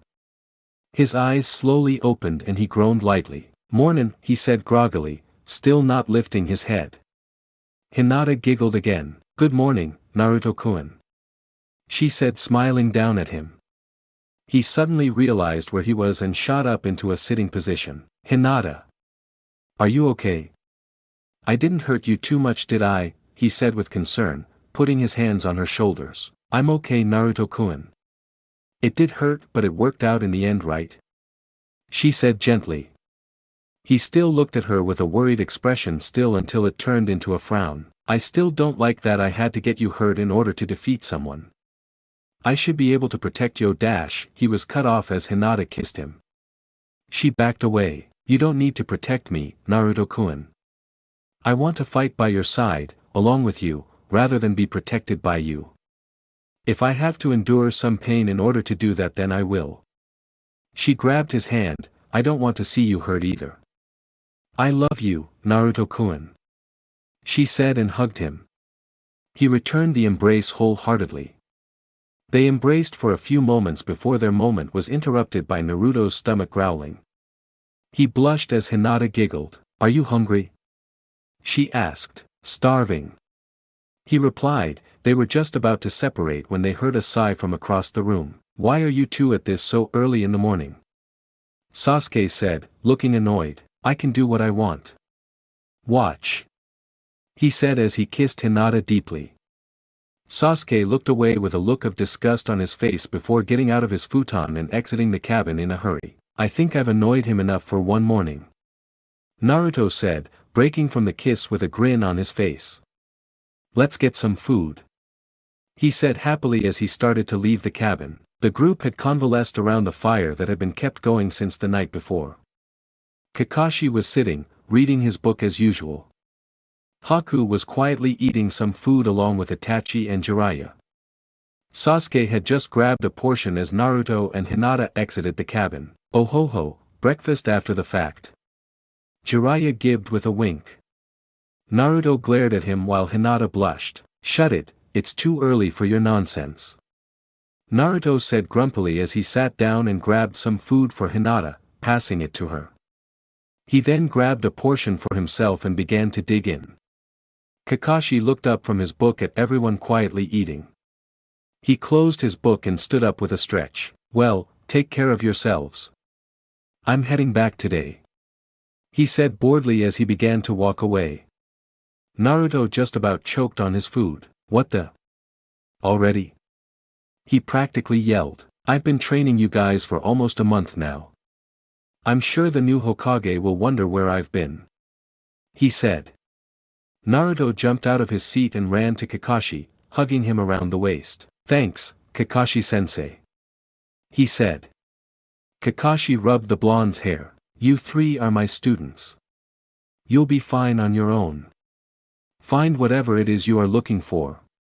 He put his hand on Naruto's shoulder. But be careful. You are wanted by the Mist Village for what you guys did to those Umbu. Kakashi said quietly. Naruto looked down sadly.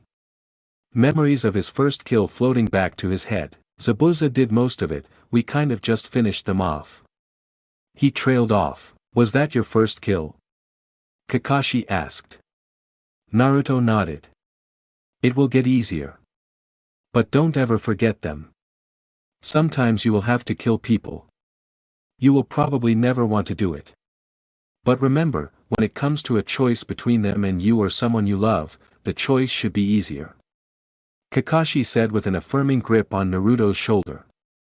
The boy remained silent but understood. Okay, I need to be heading back now. But remember Naruto, you still have allies in Konoha. Me, Irika-sensei, and all of your classmates. He smiled underneath his mask as Naruto started to tear up slightly. He rubbed his eyes and nodded. Arigato, Kakashi-sensei. No problem kid.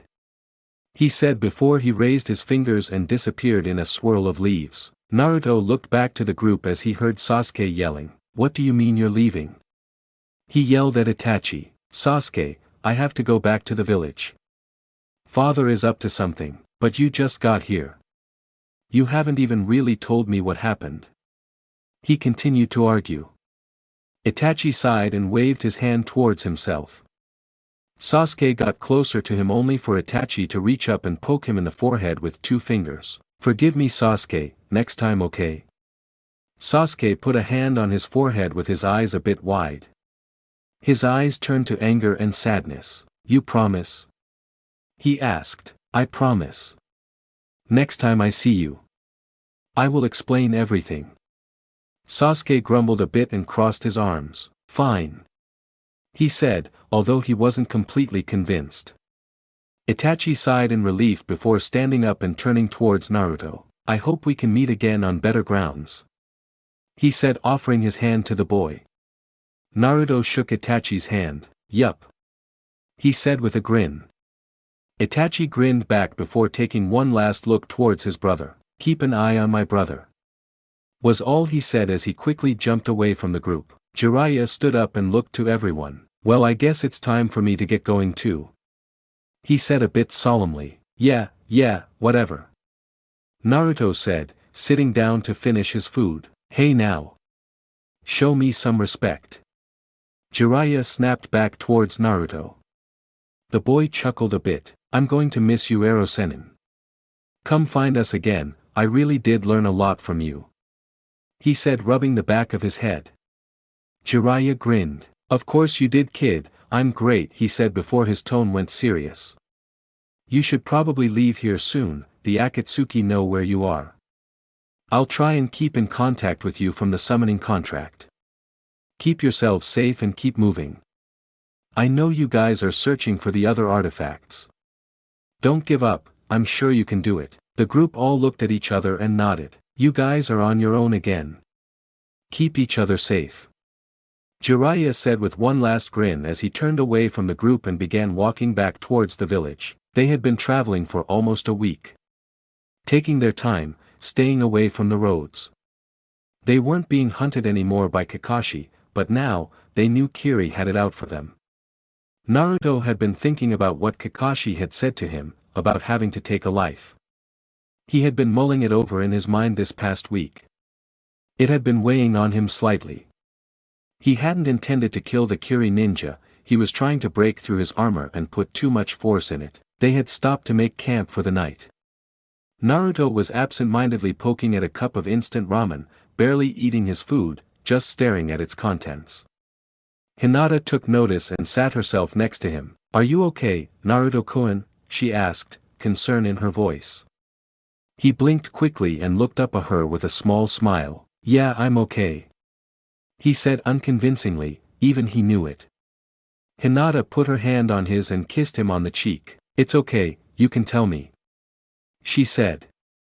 He hesitated a moment and sighed. I was just thinking about those Kiri ninja we fought. I didn't mean to kill him. It was my first kill. It still feels weird. He said, placing his other hand over his chest. Hinata looked down sadly. She may not have directly killed the man she had fought, but it was her fault that he was dead. What are you whining about? We're ninja, it's our job to kill people. Sasuke piped up from across the fire they had built. Naruto grit his teeth. And you felt nothing when you killed your opponent? Naruto asked, getting angry. I did feel something. But I didn't let it bother me, it's just the way it is. I didn't enjoy it, but I'm not going to wallow in self-pity because of it. He said, taking a bite of his food. Hinata frowned over at him. She knew he was right, but he didn't have to be so harsh about it. To her surprise, Naruto let out a deep breath. Yeah, you're right, he said, uncharacteristically, looking down sadly. Sasuke-san, there was no need for rudeness. Haku said as he approached the campfire. He had been off gathering some natural herbs for medicine. He turned to Naruto. Naruto-san, allow me tell you something. He sat down next to him. Zabuza-san always said I was too soft. I am a killer, trained by Zabuza-san in the art of silent killing, and yet, I do not enjoy killing anybody and would rather incapacitate. He pulled out a senbon. These are not normally designed for killing a target, but disabling them. If you do not wish to kill, then you must find a way not to. But, what about when you killed that guy, the one who attacked Zabuza? Naruto asked, remembering the feel of the warm blood that had covered his face, he shuddered a bit. Haku's face darkened. Those who threaten people who are precious to me will feel my full wrath. If I must kill to protect someone I care about, then I will. He said firmly but gently, I think I get it. Naruto said slowly. He did feel a bit better about it. It made sense to him, it was just as Kakashi-sensei had said. If it came down to a choice between us or them, he felt like he would be able to do it again. Good. Haku smiled. Do not dwell on these things, Naruto-san. Thanks, Haku. Naruto said with a goofy grin. We should probably get some sleep, Naruto-kun, Hinata advised. They had a tough road ahead of them. We will be passing near Odo, they are a new and unknown village, we will need to tread carefully. Sasuke placed a hand on his shoulder, the mark was starting to burn. Whoever the man was that given him this mark, was getting closer. He shrugged off the thought, it didn't matter. He had made his choice, he wasn't going to allow this thing to control him. Sasuke took the first watch as they settled down for the evening. None of them noticed the dark figures, observing them from a distance. A figure sat in a small, dark room. dim light coming from the few candles that were hung on the wall. The figure was looking through some scrolls, with a wicked smile on his pale white face. He heard a knock at the door. "What is it?" the man asked. The door opened to reveal a silver-haired man with glasses. His hair was tied back behind his head. He wore a purple ninja outfit. "Orochimaru-sama," the gray-haired man began, "our scouts have found Sasuke Uchiha on the edge of the country. He'll be passing by shortly with his companions." Orochimaru smiled. "Very good, Kabuto. Send a welcoming party to greet them. I want Sasuke-kun brought back alive. Do what you wish with the others." Kabuto smirked. "He's traveling with some rare companions. The Kyuubi for one, as well as the last Hyuga and an ice element user. Are you sure you wouldn't rather have them as experiments?" Orochimaru chuckled. "I have no need for the Kyuubi. Get rid of him, it will annoy the Akatsuki, which is always entertaining."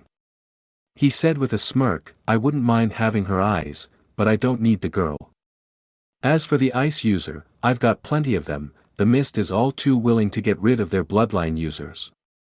He licked his lips. The only thing he cared for was Uchiha blood. The Sharingan was the real prize, but one of his experiments could certainly benefit from the Byakugan. "If I may, Orochimaru-sama?" Kabuto asked. "I could use the Byakugan myself. It would make my medical procedures much easier." "Ku, do as you like," he said as Kabuto bowed as he left the small room, closing the door behind him. He walked through the maze-like hideout until he reached a room where 4 figures were sitting around. "I have a job for you 4. Kabuto said. "Fuck off 4 eyes, I don't take orders from you," a red-headed girl said. "Taiyuya, a lady should not speak that way," a very large man with a mohawk said. "Stinking fat ass," she said in his direction. "These orders come directly from Orochimaru-sama," he said with an annoyed expression on his face. "Insubordinate bitch," he thought. "He wants the 4 of you to go and escort Sasuke Uchiha back to this compound. He is not to be harmed, is that clear?" He glared at the 4 of them. One teen, with seemingly another head behind his normal one, with neck-length silver hair covering half his face, smirked. "He should come willingly, but if he doesn't, convince him," Kabuto added. "Now, he is traveling with 3 companions. I want the girl's eyes, I don't care what else happens after that." The same boy from before smirked again. "This was going to be fun. What's so special about her eyes?" Taiyuya asked. "She has the Byakugan." A darker-skinned boy with black hair tied behind his head smirked. It was a perfect opponent for him. "Any questions?" Kabuto asked with a smirk. None of them responded as they quickly left the base. Naruto was leading the group through the trees. They wanted to get out of the land of sound as quickly as possible. They were traveling in a diamond formation. Naruto in the front, Haku on the left, Sasuke on the right and Hinata bringing up the rear. "Do you see them, Naruto?" Sasuke asked from behind him. "Yeah, there's 4 of them, they've been keeping an eye on us for quite some time now. They shouldn't be able to take us by surprise, keep an eye on them anyway. There's a lot of really big spider webs around here," Hinata said with a shiver. "Afraid of spiders, Hinata?" Naruto asked teasingly. "Don't worry, I'll protect you, Fro dash. Naruto-kun, watch out." Hinata interrupted him as she spotted dozens of kunai, with explosive tags attached, head straight towards him. They all exploded with him at the center. The group looked in horror until the smoke cleared and Naruto was standing there with barrier of ice surrounding him. He withdrew his outstretched arms and let out a breath. "Phew, that was close." He let the barrier of ice down. "Thanks for teaching me that, Haku," he said with a grin. Haku quickly threw some senbon needles at some incoming kunai, stopping them in their tracks as they exploded. Sasuke, with a quick sword swipe, deflected some more kunai as he made a second swipe, cutting all the tags in half, nullifying their explosives.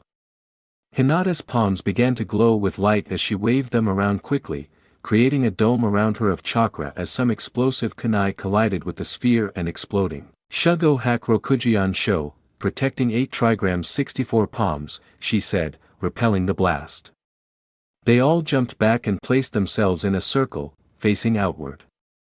The four of them stood back to back as four figures began to emerge from the forest, surrounding them. "This is the pussy we're supposed to be bringing back to Orochimaru-sama," a red-headed girl said. "Taiyuya, a lady should not talk like that."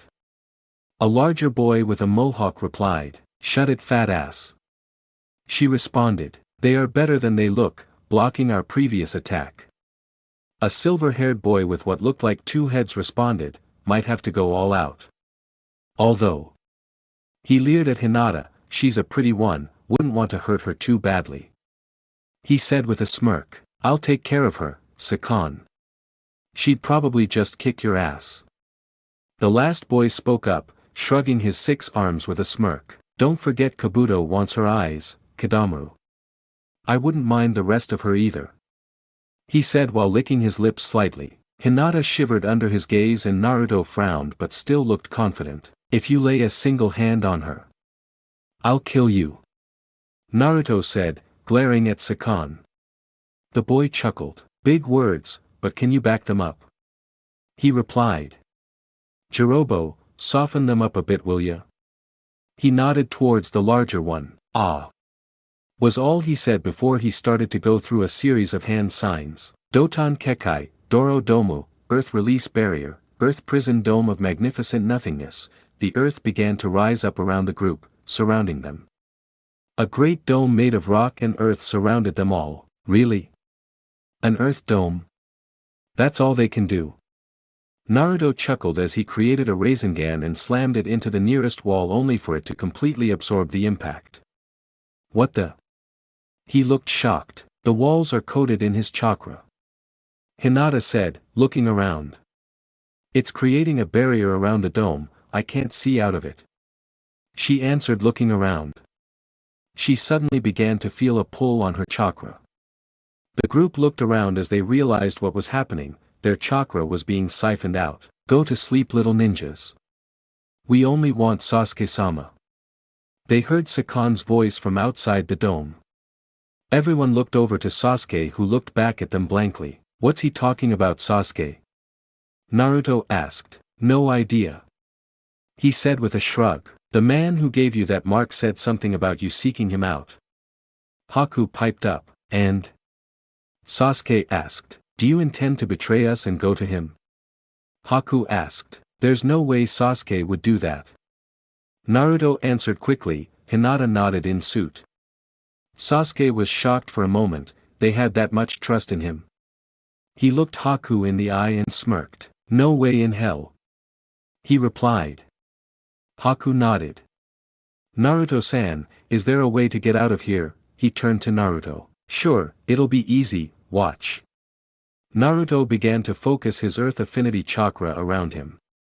The dome began to shake. Jirobo looked in surprise at the dome he was holding. "What's going on?" Sakon asked, seeing his teammates' reaction. "I can't hold them for much longer," Jirobo said flatly. "Tch, useless dickhead." Taiyuya replied, readying her flute. "Guess we'll have to fight them, huh?" Kidamu answered, creating some gold arrows from his mouth. "Heh, heh, heh, should be fun," Sakon said, parting the hair that was covering one of his eyes. The dome shook as Naruto gave a quick yell and it exploded outwards, the four of them standing in battle stances. Kidamu launched an arrow at each of the members. Hinata evaded her arrow so it landed in the ground. Naruto grabbed his out of thin air and crushed it in his hand. Sasuke used his sword and split it in half while Haku created an ice spear that collided with it. Taiyuya pulled a small ocarina out of her pack. This instrument was different and a special one, she had created it to only serve one purpose. She began playing a soft melody on the instrument. Naruto and the group suddenly began to feel very tired, eyes getting heavier. Genjutsu, Naruto thought as he tried desperately to keep himself awake. He took a frantic look around. He could see Hinata and Sasuke also fighting the spell, even though they should be immune to Genjutsu. "Seems like it's working." Naruto could hear Sakon sneer at them. He fell down to one knee, doing his best to keep his eyes open, but it was becoming hopeless. Even with those special eyes of theirs, seems like sound-based Genjutsu will still work, he said with a chuckle. Naruto watched as Sasuke came closer to him and delivered a hard kick to his face as he laughed. Naruto landed hard on the ground and could only look around, he felt too tired to move his body. Sasuke's eyes were almost closed, he had his sword in the ground, barely holding himself up. Hinata was down on her knees, her eyes no longer had the Byakugan veins next to them and were barely open. Haku was on all fours, gritting his teeth. I can't. Naruto thought, as his vision started to blur. Sasuke gave him a hard look, one that meant don't give in. I'm sorry, everyone, I can't. Were his final thoughts before his vision finally went black and he drifted off to sleep. Tayuya stopped playing her flute when she saw all four of them finally close their eyes and collapse to the floor. What trash! She commented, before walking over to the now unconscious group. I'm going to enjoy this, Sasuke said with a smirk as he walked over to Hinata and looked over her body for a moment. She was young, but she would do fine, it was always nice to break in a new one. Kidamaru, tie them. Sasuke said. The spider-like boy complied and began expelling spider webs from his mouth. Naruto could still hear voices as he woke up in his mindscape, Kurama sitting there, watching him. You need to wake up, kid. Bad things are going to happen to your mate if you don't, Kurama said to him. I know that. Naruto said frantically as he could hear Sasuke's voice in his head. I'm going to enjoy this. Naruto's eyes darkened. He looked to Kurama. Can you wake me up? Naruto asked. Not directly. But if you let me, I can take over for you. How does that sound? He asked. Naruto didn't like the idea of the fox being in control while he couldn't do anything about it. Even though he had been there for him, he wasn't fond of this idea. Kidamaru, tie them. He heard the voice again. Naruto grit his teeth, there was no time for this. Do it. Naruto said. Kidamaru was about to start tying up Naruto when he felt a sudden surge of chakra from the boy and leapt back, flinging the web at him. Naruto's red eyes flew open and used his claws to slice the web to pieces. He jumped up and bit his thumb, slamming it onto the ground. Kuchios, Naruto said with the fox's voice. There was a puff of smoke, the Sound Four looked on in shock as the smoke cleared and a pack of large foxes stood next to Naruto. All of them standing taller than the boy, 5 of them in total. Distract these guys for a little while, I need to get these kids to safety. Kurama said through Naruto's voice. Is that you, Kurama? An orange fox with a scar over its right eye asked, sniffing Naruto. Yes, this is my host. He replied hurriedly, as he blocked an incoming golden arrow. He growled at the man who threw it. Ritsuko, with me, help me carry these ones to safety. He began to pick up Sasuke over his shoulder and place it on the white fox. The 4 other foxes charged at the Sound Four. They had ferocious speed and attack power. Kidamaru had one of his arms latched onto and torn off by one of the foxes, he cried out in pain and leapt back. Tayuya carefully dodged the fox but was being pressured too hard to continue playing her flute. Jirobo began to wrestle with one of the foxes, holding it in a tight grip while Sasuke was starting to lose a bit of ground and took a large gash to his chest. Are they alright? Ritsuko asked. Just unconscious, those 4 are something else. Kurama replied as he began to lift up Haku and place him on top of the fox's back. He walked over to Hinata and began to lift her up gently. Be careful with her. Kurama heard Naruto's voice in his head and growled. I know what I'm doing, he thought back with an annoyed expression. Something special about that one? Ritsuko asked. She's my host's mate. He responded, to which Ritsuko chuckled before she began running off. Naruto ran alongside the fox as they could hear the sounds of battle continuing from behind them. Just hold on a bit longer, my kin, we will return to help, Kurama thought as they pushed through the forests to find somewhere safe. Ritsuko and a Kurama-controlled Naruto arrived at a small clearing nearby. The large white fox dropped the group onto the ground. Naruto walked over to Hinata and began channeling his chakra into her. She immediately woke up from the genjutsu and jumped to her feet. She looked ready to strike until she noticed who it was standing in front of her. Relax, girl, I was able to get you all out of there in time. Kurama said through Naruto's body. Seeing Naruto like this still made her uncomfortable. What happened to us? She asked. That girl with the flute cast some pretty strong genjutsu on you all. I'll have you all back up soon.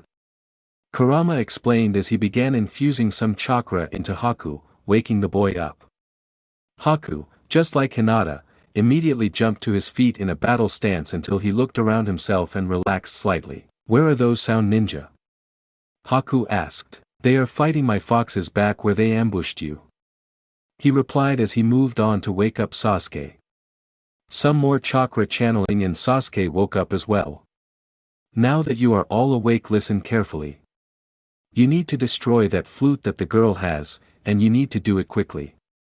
He scolded before Naruto's eyes turned back to their normal shade of blue. Everyone looked at each other.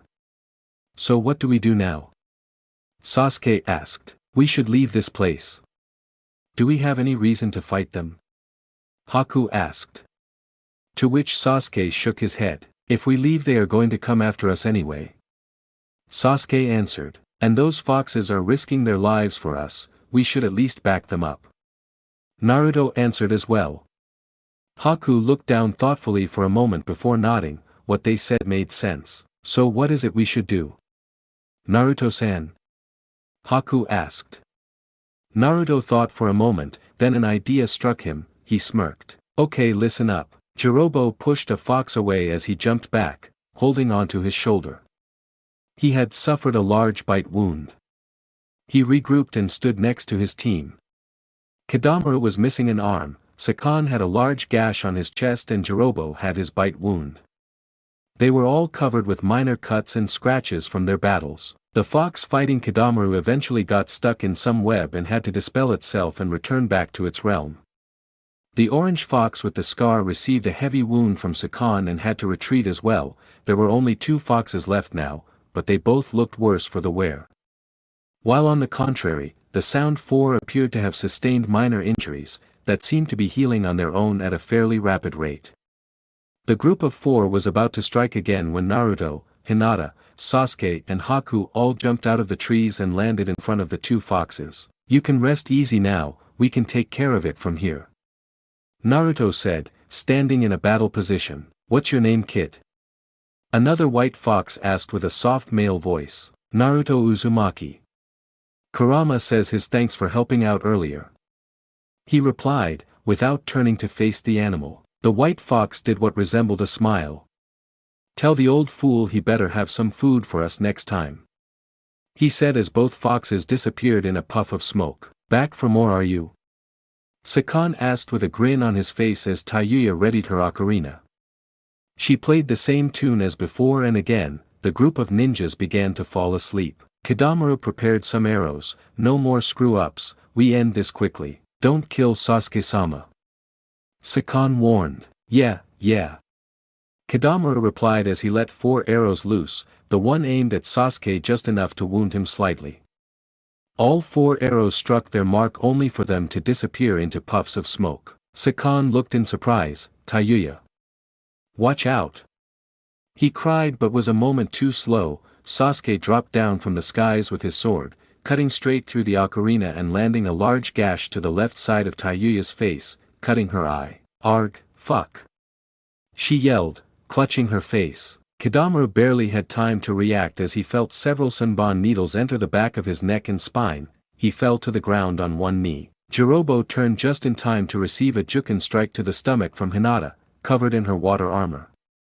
He doubled over in pain as he felt his chakra system take a passive hit. You're damn right we're back. Naruto yelled just as Sakan turned around to receive a Rasengan to the chest. He was sent flying backwards as Naruto let a fireball from his mouth loose followed by a punch full of wind towards Sakan. The boy flipped in the air just in time to see the ball of flame coming towards him. Brother, come on, help me out here. TCH, looks like I don't have a choice. A deeper voice was heard from behind Sakan. The boy quickly separated into 2 bodies. They both slammed their hands on the ground. Kuchios, Rashomon. A large gate-like structure with a demonic face appeared between them. The fireball collided with the door and stopped in its tracks. It disappeared soon after. The 2 bodies of Sakan quickly merged back together. Everyone stood before their opponents. Hinata was standing above Jirobo with her Byakugan fully active and water armor flowing. Haku was keeping an eye on Kidamaru, holding Senbon needles in hand. Sasuke had his Sharingan fully active and his curse mark covering half his body as he stood in front of Taiyuya, sword in hand. Naruto stared down Sakon. "You guys can't win as you are now. Give up, and we'll let you go." Naruto said only to receive a chuckling in response from the entire Sound 4. "You think we would lose to trash like you?" Sakon asked, "Looks like we have to go all out, guys." Sakon lifted his hair up and looked oddly at Naruto as black markings began to cover his body. Jirobo smirked as black triangles started to go around his body. Sasuke looked in shock as Taiyuya pulled another flute out of her bag and some black lines began to cross her body. They continued to flow, changing her skin tone to a dark red. Her hair erupted from her head wrappings and 4 white horns protruded from her head. "Kuchios, Doki," she exclaimed, slamming her hands on the ground. 3 enormous figures appeared. One of them had its upper torso completely wrapped in wrappings and was seemingly walking backwards, only its sewn-shut mouth could be seen. Another had a blindfold over its face and its mouth sewn shut. Attached to its arms were thorn-like weapons.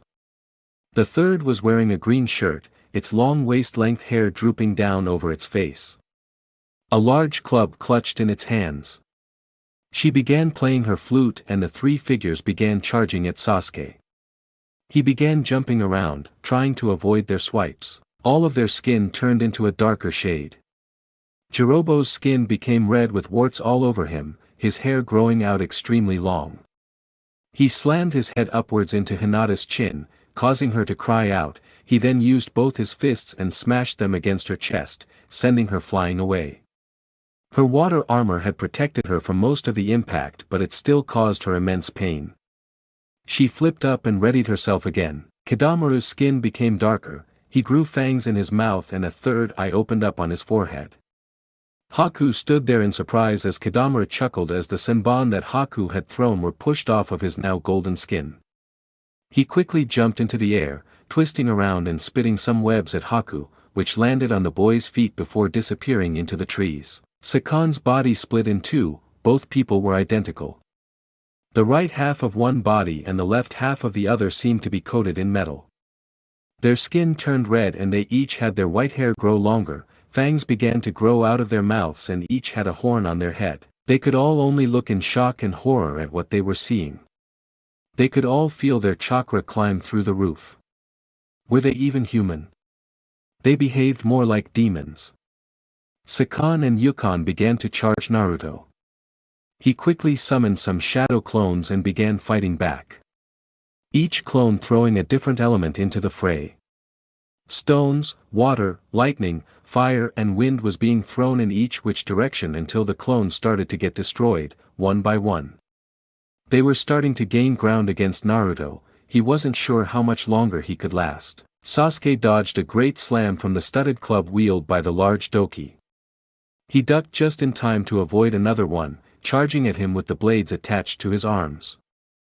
Sasuke attempted to deliver some quick sword jabs to its stomach but knocked flying by the third Doki slamming into him. He flipped in the air and landed on a nearby tree branch. He looked over to see Taiyuya still playing her flute. "I see now," he thought, "she's controlling them with her music. I need to try and stop her from playing, but those creatures won't let me get anywhere near her." He went through some hand signs and ran his finger along the side of the blade. The symbol for fire appeared all along the blade.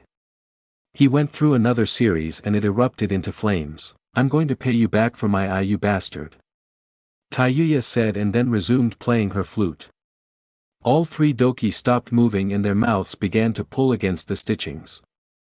They eventually snapped under the strain and their mouths all opened wide. White, transparent snake-like spirits began to float out of their mouths. Several mouths could be seen, with jagged sharp teeth in each mouth, running along the spirits. Sasuke studied them with his Sharingan. They were not quite chakra, as if they were made out of spiritual energy. Without warning, the spirits began to launch themselves at Sasuke. He quickly dodged out of the way as they passed through the tree next to him. Taiyuya started playing a different tune with her flute and the spirits began to go into a frenzy, gaining speed and rushing towards Sasuke. He began dodging around and jumping from tree to tree. Every so often, he would stop and slash his blade into the tree, leaving behind a burning, fire, symbol. He continued in this fashion until he had made a full circle around Taiyuya. Sasuke landed on one final branch, branding the symbol into the wood before sending a crescent wave of fire hurtling towards Taiyuya. She played a tune and brought all her doki in front of her to block the attack. It collided with the three of them and only barely singed their armor. "That all you got, shithead?" Taiyuya yelled. Only to see Sasuke smirking, his hands molded into the tiger hand seal. "You're done," Sasuke said as 5 glowing red symbols appeared in a circle around Taiyuya and her doki.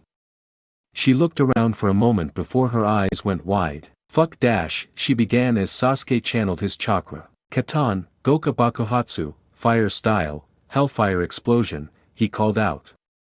The symbols exploded in a round pillar of searing hot flame, going straight up into the sky. Sasuke smirked at the pillar as it died down, until he looked in shock. Standing in the center of the scorched earth was Taiyuya, her arms in front of her face and her body badly burned, clothes, burning in places.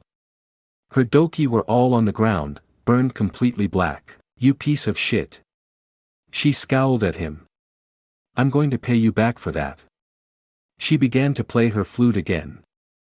Sasuke tried to run up to stop her but suddenly felt like he couldn't move, as if some invisible ropes were tying him in place.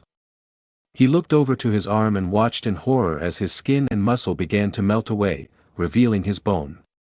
She continued to play as Sasuke watched his skin fall away. This continued for some time until Taiyuya noticed something was not right. He was not reacting, not screaming. She frowned and glared at him before she looked down and noticed her own legs were starting to melt. She immediately stopped playing her flute and yelled out in pain. "You should pay more attention to who you use your genjutsu on. Putting me to sleep is one thing, but making me see things is entirely another. I have the Sharingan, you cannot beat me with genjutsu." Taiyuya looked up in surprise as she heard Sasuke speak to her from very close by. She bit her lip to remove the genjutsu just in time to see Sasuke's sword coming for her neck. She ducked down and punched him with all her might. The hit landed and sent him flying backwards into a tree that was outside the blast area. "Fuck you." She spat before putting her flute back to her lips. She began playing again and the 3 burnt husks of the doki rose up again, barely able to move. She pushed them forward, moving them as fast as she could towards Sasuke. "Humph," he said before running through a few hand signs and crouching down on one knee. He held his hand out, palm open. Lightning slowly began to crackle in his hand, like the sound of birds chirping. "Chidori," he said as he stood up, the lightning still crackling. Taiyuya glared at him and ordered her doki to advance on him. With great speed they launched themselves at Sasuke. He pulled his sword out with his other hand and charged forward. He approached the first doki with blinding speed. It lurched forward, attempting to strike him with its head. Sasuke pierced its chest with the Chidori, then spun and did a swipe, cutting off its head. Taiyuya flared her chakra further and played the tune faster. The next doki approached, punching its arms at Sasuke, attempting to strike him with its claw-like weapons. Sasuke sliced upwards, removing one of its arms before crashing the Chidori into its head, obliterating it. He continued his advance towards Taiyuya. She was getting angry now. She changed the tune, it became much more aggressive and loud. The final doki jumped at Sasuke, swinging its massive club. Sasuke avoided the club and used it as a stepping ground to kick the beast in the head. It lurched backwards as Sasuke drove his sword into the top of its head. He placed his other hand on top of the sword, sending a current of electricity through the doki, electrocuting it. He jumped and ran towards Taiyuya. "What the fuck is up with you?" she yelled as she started to wield her flute like a weapon. As Sasuke approached, he ran the hand holding the Chidori across his blade. It became electrified, crackling with the same intensity as the Chidori. Before Taiyuya could react, Sasuke had passed her in one fast sword sweep. She stood there in shock, not quite processing what had just happened. Sasuke spun his sword around and sheathed it. As he did, Taiyuya was suddenly violently struck with a bolt of lightning before her upper body started to slide off of her waist and land on the ground as her legs fell forward. Sasuke walked over as Taiyuya's body color returned to normal and her horns receded into her head. He looked down at her, she was still breathing. She looked up at him with hatred in her eyes. "Fuck you." She choked out, tears running down her face as her vision faded and the light from her eyes vanished. Sasuke knelt down and closed her eyes before he sat back down. He had been drained from that fight, she was truly a strong opponent. He looked off into the forest, not at anything in particular, wondering how his friends were faring against their opponents. He laid down as his eyes began to shut, the genjutsu she had previously used had taken a toll on his mind. "You guys better be okay without me," he thought as he lost consciousness. Haku stood calmly, with his legs stuck in a spider web. He was waiting for his opponent to strike. He was listening for any movement, any kind of indication where his opponent might be. His years of training under Zabuza had given him a keen ability to listen and to fight without his eyes. His keen ears picked up the sound of a bowstring snapping and he moved his upper body just in time to dodge a golden arrow aimed directly for his heart. "Oh, not bad, but how about this one?" he heard Kidamaru say. "Destructive power 75%, accuracy 100%. He whispered. Haku prepared himself and went through a few hand seals. Kidamaru let the arrow fly. Haku finished his hand seals just in time for an ice mirror to appear and block the arrow. "Tch, Kidamaru thought, he's craftier than I thought. No matter, he shouldn't be able to move much, let's see how he does against this." He bit his finger and went through some hand seals. "Kuchios." He called out and slammed his hand on the tree he was standing on. Hundreds of large black spiders, as large as Haku's head, appeared and began rushing towards Haku, attaching their webs to the trees and sweeping down towards him. Haku began throwing senbon needles at each spider, piercing them through their abdomen, killing them in one hit. They started to jump at him more rapidly as he continued to throw senbon until eventually they became too close and started to envelop him in their webs. Just as they started to encase him, Haku went through some hand signs. "I'm going to have to use that," Haku thought. The spiders around him began to cool down, the very air got cold. Kidamaru watched with a shocked expression as the spiders all began to turn white until Haku burst from the center, shattering all the spiders and their webs to pieces. "Tenso Jurin, subjugation of the heavens," Haku called out, exhaling a small amount of frost. Kidamaru watched as the trees and the plants nearby started to get a small layer of frost around them. He sent more spiders towards Haku only for them to freeze before they even got close to him and die. "What the?" Kidamaru said, looking at the boy. He noticed his eyes were glossy, and his hair had become white. What was up with this kid? "This is a special ability of my clan. I do not like using this as I cannot control the frost around me," Haku stated. "Your abilities will no longer be effective against me." Kidamaru chuckled and created another golden arrow from his mouth and readied it in his bow. "Destructive power 100%, speed 100%, accuracy 100%, he called out, aiming it at Haku through the trees. He let the arrow fly and it snaked around the trees, heading straight towards Haku. Just as it began to get nearer, it started to slow down as it became colder before it crashed into the ground next to Haku harmlessly. "As I said, your abilities are no longer useful against me," he repeated. Kidamaru smirked again. This was proving to be more fun than he thought. He went through another series of hand signs and slammed his hand against the tree. "Kuchios," he called out as a giant black spider emerged in a puff of smoke. "Use the special thread," he said to the spider. It nodded as if it understood and crawled up into the canopy of trees. Haku was watching around him and listening when a large canvas of spider web came crashing down onto him from above. He stood still, his ice field should protect him. To his surprise, the web did not freeze and landed perfectly around him, trapping him where he stood. "Surprised?" he heard Kidamaru say. "This is a special thread created by my spider. It has a thermal resistance. Your ice field is impressive, but there is no getting away now. He said, smiling even though he knew Haku could not see him. He pulled a thread that he had attached nearby. Haku watched helplessly as several golden spikes started flying at him from every direction. He focused his chakra. The air around started to get colder. The water in the air started to turn solid until a solid dome of ice had encased him. All of the golden spikes bounced off of the ice harmlessly. Haku caused the ice to explode outwards, sending shards of ice and web flying outwardly. Kidamaru just moved his head as one of the spikes flew past him and embedded itself into the tree behind him. Several sharp shards embedded themselves into the spider's underbelly and it shrieked in pain as it got struck. Haku ran through some more hand seals. A giant dragon-like figure made of ice appeared around him. Hayatan, Hayariatan no Jutsu, Ice Style, Ice Dragon Bullet, Haku called out as the ice dragon sped toward the giant spider and collided with the creature.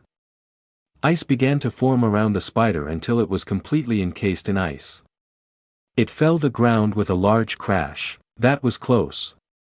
Kidamaru thought with some sweat rolling down his face.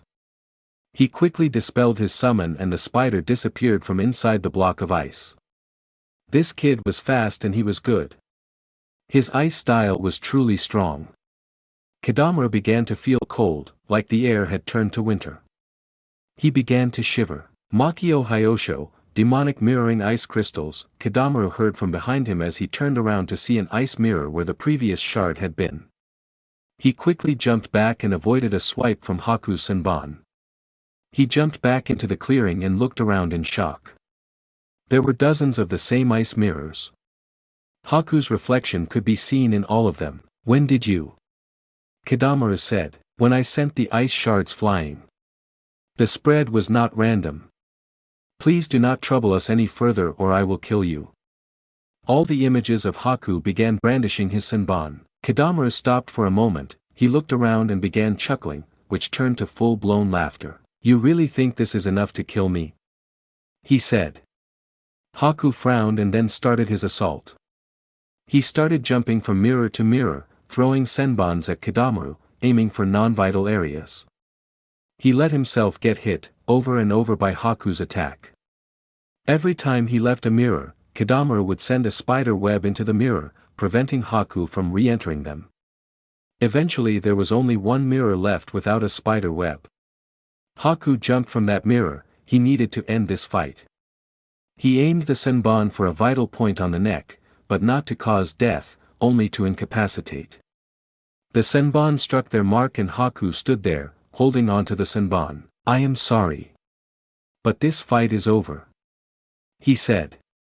Kidamaru had a wicked smile on his face as the body dissolved into a golden sticky substance, trapping Haku in its place. Kidamaru smirked from his hiding place on top of a tree.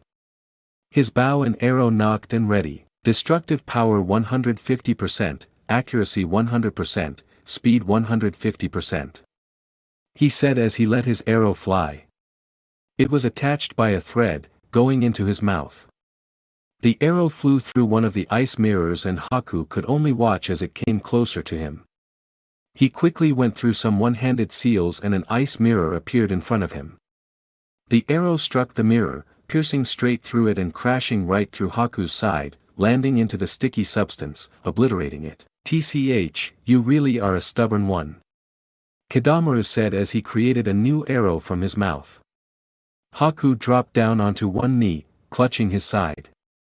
It was bleeding heavily, he slowly went through some more hand seals and created a mirror in front of him. That will not save you this time. Kidamaru said. Destructive power 200%, accuracy 100%, speed 200%, he said. He let the arrow loose. It tore through the trees, faster than anyone could see. It was about to collide with the mirror. Just as it was about to hit, Kidamaru smirked and channeled his chakra through the thread. The arrow started to move and bent around the mirror. Haku had a look of surprise on his face as the arrow came around the ice and embedded itself into his shoulder. He cried out in pain as it pierced right through and pinned him to the ground. Ha, ha, gotcha. Kidamaru said, looking down at the mirror. Even though he couldn't see behind the mirror, he knew he had hit his mark. He was quietly celebrating his victory when he felt something odd. He looked down and saw ice rushing up the thread to his mouth. Before he could react, the ice made contact with his body. He tried to detach the thread, but it was too late, it had entered his mouth. He could slowly feel the ice envelope him from inside his mouth. What's happening? He cried out as he became colder and colder. Haku let the ice mirror fall, revealing only his shoulder had been pierced.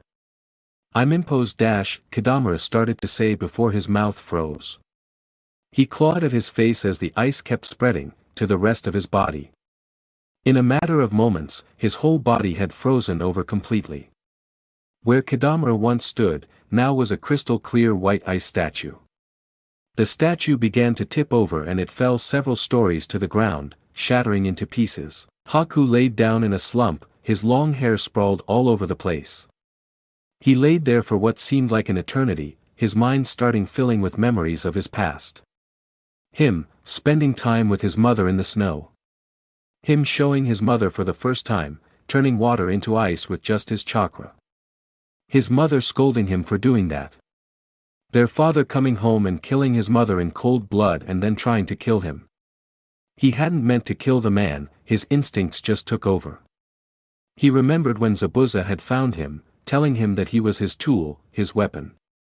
He let a tear fall out of his eye at the thought of Zabuza, the man who had raised him since he was very young, the man who was his partner for all this time. He remembered the fight he had with the Kiri ninja, placing the giant sword on his grave. He remembered shaking Naruto's hand as they all went the same way. Haku's vision started to fade. He didn't want to die here, there was so much he needed to do still. He still had people counting on him. He forced himself to get up, pushing himself up slowly. His body protesting at his every move. He managed to crawl over to a tree and sit himself up next to it. He shakily went through some hand seals, his hands started to radiate cold. He touched it to his shoulder and winced as the wound began to freeze over. This ice shouldn't melt as long as he kept some chakra in it. He did the same for the gash on his side. The blood stopped pouring out and his wounds felt sore, but it should hold for a while. He laid his head back against the tree and let his eyes close. I hope I have done enough. Naruto-san. He thought as his consciousness faded. Kabuto was standing in a dark room, lit only by the faint glow of several monitors. He was going over some recent reports on a clipboard. He stood over a bed, a pale figure lay underneath a thin sheet, his head covered in a bandage with a seal in the center. I have a job for you. Kabuto said to the figure. It would seem your comrades are failing their mission. This will likely be your final mission given your condition. However, it is Orochimaru-sama's will. The figure spoke, if it is Orochimaru-sama's will then I will perform it without fail. I may not be able to be his vessel any longer, but I will do my best to assist him. Kabuto smirked, what a good little pawn. You will go and help the other four in retrieving Sasuke Uchiha. Is he to be Orochimaru-sama's new vessel? He asked. Kabuto remained silent for a moment. If he resists, convince him to come along but do not kill him. Kabuto turned and left the room as the figure slowly started to sit up. Kabuto closed the door behind him and silently walked through the halls until he came to Orochimaru's chambers. He knocked on the door and entered the room. Orochimaru was sitting upright in his bed, reading a scroll. What is it, Kabuto? He asked. The 4 elites we sent to retrieve Sasuke are failing. As you requested, I have just woken up Kimimaro to send after them. Kabuto replied. Very good then. If he is in charge, I will have my prize soon. He said with a smirk on his face. Orochimaru-sama, if I may, why Sasuke? There is a whole village out here full of Uchiha, most of them with better fighting capabilities than him. His blood is special. He isn't just any Uchiha. He is a direct descendant of a very special one, him and his brother both. Alas, it is far too late for me to go after him though. He has become stronger than me. he said with a look of disgust on his face as he looked over to a mummified hand sitting on his mantle, a ring around its pinky finger. And their father is in Konoha. Getting in there will be difficult without an army, especially with that old crone Danzo in charge. A lone fledgling Uchiha accompanied by a bunch of brats is a much easier task. Why not go yourself? Or send me instead of risking Kimimura's life?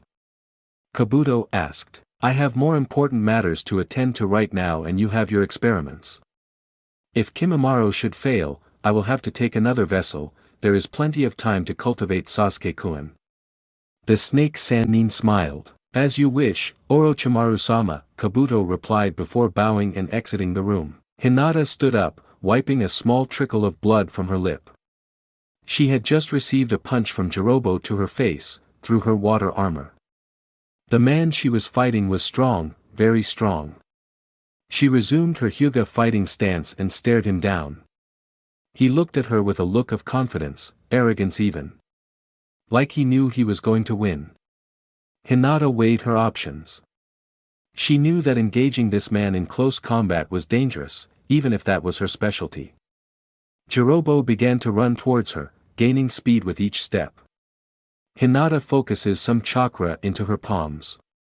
Jirobo continued his path, rampaging straight towards her. He reeled back his fist, aiming to punch Hinata in the face. Hinata quickly spun around twice, closing the distance between them in an instant, to Jirobo's surprise. She landed a palm strike straight to his abdomen. Juho Sasho, gentle step twin palms, she called out as she struck him with both palms. He could feel the pressure inside of his body and it exploded outwards behind him, sending him flying backwards. He quickly recovered to his feet and put a hand on his stomach, glaring at Hinata. His curse mark allowed him to have very tough skin, but an internal strike would still do some damage. Hinata resumed her same juken stance as before.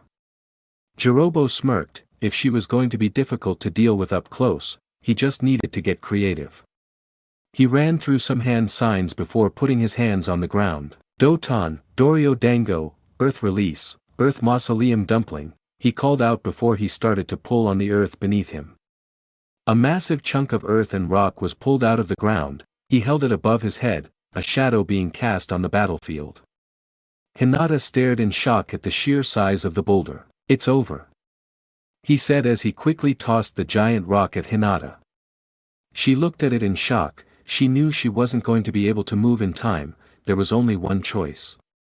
She hoped she could do it. In practice it was very difficult for her to pull it off. She placed her arms at her sides, fists upside down on each side of her. The boulder came crashing down on top of her and Jirobo smirked in victory. He walked closer to the rock formation until he saw some cracks start to form. He stopped and stared for a brief moment, shocked at what he was seeing. Suddenly, Hinata burst forth from in front of the boulder, her hands and part of her arms covered in a blue chakra, in the shape of lions' heads. Juho Sashiken, gentle step twin lion fists, she exclaimed as she aimed a strike at Jirobo only for him to dodge backwards, creating some distance. Hinata let the lions fade. She could only hold them briefly, they drained too much chakra. Humph, you are trying my patience, girl. Jirobo said, be good and just die already. You haven't defeated me yet, she said, pulling chakra into the water that was surrounding her. It had weakened since the boulder had landed on top of her, but held its shape.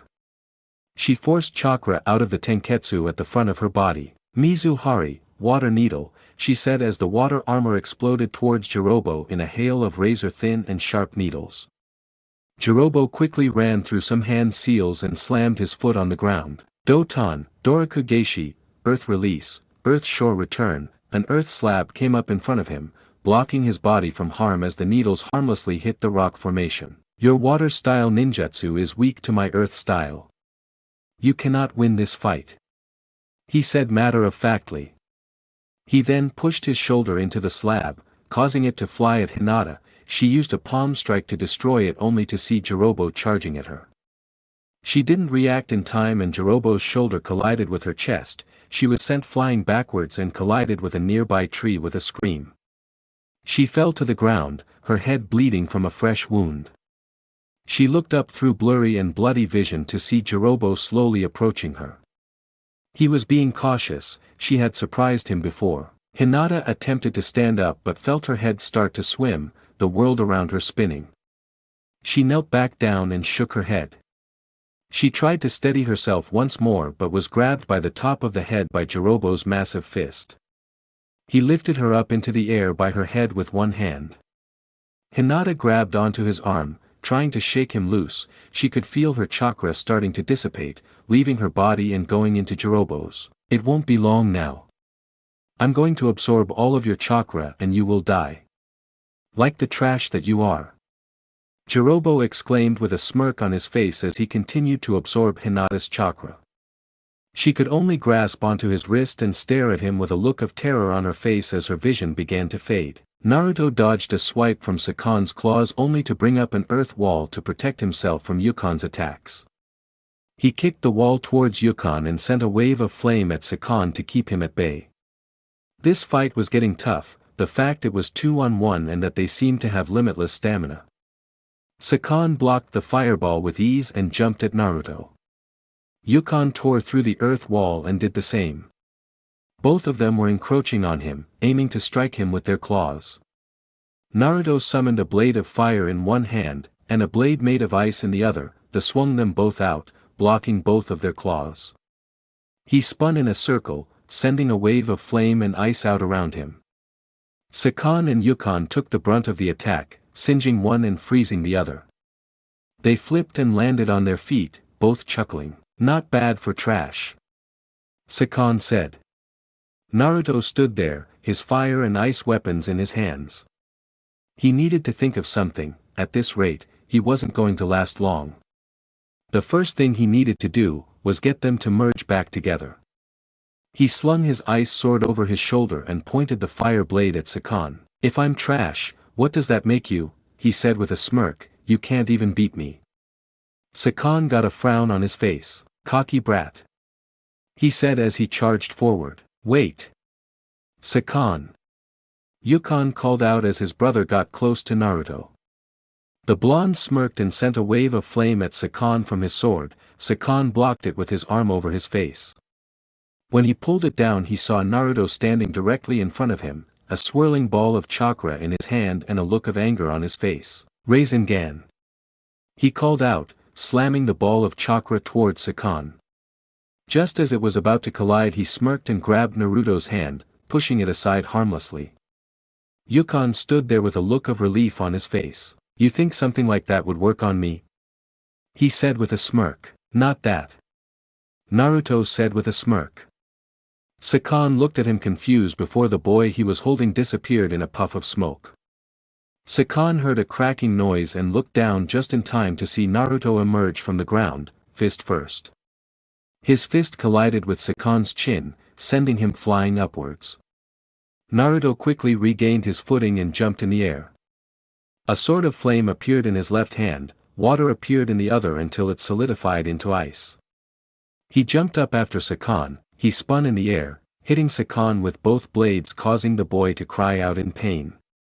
He spun upwards, kicking Sakon back down into the ground before landing on top of him, digging both blades into the boy's stomach. He cried out as the ice began to freeze his one side while the fire burned the other.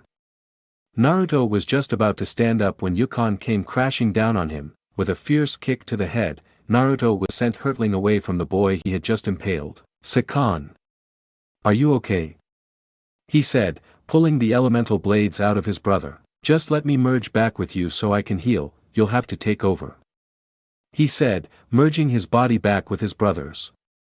The boy stood up and glared at Naruto who was just standing up from his earlier wound. I'll take care of this Sakon, you just rest a while. He said, cracking his neck. It's been some time since I was the main body. He said, rubbing his shoulder while he rotated his arm.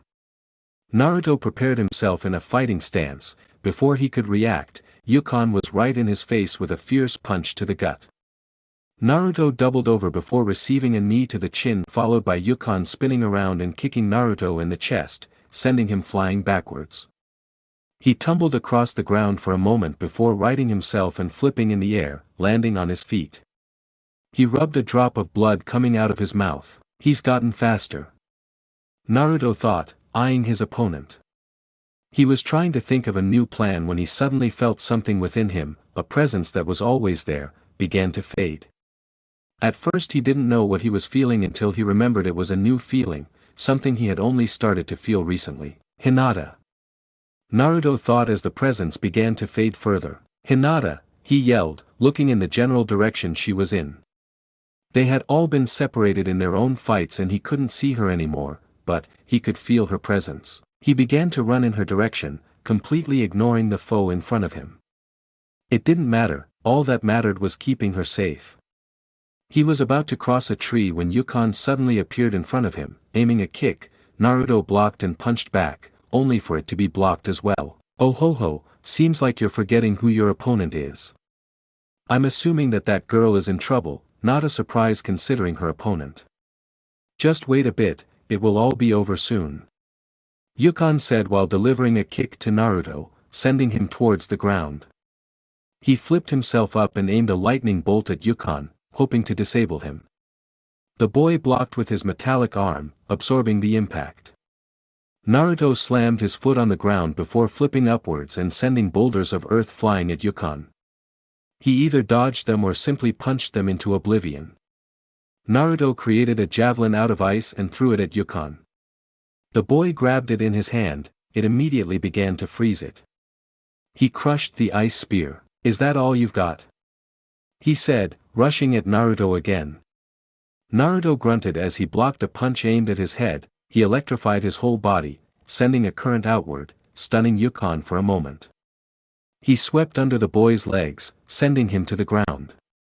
He tried to jump away but was grabbed by his ankle and thrown onto the ground hard with a yell. Naruto lay there in pain before he felt a foot press down on the back of his head. The presence was fading fast, he had to get moving. He slammed his hand on the ground, causing a rock pillar to come out near his head, striking Yukon in the chest, forcing him to stumble.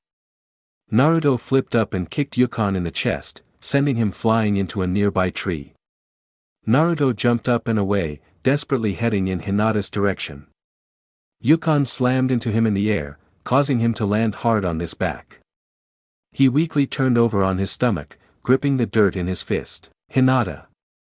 He thought as the presence was now almost gone. Hinata's vision was almost completely dark now. She had very little chakra left. Was she going to die here? She could see her memories before her eyes. Her father bringing her up, her mother dying. Koga destroying her clan, her time with Naruto and Hanabi. Her first kiss with Naruto, she didn't want to die. Tears began to fall out of her eyes before they finally closed. Jirobo felt her go limp and dropped her to the ground. He deactivated his curse mark and breathed out. It had been a tough fight. Hinata could only see darkness, but could feel nothing. It felt like she was adrift in water, floating endlessly. Everything was silent until she heard a voice call out, "Byakugan no Hime." She heard it faintly. Was it talking to her? "Byakugan no Hime." The voice repeated, getting louder. She looked around but could still only see darkness. "Byakugan no Hime." A third time, louder still, a small light could be seen off in the darkness. She looked towards, yearning to get closer to it. "Me?" She asked the nothingness. "Yes. You." The voice responded, echoing in her mind. "What's going on?" She asked, squinting towards the small dot of light. "For now I cannot say, it is still too early for you to use my power, however. I am going to grant you a small portion, to keep you alive. There is a role I need you to play still." The voice said to her, "Role?" She said, looking at the small speck of light, "You will find out in time. For now, take some of my power, and survive." The voice said again, "Who are you?" She asked. "Hamura." The voice replied, before the light suddenly exploded and surrounded her, enveloping her in its warmth. Jirobo was approaching Hinata's body. Kabuto wanted her eyes after all. He reached down to grab her when he suddenly felt something within her. Without warning, her eyes flew open and a purple opaque flame enveloped her. In an instant she was on her feet, slamming an open palm strike into Jirobo with such force the skin on his back burned with the hit. He gasped as he was sent flying backwards into a nearby rock. He was down on one knee, clutching his chest. That was the hardest hit he had ever received, even from Kimimaro. He stood up and reactivated his curse mark, but what he saw standing in front of him shocked him. There Hinata stood, body enveloped in opaque purple flames, cloak-like robes flowing behind her. Her short hair moving freely. But what caught his attention the most was her eyes, shining brightly with a gold lotus pattern. Hinata stood with the purple aura surrounding her, emanating a power that Jirobo had never felt before. What is she? He thought, sweat rolling down his face. He had not felt this kind of power since Kimimaro. Hinata looked down at her hand. She could feel the power flowing through her. It was intense, it was the strongest she had ever felt. Her eyes quickly flicked up to Jirobo, her eyes filled with anger. He flinched slightly under her gaze, taking a step backwards. Before he could even blink she was in front of him, hitting him in the stomach with a juken strike. He doubled over and was sent flying backwards. Hinata vanished, moving incredibly quickly and seemingly appeared in front of him. She struck him again, sending him flying in the opposite direction. She continued this assault, 3, 4, 5 hits, knocking him around, each strike more ferocious than the last. She knocked him into the ground before kicking him up into the air. He felt defenseless against her attacks. Every time he attempted to block she would get around him. Her speed was incredible. As he was falling down, she began to wave her hands in long arcs around her body. Shugohaku Rokujian Sho, protecting 8 trigrams 64 palms, she announced as the dome of chakra expanded around her. Jirobo crashed into the dome and was struck several times along his tenketsu before she completed the attack, sending it outwards in a violent pulse. Jirobo was launched away and came crashing into the ground. He quickly got up and ran through a series of hand signs. I will not lose to trash. He yelled, slamming his hands on the ground. A wall of earth erupted in front of him. He went through another series of hand seals. Doton, Gorimu no Jutsu, Earth Release, Golem Technique. He touched his hand to the earth slab he had created earlier. Its shape began to morph into that of a humanoid, with an opening in the back. He stepped inside of it and it closed behind him, encasing him inside the golem, protecting him from harm. He laughed loudly. There is nothing you can do. I am invincible inside this golem. He declared before getting back into a fighting stance. Hinata calmly looked his way before pulling her open palm backwards and pushing it straight at Jirobo. Hack Kusho, 8 trigrams vacuum palm, she declared. A large ripple in the air could be seen emanating from her open hand and collided with the golem. The impact was so large, it sent chunks of the clay breaking off. She moved forward, using her other hand and sending another wave towards the golem. It received the full force of the hit and more pieces started to fall off. Impossible. Jirobo said as the golem continued to take more hits, breaking apart more and more with each hit. Hinata focused on one final attack. She spun around, using both palms, sent one final large wave at the golem. The ripple struck the golem and Jirobo was sent flying out the back of the clay monster. It crumbled to the ground into a pile of clay. Jirobo stood up and before he could even say a word, Hinata was standing in front of him. With blinding speed, she crouched down and began striking his tenketsu points.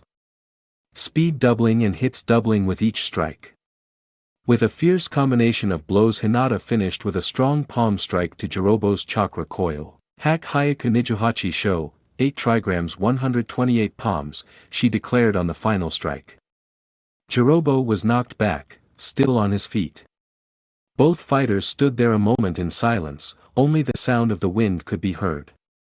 Jirobo slowly started to lean backwards until he fell down onto the ground, his curse mark receding back into its point. He didn't move for a moment, he had no chakra left, all his points had been closed. He slowly lifted his head to look at his attacker and could see her, standing above him, a look of hatred on her face. It was strange to see on her soft features scrunched into the shape they were in. I'm not trash. Hinata said, purple lion-shaped chakra appearing around her hands. She slammed her open palm down with the lion palm straight onto his chest. Jirobo yelled out before coughing up a lot of blood, some of it splattering onto Hinata's face before he went limp, eyes vacant.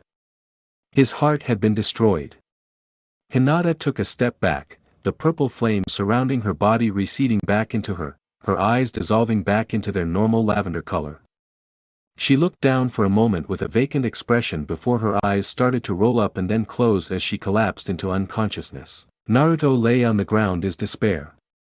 He felt the last of the chakra disappear. He clenched his fist as tears started to roll down his face. "Hinata," he whispered. He didn't have the desire to get up. The only thing he truly cared for was gone. He was about to give up hope when he suddenly felt the presence return, with extreme intensity. She was alive. And what's more, he felt an incredible power coming from her direction. Yukon was about to punch Naruto's head when he too felt the power. He looked off in that direction with a shocked expression on his face. What the? He wondered before he received a punch to the head by Naruto. He stumbled a bit before looking back towards his attacker.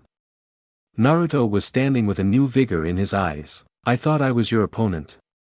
Naruto asked before engaging Yukon with another punch to the gut when his fist was stopped by another arm coming out of Yukon's stomach. Naruto looked confused for a moment before Yukon punched him back in the face. Naruto reeled back from the hit and wiped some blood from his mouth. He didn't have time to take it easy anymore, he needed to get to Hinata and see what was going on. "I'm ending this," he said, putting his hands together. Yukon could only stare as red chakra started to pour out from Naruto, surrounding him in a sinister red chakra, fox-like ears above his head and a tail flowing behind him. His claws elongated and his whisker marks got deeper, eyes turning from blue to red. He suddenly jumped forward, aiming a claw swipe to Yukon's stomach. An arm came out to block the attack, but the move was futile. The claw tore right through the arm, tearing it off. There was a howl of pain as Yukon jumped back. "Oi, Sakon. You okay?" Yukon asked. "He tore my fucking arm off." The voice was heard coming from behind Yukon. Yukon looked up just in time to see Naruto in the air, aiming another claw swipe at his head this time. He ducked down and dodged the attack only for Naruto to deliver a kick to his abdomen sending him colliding into a nearby rock. Yukon slowly started to stand up when he heard a chirping noise. He looked up to see Naruto just in front of him with crackling ball of lightning in his hand, but, instead of the usual white color, it was tainted red. Naruto thrusted his hand forward and just barely missed hitting Yukon in the chest as another arm came out and pushed the attack just off to the side. It collided with the boy's shoulder. Yukon cried out in pain as the lightning attack drove itself through his shoulder and into the rock behind him. Naruto jumped back and observed his opponent. Yukon clutched the new hole in his body and blood started to rush out. It would heal, but slowly, there was a lot of damage here. He glared at Naruto, to which he glared right back. "How dare you?" Yukon spat as he started to pull a scroll out from behind him. He jumped away from Naruto, trying to gain some distance. This boy was truly fearsome. He jumped through some trees and landed down behind a large one just as he could hear Naruto crashing through a nearby tree, looking for him. He peeked around the corner and saw the red-cloaked boy scanning the area, his chakra singeing everything in the area. Yukon pulled out the scroll on his back. It was a very special one he had taken from Orochimaru. It was specifically designed to suppress a Jinchuriki's chakra. He had known that Sasuke was traveling with one. He unfurled the scroll and began going through some hand signs. The scroll lettering began to unfurl and create a purplish glow around him before shining briefly and disappearing. Naruto noticed this light and leapt into action. Swinging a chakra arm through the tree Yukon was hiding under, felling it. Naruto landed on the ground and was about to strike again when Yukon smirked and made a seal. The ground Naruto was standing on glowed purple and black. He could feel the Kyuubi cloak being sucked into it at a rapid rate. He jumped out of the seal, but a bit too late. He looked down and noticed he no longer had the chakra cloak. "Heh heh heh, so much for your beast. Yukon said, charging at Naruto and striking his chest, sending the boy falling backwards. Naruto quickly recovered and blocked the next hit. He attempted to kick Yukon but was again blocked by another foot. These guys are seriously annoying, Naruto thought as he tried a few more series of punches and kicks that again got blocked. Naruto attempted to block another attack but a foot came out of Yukon's body and kicked him below his guard, winding him. Yukon smashed Naruto's chin with his fists before unleashing a torrent of blows against the boy's body. They finally relented with a great punch, sending Naruto flying as he collided into a nearby rock. He lay there, panting, trying to recover his breath. That all you got? Naruto teased and smirked at the demon he was fighting. Yukon chuckled. You're pretty tough, he said while walking slowly towards Naruto. Naruto was being tough on the outside, but he was starting to panic. He needed to get to Hinata, and fast, but this guy was crazy. His healing factor was really high, the hole in his shoulder was almost perfectly healed now. He was going to have to try something new. He subtly touched the rock behind him just as Yukon picked him up by the scruff of the neck. He pulled a kunai out of his pouch. Any last words? He said, placing the kunai against Naruto's throat. Go to hell, Naruto said as he headbutted Yukon on the bridge of his nose. Yukon dropped him and placed a hand over his now bleeding face. You piece of dash, he said as he looked and saw the boulder Naruto was previously against dissolve and wrap itself around him. He was now encased in a solid rock tomb. Let me out of here, he screamed. It was tight, and it was dark. He tried to move but was heavily constricted. When I said go to hell, I meant it, Naruto said. He decided to see what would happen if he mixed some other chakra natures. He started to mold earth and fire chakra with his body. He touched the rock tomb in front of him. Aniki, what's going on? Sakan said from the back of Yukon's body. The area started to get hot, really hot. The rock was starting to glow around him, searing his skin. Naruto concentrated the chakra and pushed more into it. The rock tomb finally turned bright red and started to melt. Sakan and Yukon screamed in pain as the rock turned into lava and began melting them alive. Naruto winced as he looked away, trying to ignore the screaming he could hear. The screams soon quieted down as all that remained was a smoking puddle on the ground. Naruto stood there for a moment, looking at the puddle. He felt sick, like he couldn't breathe. The stench of burning flesh entered his nose and mouth. He promptly fell to his knees and started vomiting. What did I do? He said out loud, wiping some drool from his face. He sat down for a moment, panting, before getting to his feet. He could still feel the incredible chakra from earlier. He jumped off and started to run in the direction the chakra. As he got closer, he saw a strong purple glow. He landed on a nearby tree just in time to see Hinata plunge her open palm into the chest of her opponent, blood splattering on her face. He watched as she stared at him with a look of disgust on her face. He jumped down and landed behind her. Hinata, he called out. Just as he arrived at her, the purple flames that had enveloped her had dissipated and she started to fall over. He quickly rushed up and grabbed her as she fell unconscious. Hinata, he asked a bit more hurriedly. He held her against him and could feel her breathing. He sighed with relief before collapsing to his knees, still holding her against him. Sasuke slowly woke up, everything hurt, he had exerted himself greatly. Sasuke forced himself to his feet, using his sword as leverage. He sheathed his blade before taking one last look at Tayuya. He couldn't just leave her like that. He went through some hand signs and sent a small fireball onto her corpse, lighting it on fire. He nodded briefly before walking through the trees. He was taking his time. She may not have gotten a direct hit on him, but that was some powerful genjutsu she had used. His mind was still recovering.